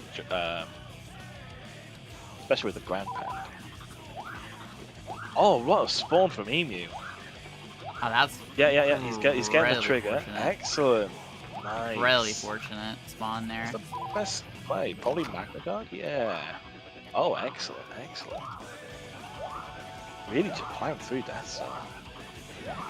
That start's fairly easy here, overall. I was gonna say, I wonder if the player's more the bulldog well.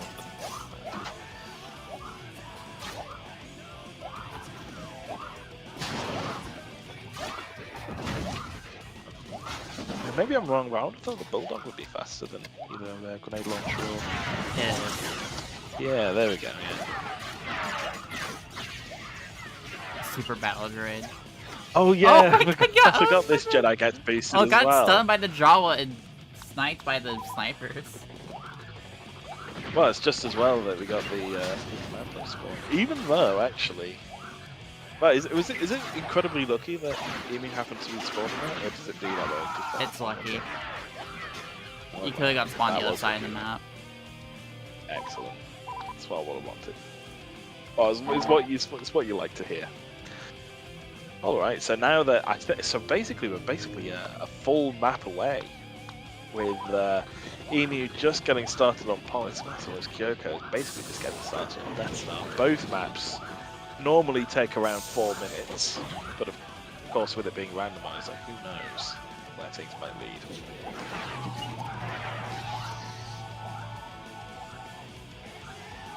I don't remember if anything was too scary about Polis.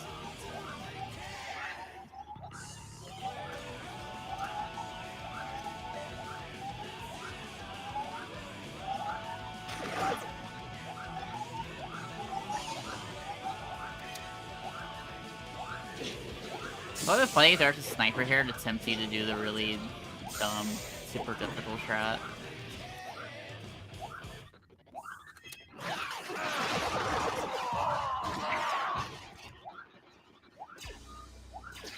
Now, to be fair, while some of these guys actually do wield rockets, i.e. the Marines, the Magna Guards obviously have some nice weaponry as well, not quite as threatening as, you know, 6 Wookiees, where their default weapon is, of course, the bowcaster. Yeah. I remember a C where there's, like, nothing but Wookiees in the other team. Oh, God. Wookie.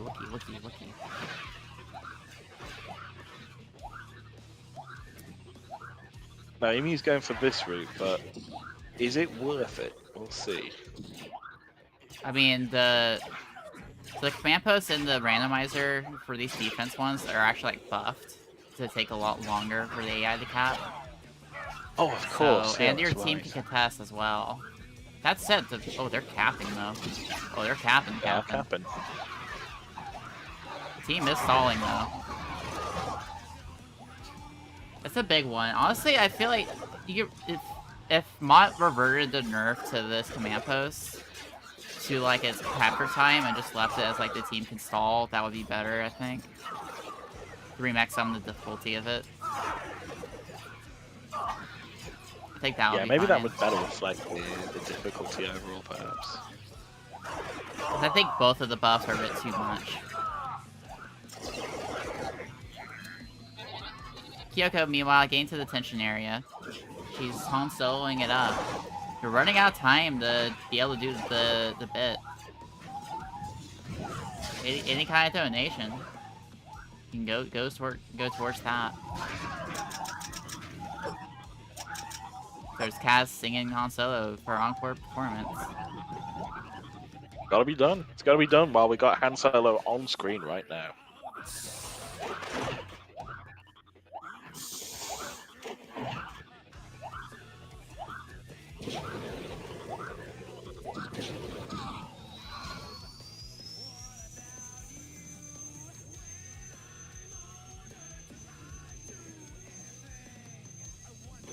I wonder if Emmy would try to like double jet jump instead of trying to like using the tank. That'd be funny.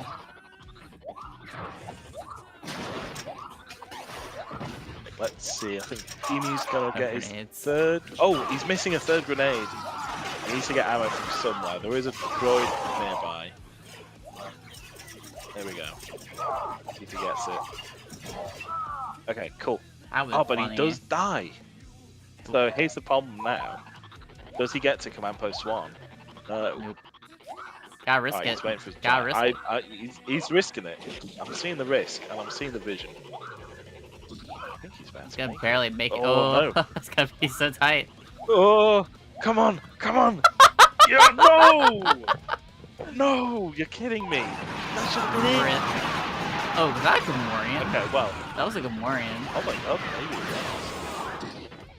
Well, either way, he's got a much better spawn now than before, so. I thought I saw a Gamorrean like by me.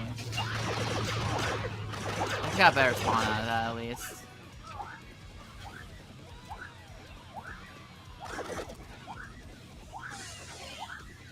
Kyoko taking a moment to think. Sticking with the rebel soldier. Not a terrible choice. Not a terrible choice. Venus Rothman's the guy. Oh, the ammo droid's already destroyed? That's unlucky. Oh, that's gonna be rough. There are the turrets on the top side to take advantage of.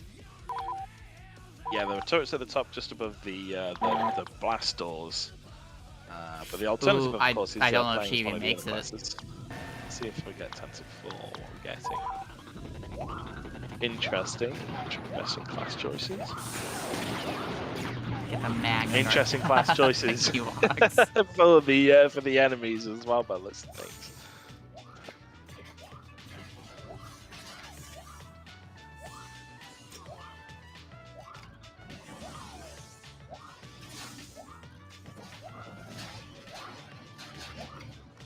Yeah, Mod does a very nice job of clearing out those guys, and actually we get to see more of the MP launcher at play. Alright, she gets the kill, It's, so remove it's on SBD, so we're moving on to Polis for Kyoko.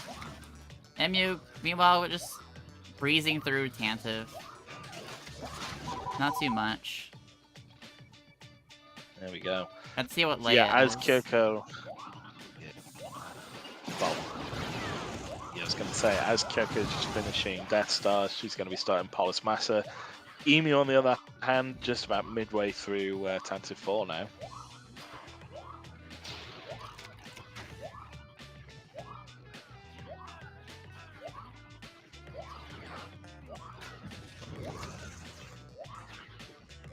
So Kyoko going with a rather reasoned sort of. Maybe he's what's the word trying to go I'm out of looking for? bounds. I believe. Is it possible with the setup? Maybe. Mandigar is tall enough. Oh, I think you have to. I think you have to like stand on the console or something. What about the recon in order to get droid? it to work. I forget the The specific. recon droid might work. Oh, maybe. Deciding which to go for. Oh, console only? That might but be it looks true. like. No, because I'm sure there was something specific on. Wait.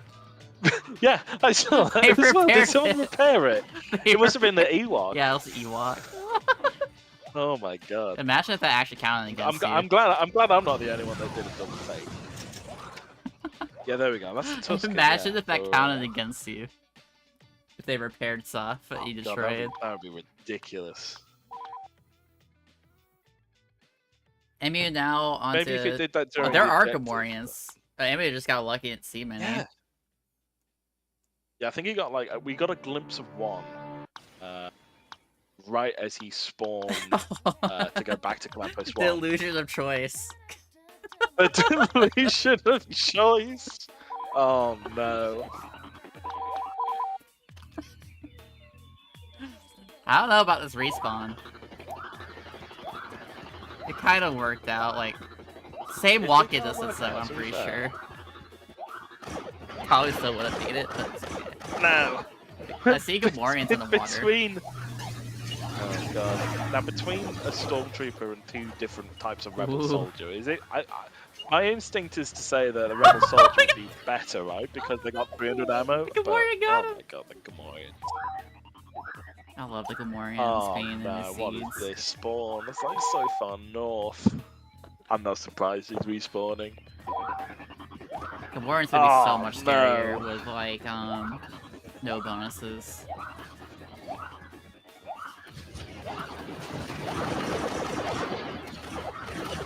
That said, these classes without bonuses are a good choice, good to have, because they are the soldiers are pretty solid at taking down higher health targets and stuff.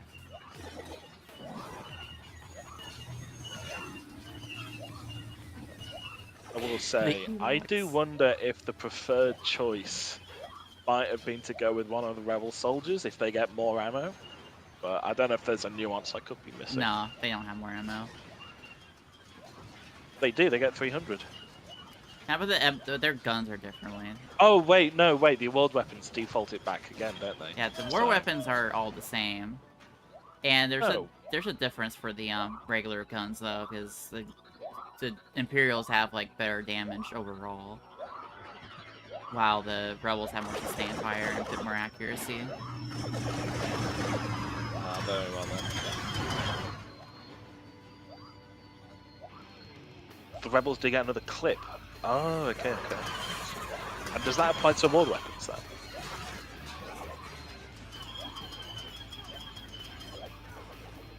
Let's talk about the default guns.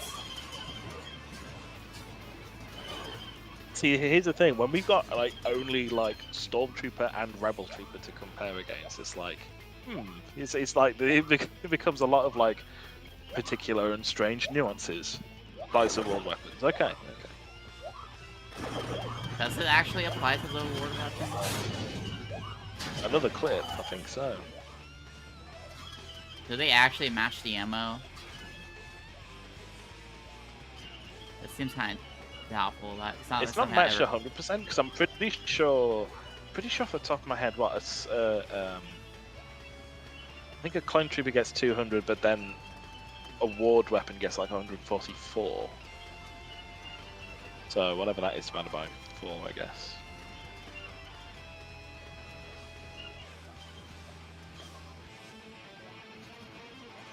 Yeah, like 36 per clip. 216 for the Rebels. That kind of makes sense. That kind of adds up, like proportionally speaking. Kyoko having to walk all the way around to do her whoa. You do have an award weapon, Kyoko. You got those. She's gaming. He is gaming. Randomizers are fun. I do prefer them with no bonuses. You get more reason to use the other classes, you know? You get a lot more, like, you take advantage of their classes like strengths and weaknesses instead of just having, like, hey, like, we get the cheater pistol if you just happen to get a class that has it. Let's see if Kyoko gets the She does. data bank. Good job. But she does go for the respawn. How is she going to cope with the respawn? Where's it going to take her? Oh, pretty close, pretty close. That was worth the risk.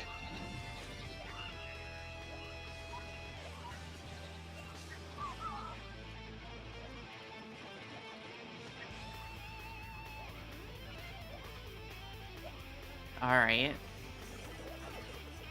Kyoko getting to the end of Polis, meanwhile Emu's going towards the end of Yavin here, just waiting for the bomb beacon. Kyoko's playing pretty well regardless, just having a good time with the rando. Oh, absolutely, yeah.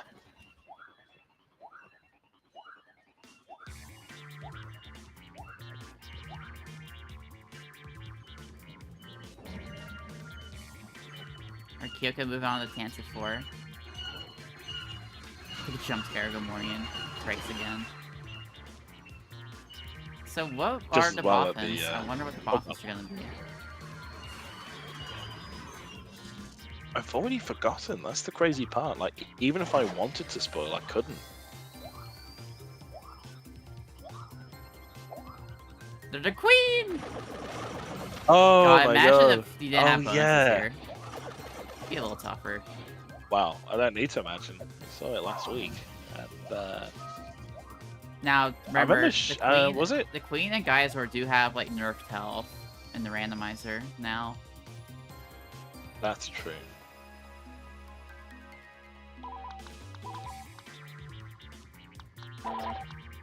Alright, Hoth time. See what we got.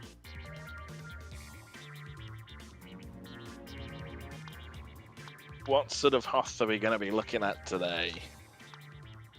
Rebel Soldier, Marine Soldier Rebel and Marine, Tusken and Hunter, so... Yeah, 216. That is 6 lots of 36.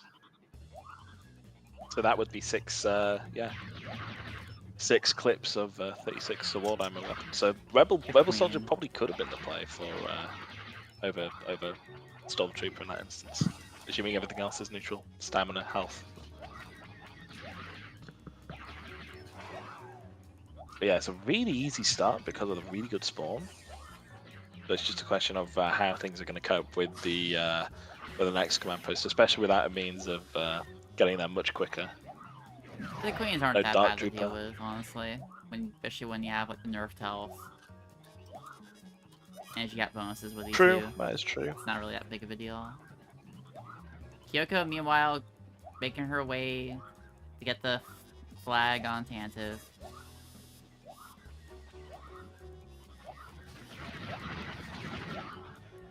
Uh-oh, look at the turrets. I'm surprised not one hit, but there are a lot of them firing around. That's not too bad. Okay. Not bad at all, actually. Now, it might take Emmy a while to get to the AT-ATs here. Uh-oh. Probably didn't want to murder that Tauntaun. Probably wanted to actually use it, but it happens sometimes. Or was it intentional murder? Emu. Did you intentionally murder that Tauntaun? This one for Mont to investigate. Did you do that intentionally? Ah, here we are. So now that Mont's at the Echo base, just steal a Snowspeeder with You just all said Mont. with any luck. Did I say Mont? I meant, you know what I meant. Alright. Kyoko starting Yavin 4. No, we gotta wait for disposed speeders. Well, there's not really much to do. You can't take the command post early. That's a shame. It's not like a Sheik, is it? No. In fact, you probably wouldn't want to if you trying to wait for a Snowspeeder to show up again. Well, while Emu is playing the waiting game, Kyoko is playing the randomizer game of Sword Battlefront 2. A bit more interesting, probably. Emu's going for the fucking hot array. I mean, honestly, is this the 500 IQ player we've all been waiting for? Because I don't he's know. already so close to Echo Base. Might as well. Like, what else are you gonna do? It doesn't need to respawn. Doesn't need to respawn. Don't think of it that way. And no one's going to be It's so stealing slow. his Snowspeeder. It's not doing a lot of damage. I want to see how much that's actually doing, though. Unfortunately, we can't really see the. Oh, that's possibly a smart maneuver. Just kill the Snowspeeders and make them respawn again. Kyoko moving on to... I think she's on the viaduct right now. Yeah, I think that's a viaduct. Yeah, it must be the viaduct, right? 'Cause Probably there's at only 3 command Gamorrean. posts, like the initial Got Tauntaun. That's something. Man, look at that health though. I think it's like quite low down there. Must be only a 20% low, I think. I think it was anyway, judging by some of the health. Oh no, it looks like halfway. Not... Oh, is it more like halfway? Oh, wait, no, it's getting low. It's almost Yeah, there. that is kind of low. Unfortunately, the words "the Norse" are slightly blocking the way. But look at that, it's actually going down. Boo! Propaganda, Falcon. fake news, didn't happen.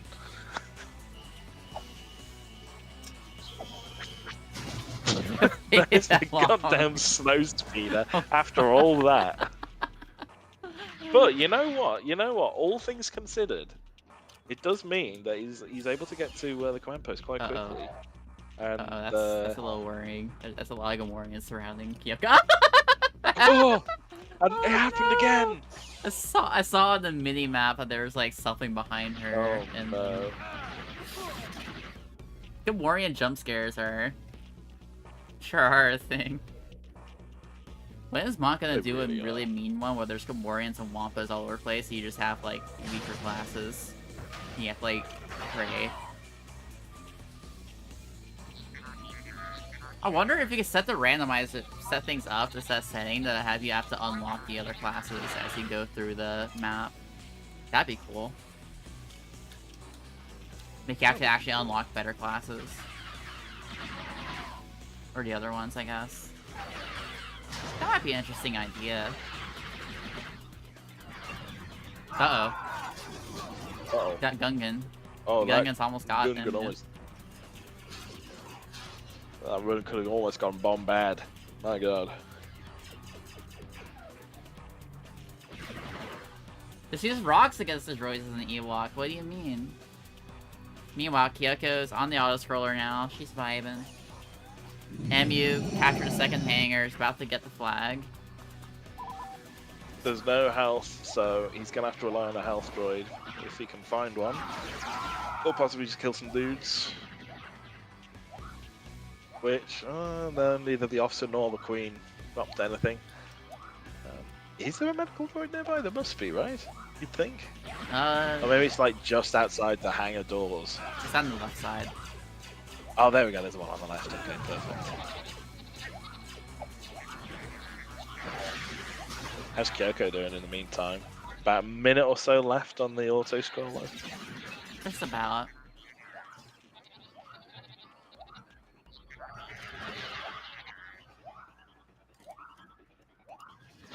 Now, we've seen things go awry. There's literally, as I say that, I wasn't even going to mention actually capturing the flag. I mean, there is the very odd chance that the Gungans blow up the beacon. I was gonna say that's what I was gonna raise. Like, there is a good chance. Well, not a good chance, but there is a chance that things can go awry during the final auto-scroll, the final 1 minute. And Kyoko, meanwhile, it'll be the first time we've seen this during this relay. Kyoko's going for the flag now.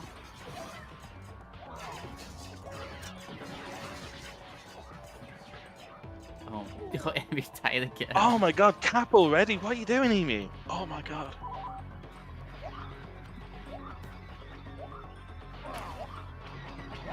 Emi's got a little bit to go. I think he's like trying to clear reinforcements. I think just a little bit. Yeah, pretty much. Like take care of some of the turrets. Yeah, probably. Prior to actually sound the auto-scroller. So, but yeah, the auto-scroll has now started, and there's only 50 seconds left for Emu. So, if all goes well, then we will likely end up being the victor. Full map ahead from Kyoko, who has done a very valiant effort of keeping up.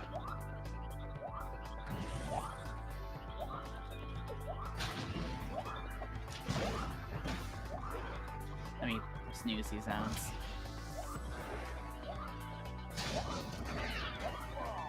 Thank you for the follow, Midi C Cloud. Hi.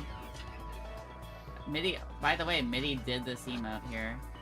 As one, I think I listed as one. I don't remember which one I put it on, but Midi did do this emote. I'm really happy with it. Oh, excellent. And that's about it for the randomizer. Waiting for the last stick let's down. see. Kyoko, would you like to finish your run, or do you want to just end? And that is time. I'll unmute both of you.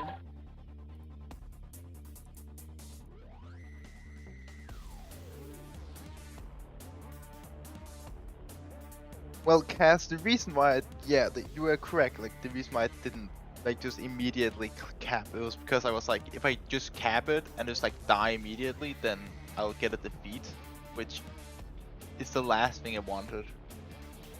True, that could happen. Okay, that's fine. I was on the right lines at least. To be fair, do you want to know something really funny? I did like while the GC run was going on, I actually played like a randomizer run, and I also got Geyser on Mustafa. Oh wow, oh, that's crazy.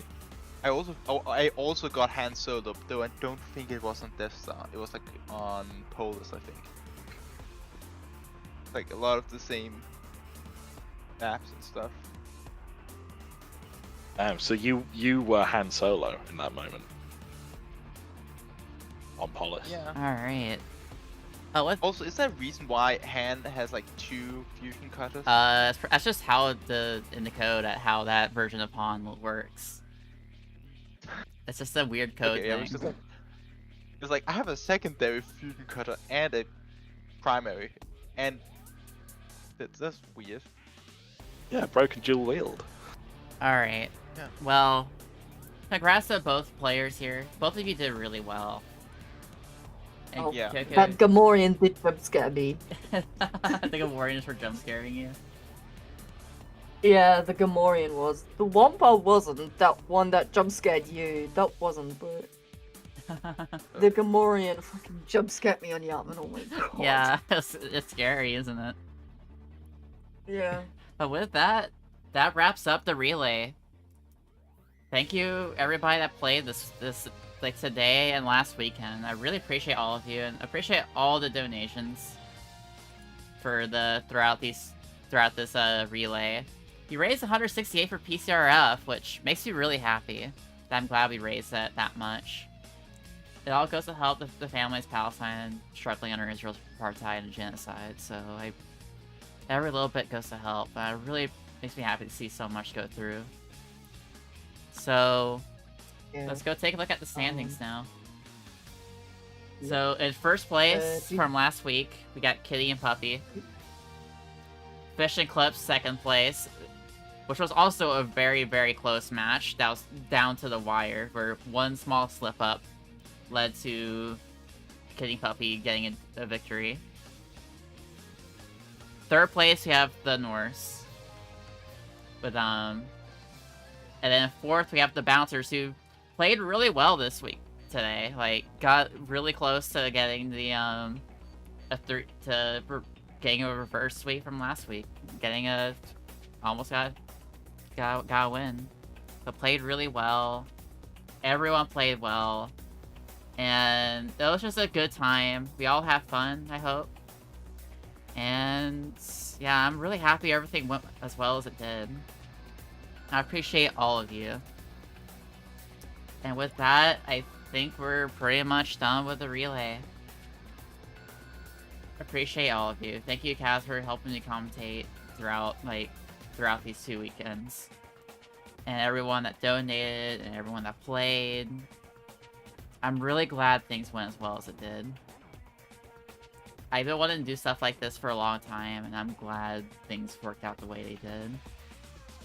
And going to a good cause. Especially, like, on the heels of, like, the Pride event from, like, a few months ago. I appreciate all of you. That's gonna be it for me. I'm gonna go find someone to send y'all to. But yeah. I'm gonna go ahead and leave the call. Thank you, everybody. Thank you all in here and for participating and having a good time, I hope. Thank you for having me. No problem. Thanks for having me as well. Honestly, Hiyoko, considering you were you're most inexperienced of everyone that was playing and having to learn a bunch of new stuff and being on a new version of the game you haven't played yet, you did a great job. You did great. Thanks, I appreciate it. I will definitely learn this game more. I will also definitely learn the randomizer more, because that actually is kind of fun. It is fun. Mont did a good job with it, and still in development, so getting more stuff coming up with it. But in the meantime, I appreciate you all, and good job, Kyoko again. Thanks. And everybody here, and everyone that played as well. Let's go find someone to raid. I'm gonna head on out of the call. Have a good one. Bye-bye. Alright, let's go find someone to raid, y'all. I'm gonna end things on the YouTube side of things. If you're watching on YouTube, I appreciate y'all on that side of things for keep watching the stream